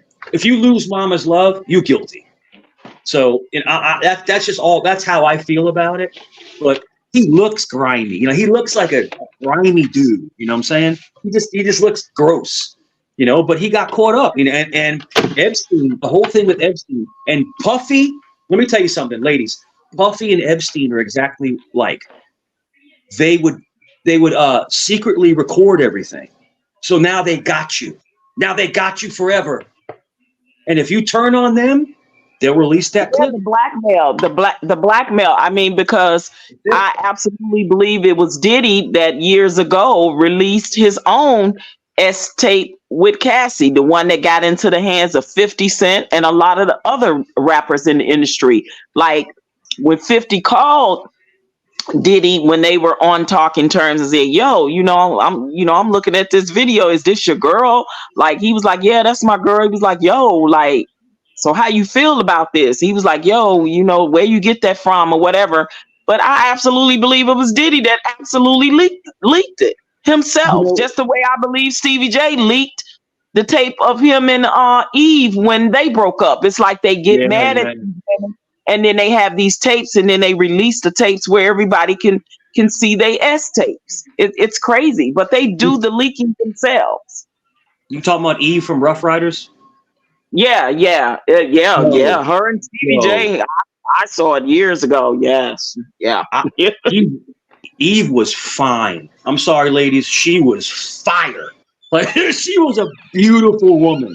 Yeah, but she got caught up in that stuff, So well, yeah, she got away now because she got her billionaire and she minding her business and living her life. Yeah. So I ain't mad at her. She got the heck away from all of that evil and nefariousness because she went through a lot with Dr. Dre and Stevie J and Diddy and them as well when she was just trying to be a rapper. See, that's the thing. These artists come in there with a dream and they take advantage of someone's dream and turn it into a damn nightmare.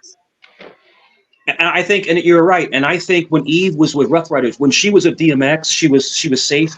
I believe in my heart DMX was, he tried to tell us about all this crazy, like the stuff that's going on now, all this debauchery. Because I don't believe DMX was anything involved in that stuff. He would talk about, all the sacrifices and stuff like that, all that crazy stuff. And then they made him. Absolutely. Why you think for so long that people like Jay-Z and Diddy gatekeeped him? They blacklisted him. He had a hard time getting in the industry because he would not acquiesce to the things that they were doing. And so literally, he had to go through the back door, around, up and down the street, up and around the corner, around the block, all of that. He had to do a lot of bobbing and weaving to make his way in the industry. And thank God through the Rough Riders and all of them, he made a way because he was like DMX was dope as I don't know what, but because he would not dance to the Diddy music, right? They did the same thing to him. You are considered an enemy when you do not acquiesce to the nefarious behavior that they were doing during that time and still is at some point. Who was it? There was a famous rapper. I can't remember who it is right now, but he would go to Diddy parties, right? And he'd say, I have to leave early because I can't be here after a certain point. In other words, they were the freak offs and they were a freak off session. I can't think of it right now. I'll remember it later, but he would bounce. He would like bounce out. So, everyone listening, this stuff is real. This is a real thing. And, people talk about selling your soul to the devil. In other words, and I believe the devil's real. I believe those evil forces. And I believe that these people get corrupted by all this disgusting thing, the debauchery, the nasty stuff. And the really good people like the DMXs and the really good rappers and the really good singers that don't fall into that, they meet their demise. They're brutal. Like they were talking about DMX as a crackhead and he's crazy. He wasn't crazy. He just told the truth. Yeah. He told the truth about things. So they attacked him. I mean, he had his addictions. He battled his addictions because of the trauma that he went through in his own life and childhood. But when you look at, a lot of them did, right? Like Diddy became this monster that was created by people that allowed him to get away with the things that he got away with for so many years. And a lot of it has to do with the people that was around him that allowed this to happen. Exactly. And that's what happens. It's like you allow it, you see it, you acquiesce to it, you become a procurer of it, you say nothing, you turn the blind eye, you sweep it under the rug, and then this monster is created, and then we act like, oh my God, he is such a horrible person. But this is a person that you had close around you, that you saw the things that he was doing and you said nothing for 30 years. Perfectly said. It's enablers. They enable him to do what he's doing. They enable him. They don't say nothing. They turn their head. I didn't see nothing. You know, it's like I ain't. But yo, people don't like a snitch, right? People don't like a snitch. But if I saw a dude doing the things he did, I would snitch my tail off. That's what I'm trying to say. Yeah, OG, absolutely. OG, Mike, Gigi, you guys, thank you so much. I gotta run. It was so nice talking. I'll keep listening. You guys are awesome. Good night. Anytime. Okay, good night. Salute, sis. Yeah, so Yeah, no, but I mean, it's sad that we've taken an L, but it's an L that we all gonna have to take and bite. And but if more people start coming forward and speaking up, then these type of things will cease because these people need to be held accountable.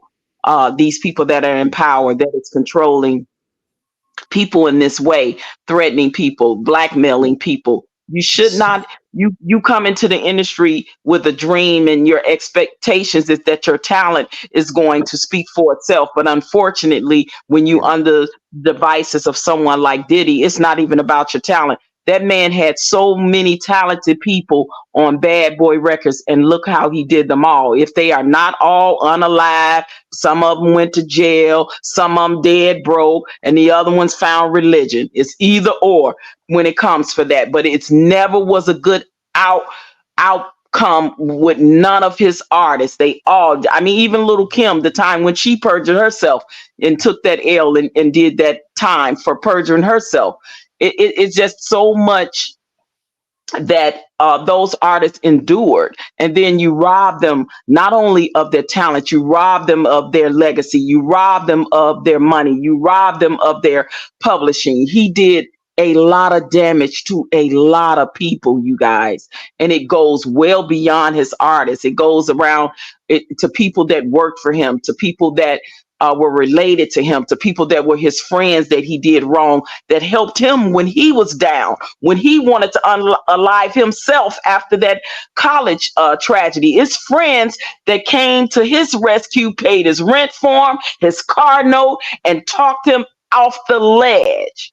But when they needed him, he turned his back on some of his friends that needed him, that was there for him. That's the type of dude Diddy is. So what you just said is extremely deep. So basically, I believe what you believe. So in other words, let's just say that you have a businessman, right? Let's just say someone owns a business and they like to underpay their workers and screw them over, for monetary reasons, Or okay, that's a crappy business owner. But Diddy would do it to his workers, to his family members, like you said, to his friends. He's a narcissist. He gets levity out of degrading people. I said this the other night. That's what makes him happy. He's a narcissist, and that's what I think. Absolutely. Yes, and people. The reason why this didn't come out sooner is because he was paying off. He was paying off a lot of people, but everybody was scared to be the first one to come forward. So God bless Cassie. The lady that got pow at the club where Shine took the fall for that. That lady always said it was Diddy that pow me. She said it literally all the way till she got in the operating room. She knew who pow her. But again, he bought his way out of that. Yeah, and no doubt. after that, she was one of the only ones that successfully sued him out of pocket for $1.8 million, right? And she said she had been getting harassed for years. Diddy was so mad that he had to pay her, that she said she would go outside and would have to, 1 year she had to buy brand new tires on her BMW every year for 7 years straight. Yeah. Because he was paying somebody to mess with her, harass her, allegedly. I have to say allegedly. Allegedly, but he wouldn't do it himself. He'll hire a goon, for $500 to go, but he's not man enough to do it himself. But he shouldn't do it at all. I'm saying, but what I'm trying to say is that he's a man. See, a man doesn't talk about it. He's about it. Don't talk about it, be about it. That's what we'd say in New York, don't talk about it, be about it. The quiet gangster, but he's not. He's not. And you know, it just, to me, I'm happy this is happening, and I'm unhappy because growing up, I was a really, really, really big Bad Boy fan. I'm not gonna lie to you, sis. I mean, yeah, we all were. Absolutely, we all were. Loved it. Loved him. He had hella talent on his roster. His problem, like you said, he was such a narcissist. He always wanted to be all in the video, dancing all in the video on his artist. What did Suge Knight say? He always wanted to be the star too, all in the video, dancing. Yo, Suge called him. Yo, and Puffy was scared of Suge. There's no doubt about it. And, you know, one of my favorite rappers, because I have a bunch of favorites, but one of my favorite rappers was Tupac. I love Tupac. Oh, my all-time favorite. Favorite. I mean, you know, no gay, but probably one of the most charismatic, handsome guys in rap. I mean, Diddy was such a narcissist, right? Like you said, he was upset with Kim Porter because everybody loved Pac, right? Don't get me wrong, we love Biggie too, but everybody loved Pac. So for Kim Porter to be Diddy's woman who owns Bad Boy, her favorite rapper was Pac.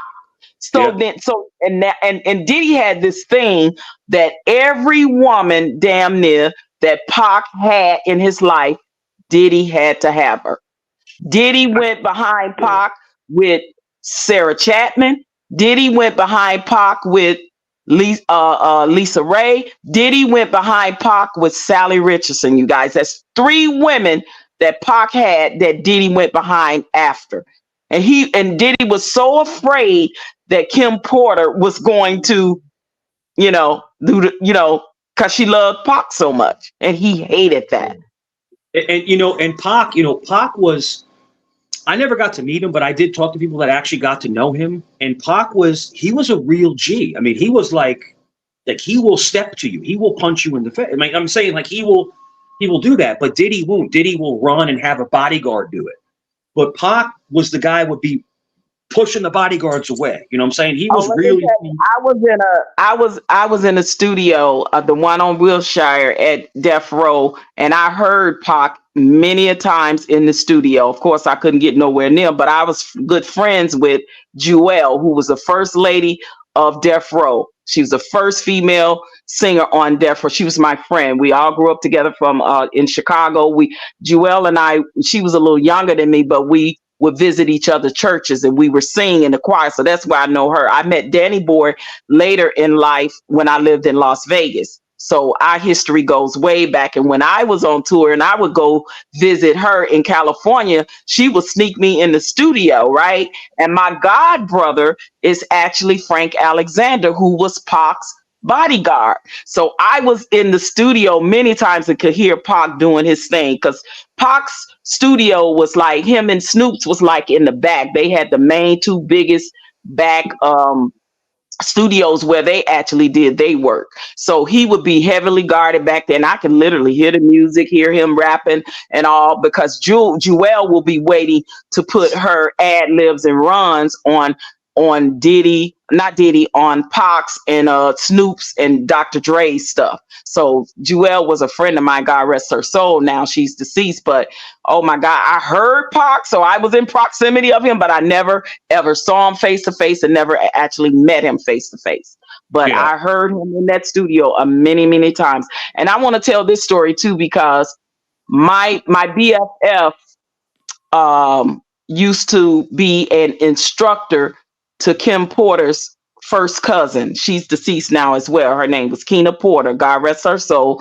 But she hung around those Diddy and Kim Porter days with, Kimora and Sarah Chapman and Misha and all of them back in the day, because she was literally Kim Porter's first cousin. Her name is Keena Porter. And she told the story to me and my BFF of how she got into that lifestyle. So she was doing those things way back then. That's how come I know it's true. Like when I tell you I know people that was at those parties or did, Keena Porter lived that life. She was a part of those Diddy parties. She was a part of she used and abused, alcohol and paraphernalia during her life. So now she is a medical student, and my BFF was her instructor.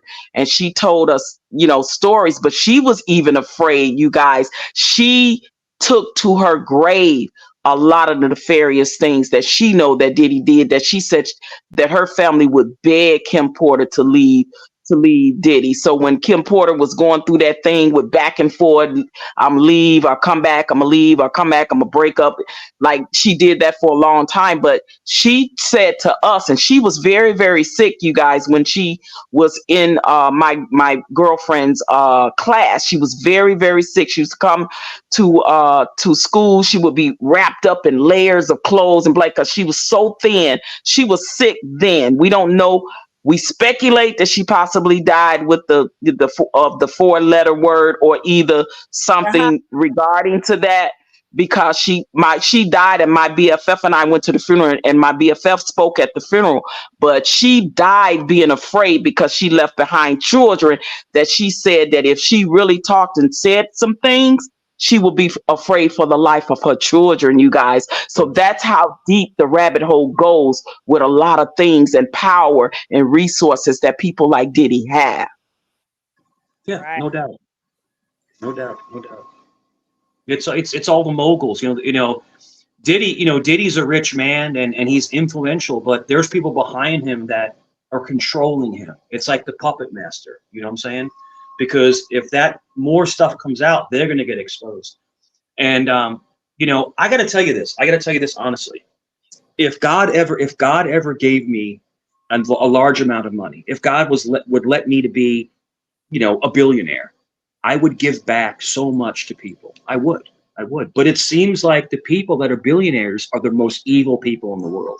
Go ahead, sis. Yeah, absolutely. And they want to keep, that wealth. And like I said, the sad part is because, Kim Porter is no longer here, and she entrusted, Diddy to take care of her children. And it's so sad that we're now seeing, those two oldest boys by Kim and Misha is entangled in this whole situation. I mean, it's horrible but when I look at King Combs, he reminds me so much of Diddy. I'm sorry. I believe he is a young narcissist in the making, as is Justin, because when you watched and your father do and get away with all these things for your whole life coming up, you see that, and you are this privileged kid of, that have wealth and resources through your parents. You think you are invincible as well. And I see that in both of them, because when Justin going to college at, I think it was UCLA, he was playing football, and his coach, screamed at him. You know how coaches sometimes scream at the players. Diddy took the helmet and beat the coach and got off for that. He got off for that, you guys. Like, he had been falling under the radar for far way too long. So you watching your dad do all of these nefarious things, and now he engulfs you in all of these things that he is doing, this lifestyle. And now you're finding yourself, Justin Combe and Christian King Combe, involved with your name being on a lawsuit for doing nefarious things, the same things your father is doing. And I know that Kim got to be turning over in her grave for how the turnout of Christian King Combe, and Misa tried her best to steer Justin from the ways of Diddy. But she's just a woman. She don't have the power and resources that Diddy have. He wants to be around his father, who's living this life, doing all this, getting away with all that. So who is she? Who is she with little to no power? I mean, he wasn't even paying her child support. She ended up getting put out her own house. Like, Diddy let this woman, for about not paying her, get put out of her own house. She was living in her car at one time. And this is a woman who she had his oldest and first child with, Justin. So when you look at the type of power and resources he had, it was barely stuff she could do. When he got caught up with the DUI, she came out and spoke then. She tried, but when these men put these women in these positions where they don't have any power with their own children to be a mother and try to steer them away from those things, look what happens. And now look at the trouble Justin and King is in. It's leverage. So basically, you leverage yourself to make somebody, they can't take care of themselves, and now you're the hero. You rule their life, so they're going to do anything you want. The one kid that is Albie Shore's son. Yeah, Albie is my buddy, you guys. I know him personally. Albie Shore is a legend. See, Albie Shore, he has money, but he's not like, a billionaire. You know what I'm saying? So yeah, he don't have the power and resources. So I'm glad he's doing this documentary where he can get to tell his story. And I'm so glad, and I pray to God that Quincy is not involved in this and don't get named in this crap. And I really, really pray that Al be sure get to tell his story through this documentary, which he just announces that he's going to be doing. Hopefully he gets away from that situation and he wasn't anywhere involved in that nonsense, because he seems like a really innocent guy. And it seems to me like Kim Porter was a really good mother. She just kind of got roped into all that, that nonsense that Diddy spits. Like I said, P. Diddy is a master manipulator. He can manipulate people. And that's how he gets what he gets. And he had that type of control over her too, and he abused Kim Porter as well. He coerced her.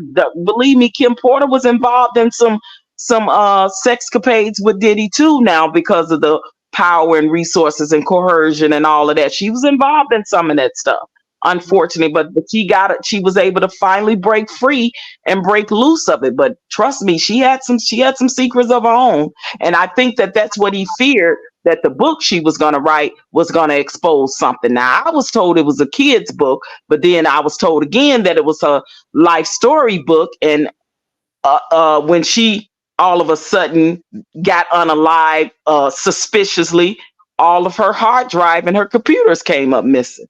Yeah. They wiped them. They wiped all the drives. They wiped them out. Yeah. I saw the report on that. They wiped them. And basically you magnetically wipe them, or they can't retrieve the information. So, there's something definitely, and that's not a coincidence. I mean, that's on purpose, But absolutely.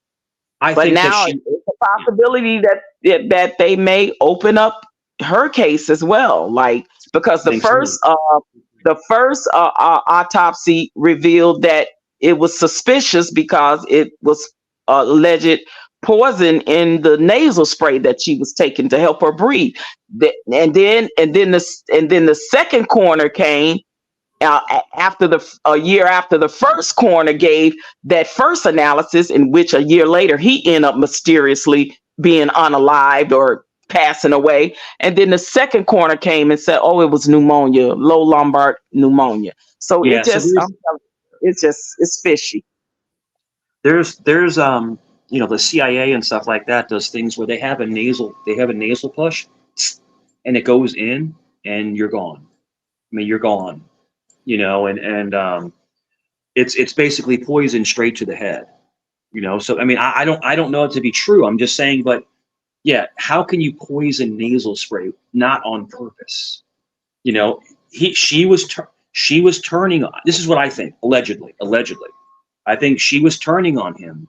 And he's like, all right, I got to get rid of this, this threat. And look, boom, she's gone. Yeah, and I want to ask the chat if y'all believe that Diddy possibly had something to do with the unaliving of Kim Porter. Put a 1 in the chat. If you don't, put a 2 in the chat. I actually do. I don't know. Everything in my being, just like everything in my being, is leaning towards he possibly could have had something to do with Pac's situation as well. That's just me. Yes, he did that to Kim Porter. Yes, he did. Mm-hmm. Yeah, how many ones we got? Can you see? I can't even see the chat. I'm on my phone. All of them ones except for one Lord. named Ty Woods. Oh. The only one to put my goodness. And I don't even think that. But everybody. Well, let me ask, do y'all think Diddy has something to do with Pac's unalivement? Put a 1 in the chat if you do. Put a 3 in the chat if you don't. For Pac, do you think Diddy has something to do with that? Change the numbers up. Put a 5 if you think that he has something to do with Tupac's murder. Press a 7 if you feel like he did not. Okay. Yeah, that's good. Change the numbers up. They are saying pretty much you're right that Tupac, he did have something to do with Tupac's murder. Wow. They on your Wow. yeah, we on the same page. I mean, Yeah. ladies, you saw the whole thing with Keefe D, right? Keefe D basically spilled the beans on everything that happened. I mean, yeah. I mean, it all goes down to if the FBI be able to trace this alleged $1 million check that was alleged supposed to be the down payment or the payment for Pac's unalivement. If it gets in any kind of way, because it's a check, guys. So if it gets traced, and checks can be traced, if it gets traced back to some kind of way to Diddy or his record company or label or distribution or anything got to do with him, then yeah, it's a possibility he may go down for that as well. Yeah, he's done. He's done. And it was supposedly like a cashier's check, but they, like I said, they can track everything. I mean, $1 million. We're talking about what? Pac was murked what in like what was it 20 90 years ago? Yeah. Yeah. Oh yeah. Him and Biggie, they were both unalive about 6-7 months apart or something. Yeah. I mean, let's do the one with Biggie, because everybody knows Biggie was leaving Bad Boy. He had just got a $62 million deal with Atlantic Records. He was taking Little Kim, Junior Mafia, Cameron. He was taking the Locks, all of them with him. Do you all believe that Diddy had something to do with Biggie's unalivement? Pick the number, Gigi.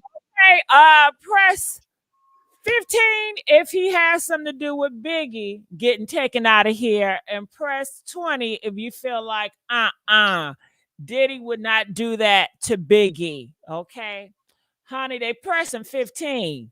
Yeah. Oh my God! Listen, if your number one main artist that done made you millions is getting ready to leave your label and take all the main artists with him, because let's just keep it a bean, between Biggie, Little Kim, and Mace. I think Mace had left already, but the Locks, the Commission, Cameron, Junior Mafia, he was taking Charlie Baltimore. He was taking all of them with him in this $62 million deal he had just got with Atlantic Records, you guys. Now, is that enough? Not enough where you see you finna lose your livelihood? Is that not enough to want somebody to be unalived? You know, I ain't saying, but I'm just saying. Yeah, especially with Diddy, he have a takeover spear. He would just want to take over and control everybody and everything. It's true. It's very true. Why would you have your artists go to California when there's beef between East Coast, West Coast? You go to that award. Why would you have your artists go there 6 months prior to Pac's unalivement, and there's all this beef and all this hostility in the air, these threats are in the air? Why would you allow him to go there and then that happened to him after the awards? Why would you tell him you gotta record my album here in California when all your connections is on the East Coast in New York? You got your own studio in New York. Why? To set them up. Make that make sense. To set them up. They wanted to set them up. That's what it was, you know. All this stuff's going to come out in the end, because there's people are going to come out of the woodworks that previously worked or maybe was involved and are facing charges, and they're going to come out and they're going to start singing like a stool pigeon. And Diddy's done. He's done. Oh, trust me. A lot of them already are, like, because I definitely believe the 3 out of the 4 people that are talking to the feds is definitely Cassie, is definitely that 17-year-old girl that got allegedly trafficked from Michigan to New York, and definitely that Jonathan Odie guy, if he is not unalived, didn't get unalived in prison. That's three that I definitely feel that is talking to the feds. Sis, the most, listen to me, ladies, the most disgusting thing I've ever seen is him with that little white girl kissing her on the cheek, saying he adopted her. That is gross. Yeah, that whole video was weird. Like they were introducing themselves and giving their zodiac sign like they was on a dating site or something. It was weird. It was just weird. He said that she was living on the streets. No, she wasn't. Yeah. And then he said their last names. They're Italian. That's it. And I'm like, why would you let a grown man adopt your child? They were not homeless. What are you talking about? I know it was just weird. That whole video was weird, but then again, he's weird. All you got to do is watch his weird behavior, guys. I mean, some of the stuff the inappropriately that he said to rappers, like literally on drink champs and all the stuff he said to family. What he was calling to 50 Cent. I like he says weird stuff. People like says weird stuff. I'm sorry, Diddy is weird. Yo, sis, he's calling the guy daddy, and the guy's looking at him like, what? Who? I can't remember who it was. It was Chameleon or somebody. He was like, Fabulous. He called Fabulous daddy. He called Meek Mill's daddy. Like, yeah, like, no, guys don't do that to other guys unless it's some, So how Fabulous was looking very uncomfortable. That's all I gotta say. Fabulous was very, very uncomfortable. Did you see his face? He was like, what? Wait, he was like, yo, what do you mean? I invited you to my party. You came to my party. He was like, no, but I'm saying you really ain't party with me, like really party. I know what that means. Fab was looking like, yo, you broke it down. So you partied with me, but you didn't really party. It means he didn't let him hit it. Right, I'm talking about the Diddy after party. Like you ain't really party with me, Fab. Why you ain't party with me? It was weird. And then the whole thing with Meek Mills in the pool. Oh yeah, daddy, I'm proud of you, daddy. You did that, daddy. Like I'm proud of you. You really brought it on home, daddy. Like you put in that work, daddy. I'm like, what work? What? The only person that calls me daddy is my son. Because I'm his dad. You know what I'm saying? What grown man is calling another grown man daddy? Y'all like you don't address men like that. But what was the icing on the cake for me is when I saw Meek Mill and Diddy dressed alike at that event. They literally were dressed alike. What grown two men are dressing alike if they not a couple? I'm sorry. Yo, remember the background dancers? They have the matching suits on. They be dancing in the background. But yeah, right. Come on now. We talking about two grown men, a producer and a rapper, coming to an event, posing for the pictures like they're a couple dressed alike. Nobody do that for like couples, like married couples, man and wife, woman and they like, or even a regular. Two men or two women, they are couples though. They are literally couples. And that's how Meek Mill and Diddy look on that picture. I'm like, oh my God.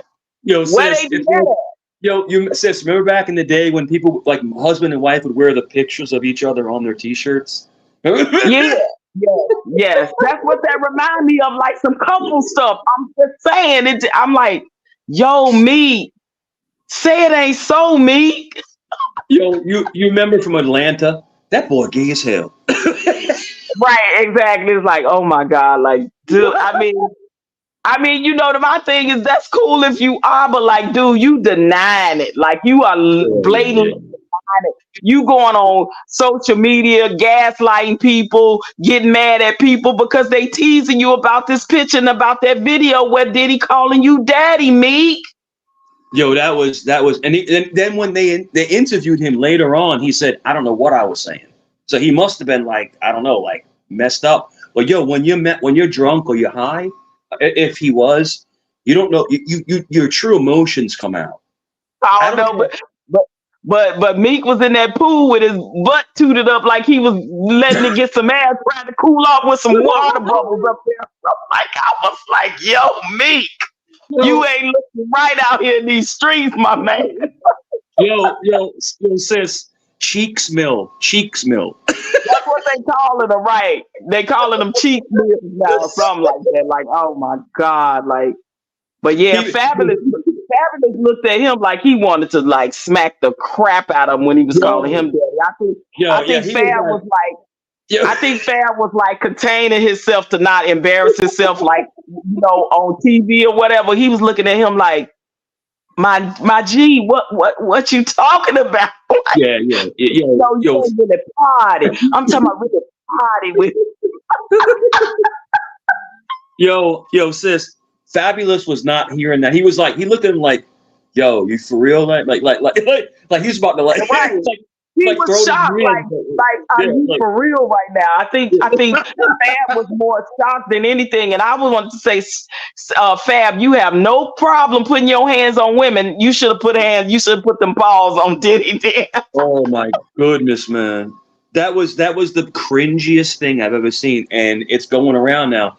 And 50 Cent, 50, respect the 50. Yeah, the story about Diddy wanting to take him shopping, that was so funny. And I swear to God, 50 is the biggest troll, and I'm here for it. Like,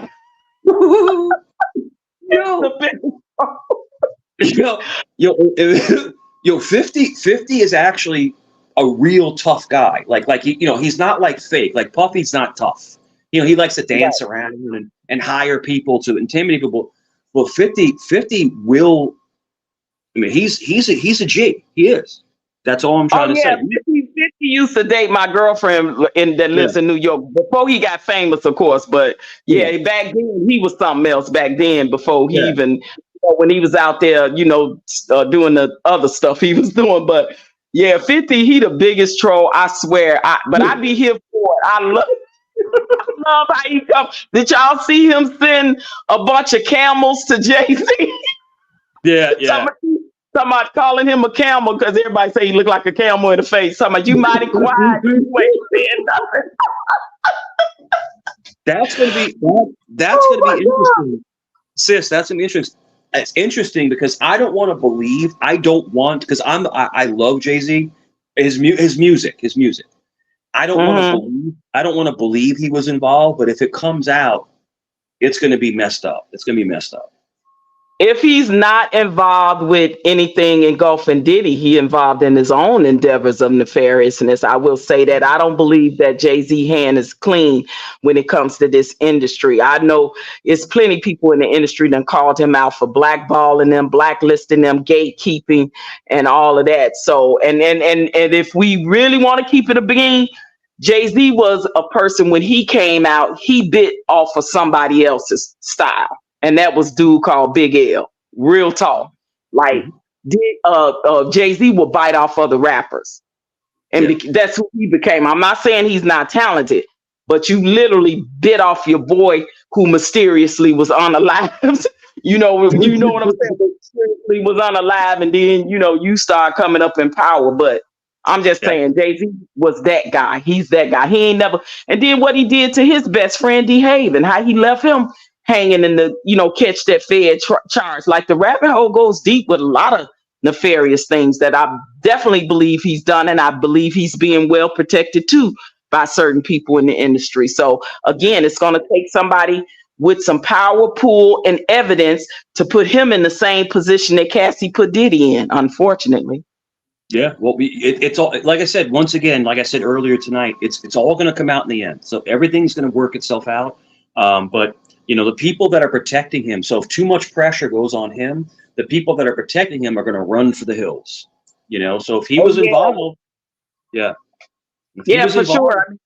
A lot of Diddy's millionaire and billionaire friends are definitely turning their backs on him. They're like, yo, I'm out of here. Like I'm not trying to go to jail. You know what I'm saying?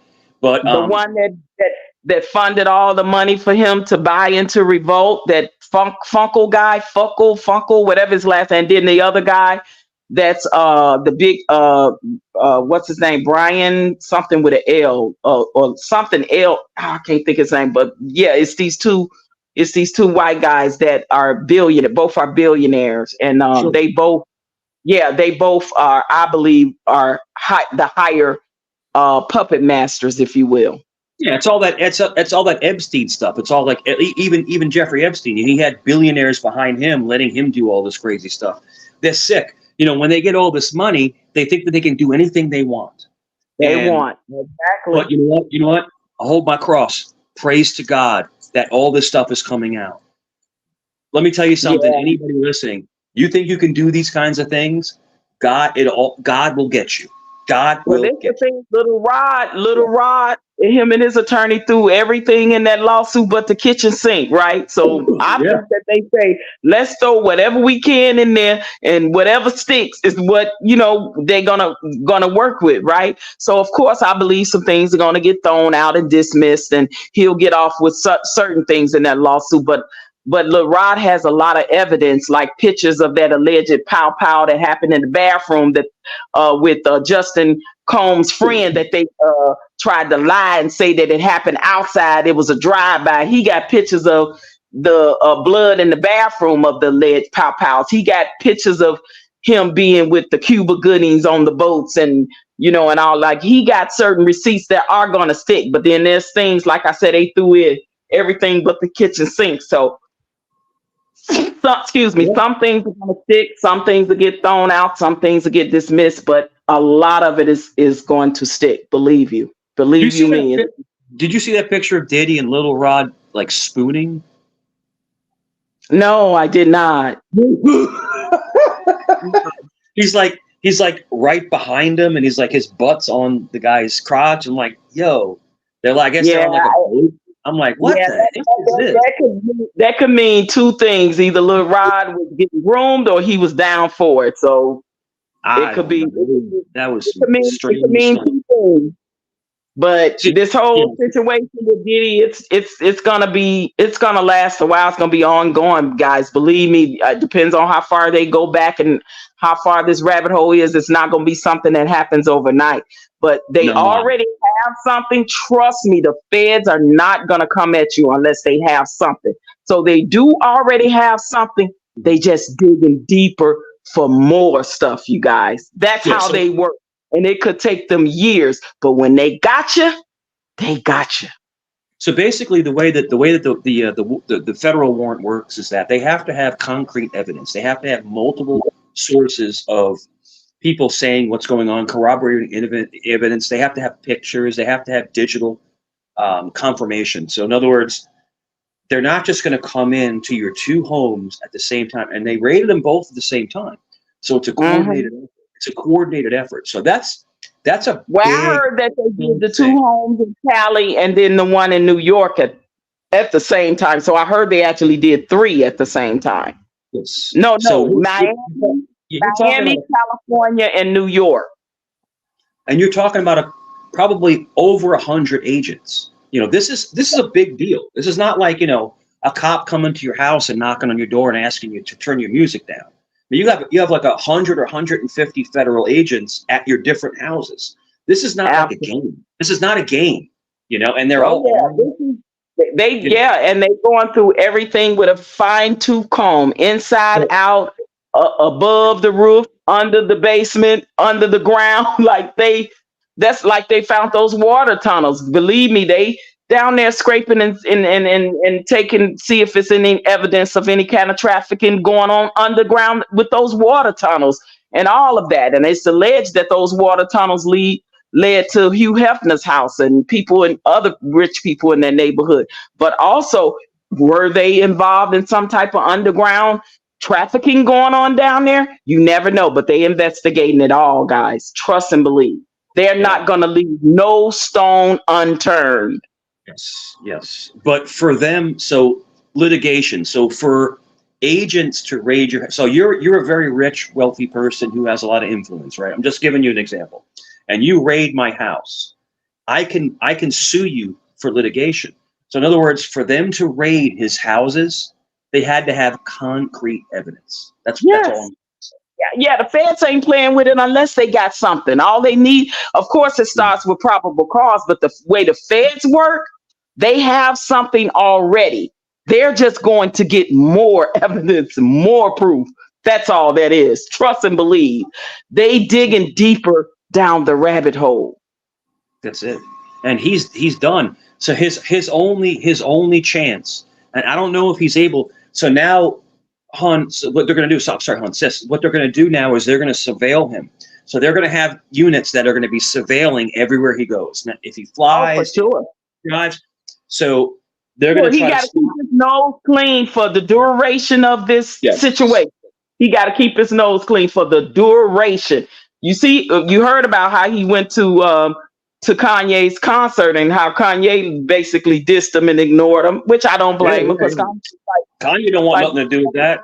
Kanye, like, yo, he already said, yo, he said, I ain't unalive nobody. I'm not an informant. Like, yo, like I speak freely and open because nobody control or run me. He a little crazy, but he's telling the truth.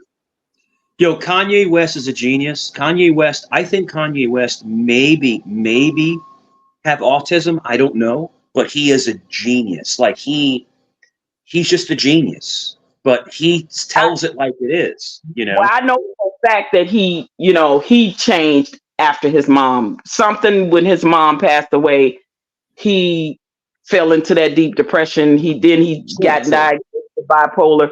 I really think that affected him mentally to the extent where, a part of him, he's very talented, don't get me wrong. But I also definitely think that mentally there is definitely something going on there. But that don't mean because somebody is mentally ill, they can't speak the truth now. That don't mean that.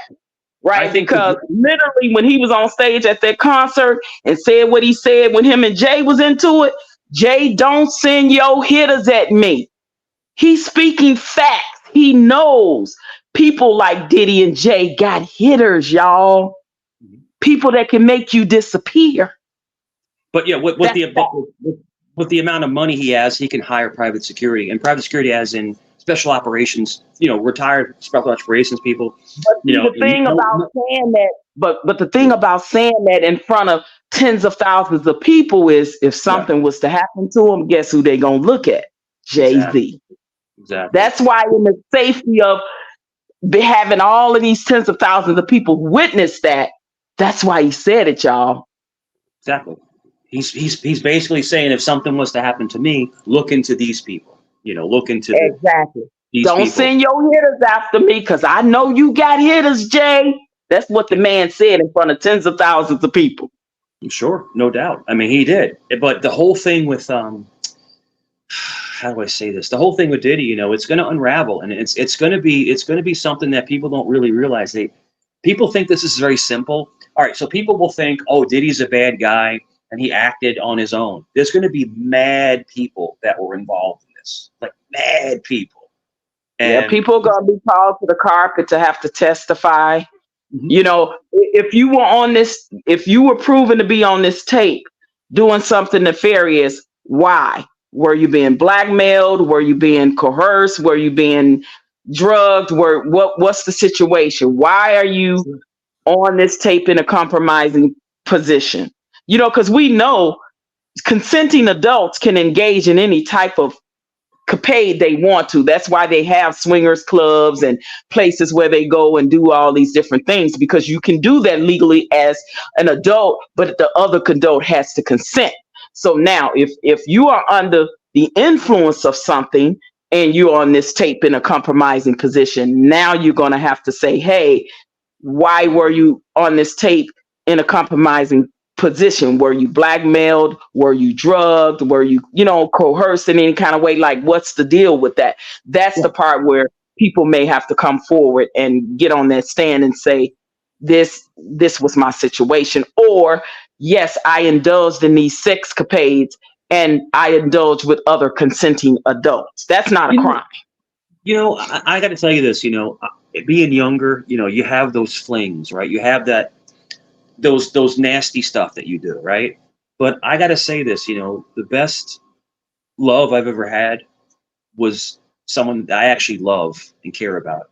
The best feeling in the world is when you have relations with a woman, or if you're a woman, a man, and you lay there and you look at each other, and it feels comfortable. It feels great. It just feels so natural. So I don't understand why people get so hung up on all this nasty stuff. I don't get it. I don't get it. This Maybe is I'm what just, I don't get. And maybe Gigi could answer this question for me, or someone in the chat. Why is it that these alleged gay or bisexual people try to convert alleged straight heterosexual men and women? Why does that happen? that's Well, a very I, yeah. Go I ahead. So I'm sorry, sis. Go ahead. have both sides converting each other. I think you have a lot of straight individuals want to convert gay people into straight. You have I think people just want what they want. It's plenty of straight men that always try to make lesbians to straight. They say, well, that's not real. You need to try a real ping ping. You know, Mm. it goes both ways. You know, you Mm-hmm. have girls that try to turn gay men out to straight. It goes both ways. Okay, so Goes to the why do you, let me ask you this too, Gigi. Why do you think that a lot of these women, especially these women that seem to be in Hollywood, marry these men knowing that they are bi or engage in same-sex relationships, but they cover it up with the marriage? Why do you think these women accept that with the men? Well, it's business. Marriage has always been a business. When you look at your history, it's a business. People are not marrying for love. Is that what you're thinking? I'm just asking. I'm just asking. I do know that there are people that do still marry for love, but it seems to me maybe it is business and for the optics of Hollywood, but I'm seeing more of it in Hollywood. So that's why I'm asking, like, why? And like even on the Love and Hip Hoppers and all the Atlanta Wives, and a lot of these men is being outed as being, you know what I'm saying, as being bi. So it's like, do these women know this up front, or are they finding this out later? Like, what's going on with that? They know it. The girls know it, and these guys that are bi, most of them are just really bi. They still want to dip their toes with women, and I think when it comes to the black community, white men are more accepted. They can come out and nobody cares. Mm-hmm. When it comes to the black community, we have always been more homophobic. When I was coming up, black men, they were not gay. That's some white shit. White men, they do that shit. But a black man cannot do certain things. If you're a black man, you can't even talk proper, or you're trying to be white, or if you dress too, like if it's neat and your pants is not sagging, or if it's too fitted, are you gay? Are you this? Are you that? So with black men, the expectation is to be over masculine, because that is just what society has pushed, and it was the lies that has been told. But now you see everything. I guess like Cat Williams said, everything is coming to truth. So you see, a lot of black men are gay. Shit. Because you know what I'm finding too, Gigi? Though the more a lot of these men are being exposed, these are men that are extremely violent to the women. And I think they're extremely violent to the women and have a true hate for the women is because they really want to be with a man anyway. That's a good theory. That's actually a really good theory. When you take men like the Diddys and the Meeks, these men are very well known to be woman beaters. So I kind of feel like they deep down inside, they really have a hate for women because they really want to be with men. And if you do, just do that. If I would say that, I think that across the board, gay men and straight men, it's a thing with it just being a man, the patriarchy, where these men, they just feel like they're better in the black community. black men have always been told that you are better than women, that you come first. Black men has always been catered to, and a woman stay in her place. Because if we're going to say that, then we have to say back in history, all of our mothers, grandmothers that has been beaten by black men, they're all gay. Mm-hmm. Because back in the day, in our history, when it comes to the black community, yeah, a black man would cheat on you and pop you in your head or whatever, but you don't leave that man, you stay. Back in the day, they didn't have any rights, and they didn't have any knowledge or power to leave. And just when you look at history, men have been knocking these women upside the head. If that's the case, then shit, all the men in the Middle East, and they're gay too, because they knocked their women's and wives and daughters upside their head. All the men in China, they're gay because they abuse women, and it's okay for them to do that. That's their society. I'm not saying all, but it seemed like the ones of this generation, for some reason, is very, very violent when it comes to these women. And I'm specifically talking about the ones that are in the industry for some reason. It's weird because the way I heard Nicki Minaj talk about how Meek Mills would jump on her, and Diddy has the history of doing that. So there's certain men. 50 Cent, he's alleged straight, right? And he's your favorite. He has been hitting on women as well. I heard he has, and so has Fab. So you're right. It's not a thing with gay and straight. Just because you're a man and you like being with other men, it don't make you want to pop upside the head of a woman. It's about a man. It's about the patriarchy. It's about overpower. That's what it's about. All men, and when you look at the whole world, when you look at South America and you look in Africa, you don't think these African men hit these women upside their head? Go to Africa. Look at the reports. Look at the stats. And these guys in Africa, they're the most homophobic. They'll take your ass out of here if you're homophobic. It is illegal. I heard about that in Africa. Yeah. It ain't illegal to knock a woman upside her head. Okay. It's not illegal to do that. They want to hit a woman. In Nigeria, it's against the law to be homosexual. Right. Yeah. Not against. Yeah, and Meek Mills had the nerve to say he was gonna move to Africa when he was getting all the smoke from people coming at him on his Instagram. He was talking about moving to Africa.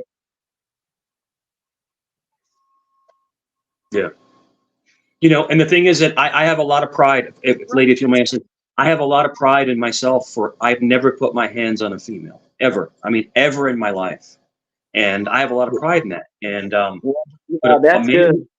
No, I've never in my life, I swear, and I'm a bigger guy. Like I'm a bigger guy. And I just if you don't mind me asking, are you a Gen X or what? How old are you? I'm 48. Oh, okay. Well, I think you're a Gen X. Yeah, aren't you? Yeah. A Gen X. Yeah. But even when I found out that someone was cheating on me, like I found out that someone was cheating on me, and it was a rocky relationship. I mean, I'm not, I was to blame, she was to blame. It is what it is. I looked at her and I said, I love you. I'm going to leave. If you need my help, call me. That's what a man does. A man doesn't put his hands on the feet. That's great, Mike. If you know anything, you said it right, Mike. A man. But if you that's what a man does. History back in 1200, 13, 1400, men back there, they had a right in certain places to take women out of here if they ever cheated on them. Yeah. That's still in certain cultures now in the Middle East. I mean, right. Yeah. They had that right. That was society, and that was a real man back then. And traditionally, to some people, that is still a real man. They see a guy, and certain, especially in our Black community, when we see a guy like Russell, we see a weak man, because you are out here and you allow your wife to dress that way, and you don't check her, you don't control her. So you still have, especially in the Black community, where they calling him a simp and all of that. Yep.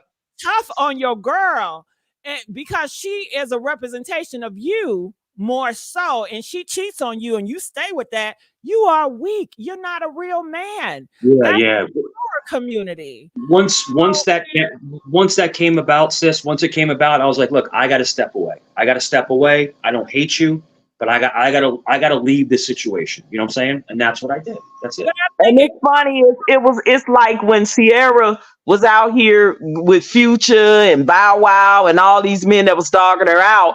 Oh, she was the worst thing. And now she with a guy that's treating her like like a woman and and all of that. They still dogging her out. It's like they never satisfied. It's like what y'all want the woman to do. well, okay, let me say this with tradition, and these guys are more tradition. They uphold tradition, not in every sense, just in certain situations. They want to be part tradition, part modern, pick.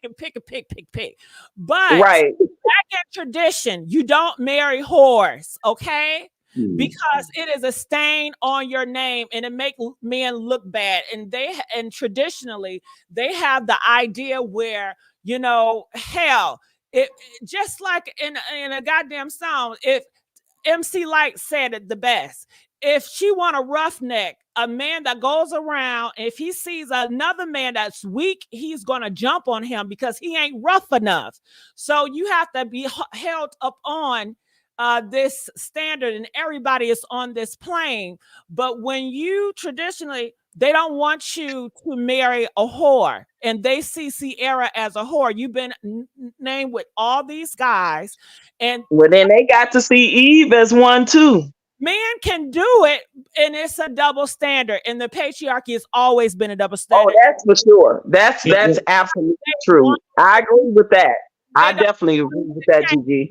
Nothing to do with gay or straight. It's just they don't want their own, because it's a benefit from them. They're going to benefit from it. But Russell marrying Sierra, allegedly a whore, it's a slap in the face to them. It's like, what are you doing? You don't do that. You always keep these whores in their place. Now these whores, they feel like they're in power. They got money now. They're going to sit in the same level. And they talking. Back in the day, traditionally, women were not mouthy. They were told to shut up and look pretty. Okay? And stop being so emotional. Control your emotions. When somebody hurts your feelings, you don't ever show it in public. You get behind that closet and then you let it out when nobody has to be affected by that. Right. Yeah, no, I agree because I watched my aunties, my mother went through some things with that with my dad. So you absolutely right during those times. So I agree to a certain extent, and you're right, it is a double standard when it comes to the women and the men. The man can have had a reputation of being a womanizer for decades on decades, and then when he finally decides to settle down with a woman, all of a sudden now he's this great dude, a pillar of his community, and this that. But they forget and wipe clean what they did, what they past looked like. But it's different for women. So you're right when it comes to that. That's just tradition. That's how it's always been. And it is expected for a man to do that. It's not expected for a woman. When she get married, they expect you to be a virgin. Okay, back in those days, when a woman was not seen as a virgin, that was a whore. Some people will even take your ass out there because they feel like you tricked them into marriage, and you're not sacred. But it's always traditional for a man to, roam his oats, whatever they say, before he get married. Sow his raw oats. Yeah, sow his raw oats. Now let me ask you about this whole situation with what's the girl name that's with the younger guy now? Do you think it's a double standard when it comes to that as well? Huh? The young girl that's pregnant now by the older woman now, what's her name, that's pregnant by the young basketball player? Do you think it's a double standard when it comes to that too? Because men been doing it for years. Drea? Yeah. Well, yeah, you have to realize too, these men are still have traditional perspective. So for an older woman like Drea to get with a guy like that, they feel like she's taking advantage of him, and it's a negative. And they feel like possibly whoever raised that 21-year-old, they failed him, because a 21-year-old, as a man growing up, you're supposed to keep whores in whore situation. You don't marry a whore. Back when I was growing up, we were taught that whores and strippers would never get married because that's just who they are. They don't climb Right. That old saying is you can't turn a whore into a housewife, right? They're climbing the ladder and it changes everything. So people are disappointed. It's not you. People are always mad when things don't meet their expectations. So Yeah, we that's are true. frustrated with that. We're very hypocritical as a society. We're very hypocritical with that. I But agree. Hypocritical. That's just how the but there world will always be that way. but there is instances. There is there's instances that where someone was a product of abuse and they became very like hoes, and because that's because they didn't. I'm just hear me out. They never had love, so sex is what they thought was, Oh they were yeah, pleasing. for sure. But there are some women that have actually converted, found Jesus, found God, found Allah, whatever you want to call it, and turned into good people. So all I'm trying to say is Absolutely. that there are instances where people do change their ways. That's all I'm trying to say. Well, and a prime example of the women so that whole saying you can't turn a whore into a housewife, that's not true, because a lot of the women that came out of the era of the guy that had the Playboy magazine, most of them are married women now with children and husbands and living a normal life. They're not in the lifestyle no more. So And this is Western. This is Western type of doing that a lot of traditional people cannot stand. They don't like to hear, the stripper turn marriage. And I know Mike, right. people can change and they go to Jesus. That is very nice. However, traditional people will never see it like that. They will always remind you, you are Good. whore. You Yeah. are stripper, and they would never let you rest. Okay, it's just like growing up. It's like you can't make a motherfucking mistake. Okay, you have to stay this. You have to be in this reputation. If you ever get a smudge on you, it's gonna stay on there forever. No, we ain't gonna let you forget it. And that's Listen, I things. came up in the era. I don't know if you remember this, Gigi, but this was in my era. There was a famous corn star that was doing corn movies. Back then, they called her Deep Throat. Have you ever heard of her? Never heard it, but I know Oh yeah, oh yeah. They called her Deep Throat, and she was heavy into the corn industry.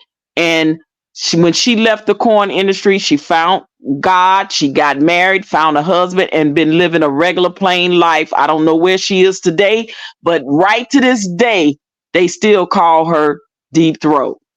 And this was, I'm talking, I was a young girl when she was out as a corn star. She was like one of the biggest corn stars. And again, she found religion, got married, and stopped doing it and lived a regular life. Don't know where she is right today, but they never let her live down. She was, they yeah. would want her to lead prayer either. Okay, she has Yeah, exactly. her place. She went to God. That's great. And we want to use her for a testimony. Anytime we're going to talk about whores, we're going to bring her back out and we're going to say, listen, God helped this whore. She was a whore, but now she turned her ways and you can too. Look at her looking happy. Now go back and sit in the back, okay? But she would never. It's just the tear. It's just how things are done. Just like in a black community, if you're a black gay man and you do some gay shit, they ain't gonna never let you forget about it. You could go to church, you could say I ain't gay no more. They don't give a fuck, nigga. You still gay to them, okay? So wait, but wait, let's since you said that, is there such thing of doing that act and then not doing it no more and you're not gay, or is it you're always gay? It's your perspective. Some people try different shit and hey, they taste some goddamn fudge ice cream and they realize they didn't like that shit. They don't want to do it no more. Okay. It's each individual's perspective, but you're right. The majority do feel, no, you did it. You are that. So yeah. It's not forgiving. Black society is not forgiving. They're very harsh on each other. We have a hatred for each other. We have a horrible judgment for each other. And we're just not forgiving. If you make it out the hood, we're gonna remind your ass, bitch, you was broke.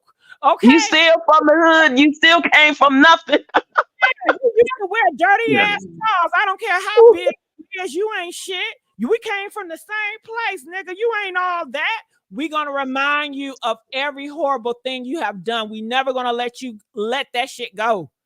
We never. What God and Jesus is about giving someone a second chance, right? Or retribution or resurrection or things like that. And so let's just say that you K-word somebody and you get on your knees and you beg God for mercy. He's going to give you mercy. If you were gay and you say to God, I don't want to be anymore, heal me. You know, like in other words, I want to change my lifestyle. You know, who the hell? God and Jesus are well, God judges. Jesus doesn't judge. Jesus doesn't judge. Jesus just loves you no matter what. No matter what you do, Jesus loves you. But God is the judgment. If you ask God for forgiveness, he forgives you. So who the hell is some punk ass dude or woman telling you that you cannot change? You're another human. Only God can judge. Only God can judge. Yeah, that's in religion. But when Right. every day we judge, we gonna judge. Well, And listen, they even do it in religion. Some of them are some of the most hypocritical people there is in the religion. No, but what I'm trying to say is that if you truly want forgiveness and you want to heal and you want to change, you can do it. You can do it. You're talking about religion and God. That's a personal walk. We're talking about society. We're talking about community. Society is garbage. They want to judge you like they're someone so special. You're just like me. You're messed up just like me. Society. They're messed up just like me. I'm trying to figure out how I'm going to get through the day. I'm trying to figure out how do I be a better man? How do I be a better father? In other words, we shouldn't be judging each other. We should be coaching each other. Hey, why don't you try this? Or why don't you think about this? Like people judge other people. It's ridiculous. Go ahead. Sorry, ladies. Yeah. But I think we do that consciously and subconsciously, right? Like as just a part of our nature and our culture, the way we all grew up, the way society has conditioned us to do. You know, we can't help it. We like we're sitting up here talking about this whole shit. So so it just is what it is. I mean, we can say we try not to, but we absolutely do as human beings. We all do it. We all guilty of it. Let me ask you this, sis. This is the way I do things. If I see a friend of mine messing up, I'm gonna pull him or her aside and say, you know, you kind of slipping. You know, why don't you just chill? But I'm not putting them down. I'm not saying they're bad people. I'm not crapping on them. I'm just saying, yo, you're kind of messing up a little bit. But I'm not disrespecting them. Go ahead. Yeah, no, you're right. But having a conversation with a family member, a friend, or loved one may be a different conversation than having that we're having with someone we don't know. We do tend to get past our judgment. We just do. I mean, let's do a role play. Try to check me. I'm your family member. Say what now? Let's do a role play. Try to check me. I'm your family member. Okay. And what's going on? Just any scenario? Yeah, just try to check me. Go ahead. Okay. So Gigi, I really don't like, the way that you handled that situation the other day. I think you were wrong. And in my opinion, I think that you need to apologize because you actually were at fault. And I saw that. That's how I feel. And I'm letting you know that you were wrong in that situation. So I feel that you need to apologize. Apologize for what? Did you see what they did to me? What I can't stand about you. You always want to pick a side. You supposed to be my goddamn favorite cousin. And you don't know everything. OG, you came in at 3:00. That bitch been saying smart shit since 12 o'clock. And now you want to hit me up and talking about I need to apologize. You ain't apologized last week when Tommy went off and did that shit to you. So right. Don't you my face telling me I need to apologize. Gigi, I understand what you're saying, but Gigi, two rights don't make a wrong. Two rights don't make a wrong, Gigi. You don't tell me what to do. Exactly. There we go. There you have it. Yeah. There you have it. The best answer is this: there is no two sides.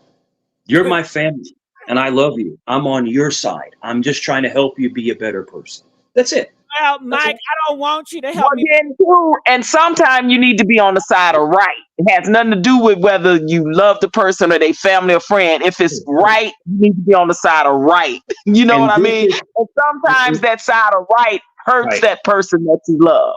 But how do we learn? We learn by just talking to each other, just by talking and figuring it out. Sometimes we're wrong, sometimes we're right.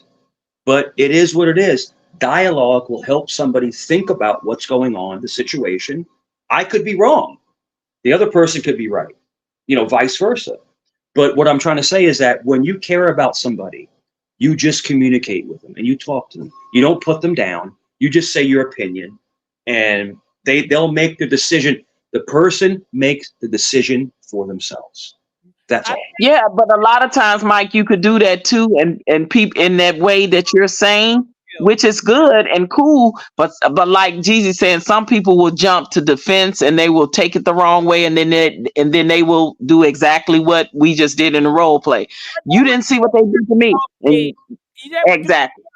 Because you have to remember, everybody is not the same. You can't use the same points, and you can't be so nice to everybody. They're not going to. You got to know who you're talking to. Some people you don't check in certain groups. You just don't. You leave them. Yeah, and you got to read the room, as they say. You got to read the room. This is all hypothetical. Yeah. Once you insert yourself by saying you need to do X, Y, and Z, you cannot get mad when they put your name and your name get in the mud, and then everybody mad at you because you started some shit. But you are trying to be nice because you're coming with good intentions. You have to realize who you're dealing with. Sure. Every situation is different. It's all different. So all you do is you say whatever's in your heart and you let it go, and then they can process that from there. So in other words, both parties aren't saying anything wrong. Both people are saying what they feel in their heart at the moment, and that's it. And it'll work itself out. That's all. And don't get me wrong, because like bringing it back to this whole Diddy situation, I'm not going to say that I don't believe that there were not people in his life probably trying to tell him things where he was wrong or how he did somebody wrong. I just believe that he's the type of personality and narcissist. You can't tell them nothing. You just can't, no matter who it is. Anytime that man disrespect his own mother and say that he would do horrible things to his own mother if she got in the way of him, that's somebody you can't tell nothing to. He's somebody that I believe that there were probably a couple of people in his life that tried to tell him about himself, because I do remember Gene Deal said at one time early in Diddy's career that Heavy D was the only one that can talk to Diddy. But how long has Heavy D been dead? For years. He has something to do with Heavy D passing. Is that true, OG? Now it's alleged, but I'm not sure. Because Heavy D had health problems. You know what I'm saying? Already getting obese and stuff like that. But that's a rumor as well. Not only Heavy D, but Andre Harrell too. So, it's alleged that he possibly got rid of anybody that had any threat to him, anything to do with Uptown Records or Bad Boy during that time. Absolutely. Heavy D was untouchable. Puffy was scared to death of Heavy D, because Heavy D was like the big brother. Heavy D was a Bronx legend. Like Heavy D, you could not mess with Heavy D. And I think Puffy, I did hear that early on, and this is before Diddy got as big as he did, that Heavy D was the only one he would listen to during that time. So I don't know. But no, you're right. You're right, sis. He was the big brother. Heavy D was the big brother. He was the strong figure in that community. And people had mad respect for Heavy D. Go ahead, ladies. That's what I heard too. Yeah, throughout New York, I absolutely heard that for sure. Mm-hmm. Yeah. Mad respect for him. But the more bigger and powerful and wealthier he got, he became this monster that nobody could tell him anything, not his mother, nobody. You just couldn't. Because Gene Deal talked about how one time he had to check him about cursing his mother out in front of him, like literally cursing his mom out. So I believe he absolutely had no respect for no one. Yeah. Miss says, Gigi, not everybody cares about what people think. Miss Gigi, you preachers, I know they don't. Okay. These niggas don't give a damn. Can you, OG, next time you go to a gas station with a whole bunch of niggas in the front, I want you to walk up and say, hey, fellas, you guys need to stop hanging around here, put your pants up, and go get right. it. Honey, I might not even get out of that alive to the way these folks are so disrespectful and the way they jumping on women and carrying on because they can't take rejection or don't want you to say nothing to them. You right. Well, OG, I'm at McDonald's, and if I told the lady, can you repeat that? Shit, I might get cussed out. If I just say, exactly. Okay. Right. You're right. No, you're right.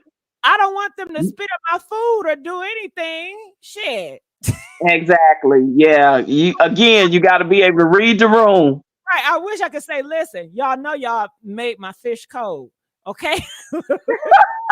Right. Without them getting the attitude and throwing the fish at you and stuff. You be lucky you get talking on the phone while y'all at work. Okay. It's rude. Okay. I pay my money. I might get a drink thrown at my face and get cat. Listen, I'm telling you, it's crazy. Yeah, it's not like, like even a community wise or like back in the day when I grew up, like, your neighbors can tell you what to do or tell you something because they gonna tell you what to do and then they gonna tell your mama or your daddy when they get home and then you gonna get another whooping and they gonna tell you what to do. It's not like that no more. Yeah, definitely not like that. Try to tell somebody's child they're in the wrong. Their parents come down there and start World War III. You can't tell nobody nothing. Exactly. Don't be talking to my kid, okay? If he did something, you tell me, but you don't say shit to my kid. Yep, and I think that's why it's crazy disrespect now with a lot of the kids in the younger generation. It's because of that, because of the parents, unfortunately. I'm scared of my own people. Poor parenting. I'm scared, and I can't imagine pulling Diddy to the Diddy. I can't say the nigga name right. I can't imagine pulling Diddy to the side. Shit, that nigga put a my God. You said she. Yeah, for sure. I mean, somebody, the bigger he got, it's like nobody can tell him nothing. Absolutely. I absolutely believe that he was just unreasonable. You couldn't stop him. He's so narcissistic that, he don't want to listen to nobody. He's always right. He always got the answers. That's just how people like him are, unfortunately. And they don't listen to nobody. So, and they're very controlling individuals, very controlling. And they are groomers. They are. Most of those people, if you look up any research on a narcissistic person, they're groomers. They have addictions. They are controlling. They are manipulating. They're cunning, conniving, and all of those things, whether it be in an overtly way or covertly way. So you have two different categories. You have a narcissist, right? A narcissist is somebody that's usually very good looking, and they like the way they look and they portray that and put down other people because they're very attractive. A narcissistic sociopath is someone who manipulates people, and that's what he is. He's a manipulator. Oh, yeah, he's definitely and I believe he's malignant, malignant, overt, sociopathic narcissist. I definitely believe that, and I believe the opposite with Jay-Z. He's covert, but he's the same, malignant, the same way, and they all are violent in some kind of way. They put their hands on women predominantly if they are male. Yeah, I can't see Jay-Z putting his hands on women. I don't get that vibe from him. I mean, just my opinion. Put his hands on women. I told you, Jay-Z's covert. Jay-Z is probably the most dangerous kind because he's covert. The coverts are the sneaky ones. They the snakes. They the real sneaky low-key ones. Yeah. But I mean, like I said, once again, it's all going to come out. I mean, everything is going to come out. So basically, the HSI, the Homeland Security Investigation Unit, they're going after this like full force. We're talking about Homeland Security is not playing. I mean, they're going after this. And everything is going to come out. And what you're going to see, ladies, is that you're going to see people turning on each other. They're going to start flipping on each other. And that's when all the juicy stuff will come out. Go ahead. So it's Yeah, Diddy no, on Jay-Z. Is Diddy going to expose Jay-Z? No. They are so high up on the boule, the upper echelons, the Illuminati, whatever you want to call them. They are so high up. They know that if they do that type of snitching, they are gonna be unalive. They might as well sign their own unalive ticket, like for real. I just don't see it happening unless they are a high risk for that. Then they're gonna get rid of them one way or the other, whether it's by self-infliction or it's gonna be made to look like self-affliction, but somebody else is gonna do it. That's how high up this situation could go with him, because Suge Knight literally has warned Diddy that his life is in danger at this point in time. And I agree with you, sis. I agree with you because he has so much information on people that are so high up. And I think that, something may happen to him. I hope it doesn't, because I don't want to see another human being perish, no matter what. I'm gonna tend to agree with Suge Knight on this one. And Suge ain't one of my favorite people, but I'm gonna say this to you, Diddy. Don't go in the pen talking about you brother love. I'm just saying, don't be talking about no love. So so when he was pacing around that, so remember the video of him pacing around the airport? You remember that video? Yeah, he was looking really shaken up. He was trying to fly out. He was trying to fly out, and they stopped him. They wouldn't let him fly. Well, so he was on his way to vacation with the twins. He was on his way to vacation, so it wasn't like he was trying to escape anything. He was literally going on vacation. But that's why I kind of believe that he didn't know about the raid, because if he did, why not just go on vacation or try to leave with all your children? You know what I mean? Why leave those boys? Well, they not boys, they're young men, but why leave them behind to catch the brunt of that? I don't believe he actually was expecting that in that moment. Now, I'm not going to say he wasn't expecting something, but I don't believe in that moment that he was. HSI came in full force. Like I've never, like, let me explain something to you. Okay. I know a lot about law enforcement. HSI came in like gangbusters. I mean, they raided 3 houses at the same time. So they had all this coordination, to come in, and they took hard drives. They ripped apart the entire house. They're not going to do that. They're not going to do that unless they have proof that something happened. And then, of course, I said that. I'm talking about I don't believe that he got tipped off. The way, to me, if you get tipped off, take all your kids and go. Why leave those boys behind to catch the brunt of that? That part don't make sense to me. You know what I mean? That part right there. And he literally was legitimately getting ready to take his daughters on a vacation. So it wasn't like he was trying to leave to escape, because he was literally going somewhere where there is extradition for them to extradite his butt back to the United States. It wasn't like he was going to Bali where Russell Simmons is, where there's no extradition. So he wasn't trying to run. So that's the part I'm saying, that I really don't believe that he was tipped off. That's all I'm. I was talking to somebody, and they were talking about this on a panel, and they were talking about he's trying to go to Costa Rica. That's another they can't bring you back. So I don't know, but what I'm trying to say, ladies, is I think that he's going to try to go ahead and liquidate some of his funds. He's going to try to. He's already doing that, because I think he is up for sale, or he just sold Revolt to that guy Eric. His name is Eric Dennis, or Rich Dennis. He's a guy that used to own Essence magazine, but he just bought. he just bought Diddy shares in Revolt. So yeah, he's absolutely liquidating because he owed the bank $140 million on those homes. So he wasn't the billionaire that people think he is. So if you can liquidate, let's just say this, ladies, if you can liquidate 10 to 15 million dollars, right? Let me give you an example. If you can liquidate 10 to 15 million, get it into an account, and you move to a country where your dollar is 3 times more, you got $30 million.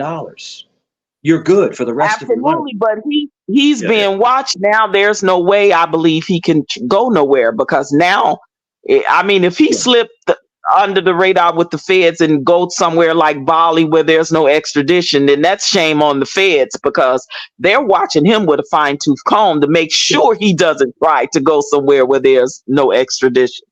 And that's what I said, that they're surveilling him. They're everywhere he goes. There's planes. Oh, for sure.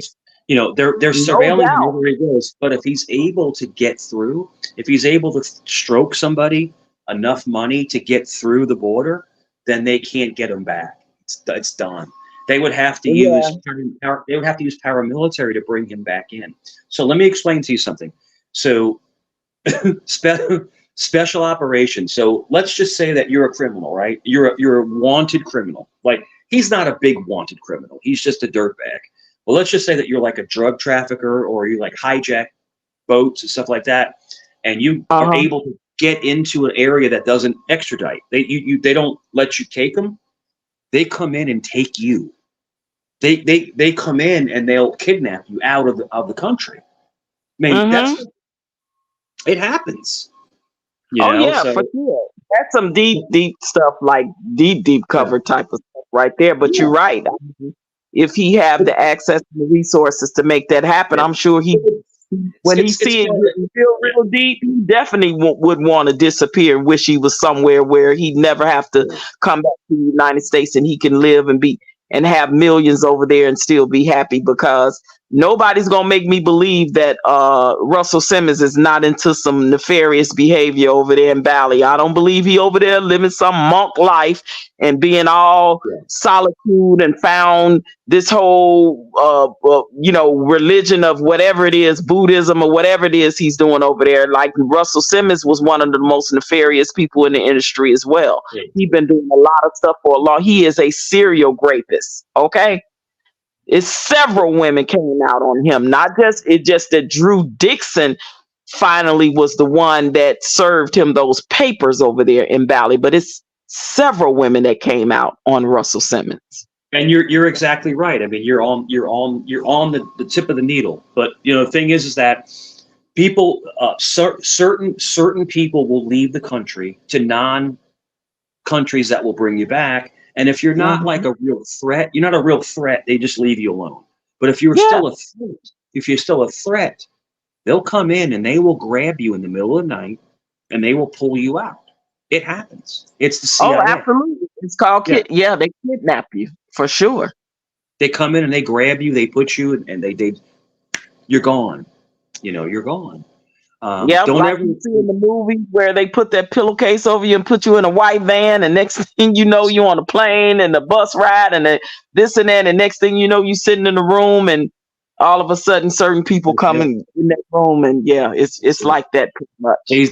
They'll zip tie you. They'll put the cover over your head as a spit mask. They'll put it over your head so you can't really see, and then sometimes they'll give you a sedative, a sedative to where you can't fight.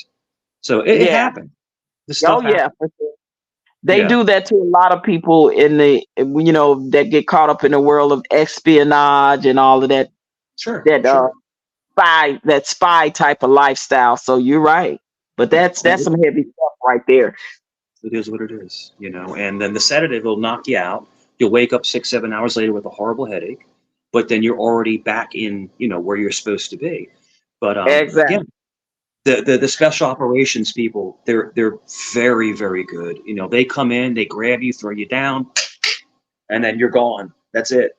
But it has to be something to where, it has to be high profile.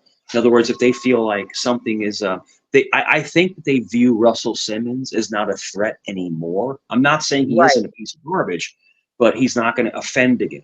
But I think Right. they look at Puffy as, Yeah, because he over there in Bali living it freely, where it's more freely to live that type of lifestyle and do all the kind of crazy stuff. To me, Russell Simmons the same way. He's a narcissist as well.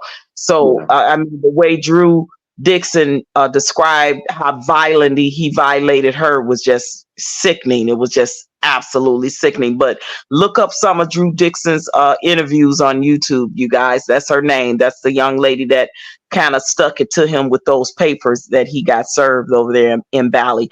And it's, and I'm going to say this and I'm going to get ready to get off the panel too. But in closing, this is the thing with that we're gonna see with Diddy, because I know, all of the bloggers and everything seem like it's something new happening every hour with him. It's an update. It's a new update. It's a new update. But I am telling you guys, when the feds have the real deal lowdown and that indictment comes down and them charges come down, that's when you gonna see on news conference a list, and that list gonna be so long of things that he's being charged with, you guys. It's not gonna be no one thing or no two things. That's how they work, and it don't matter how long it's gonna take them to do it, because look at the history of how long it took for Puff to get into his power. So it depends on how far back they want to go to try to get as much evidence incriminating on him as they can. And they're going to bring everybody with their mama, daddy, anybody that feel like they want to testify that Diddy ever wronged, that they got something illegal on them. They're going to allow that person to have they say in the court of law if they can testify against him openly and willingly. And it could take months, it can even take years, guys. This is not going to be a walk in the park. This is a process, and they ain't in no hurry to rush this case. They are going to take it slow. They going to make sure all T's are crossed and I's are dotted, because they don't want him to fall under the radar by a technicality, by no means. So they have to be very, very careful and strategically how they handle this case, guys. And I'm going to say that in closing. And Gigi, it's always a pleasure. Same here. I hope I see you more often. And same to you, Mike. Anything you want to say, Mike? You will, Gigi. You're exactly right. What they're going to do, they're going to do two things. They're going to put him on a no-fly list, and they're going to take his passport from him, so then he can't leave the country. So they're going to. It's coming. That's it. That's all it is. Well, I enjoyed you, Mike, as always, and same to you, OG. And I'm going to shut it out. I appreciate everybody that comment, like, view, subscribe, and hopefully tomorrow we can come and it's some updates. Because, like you said, OG, they update every single day. It's something new. Today was new. Did you guys see this? Before I let you guys go, Diddy outside riding on his bike, and it was a whole bunch of people around him taking pictures like they were fans, and Stevie J was outside with them. Now certain people are saying that he paid those people to do it, and others, they say they just don't know what to think of it. This is my thought with that. He's trying to portray like he's not worried or afraid, but believe you me, guys, he has something to be worried and afraid for. Believe you me, Diddy, you in danger, boy. He's done, sis. He's done. He's done. I know it. I'm telling you. Portraying itself for the world and for optics, but I am telling you guys, he is shaking in his boots. When he have to lay down in bed or look at himself in the mirror, trust and believe. He's afraid. He's very, very afraid, because he has something to be afraid of. That's it. You guys have a good night. Same here. Thank you, guys. And hey, y'all, I love you guys so much.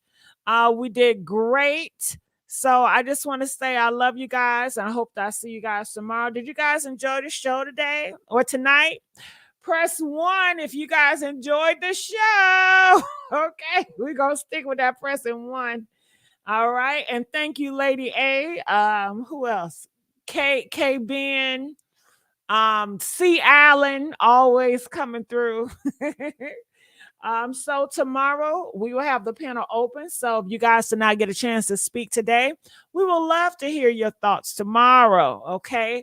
We open the show with Nancy Grace. Nancy Grace, she is confident that Diddy is going down. She even have all the charts of all the players that are crying and screaming for a plea deal because they don't want to face prison. Okay, so she says he's gone down without a shadow of a doubt.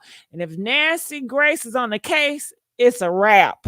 All right, I'm out of here. Love y'all. Bye.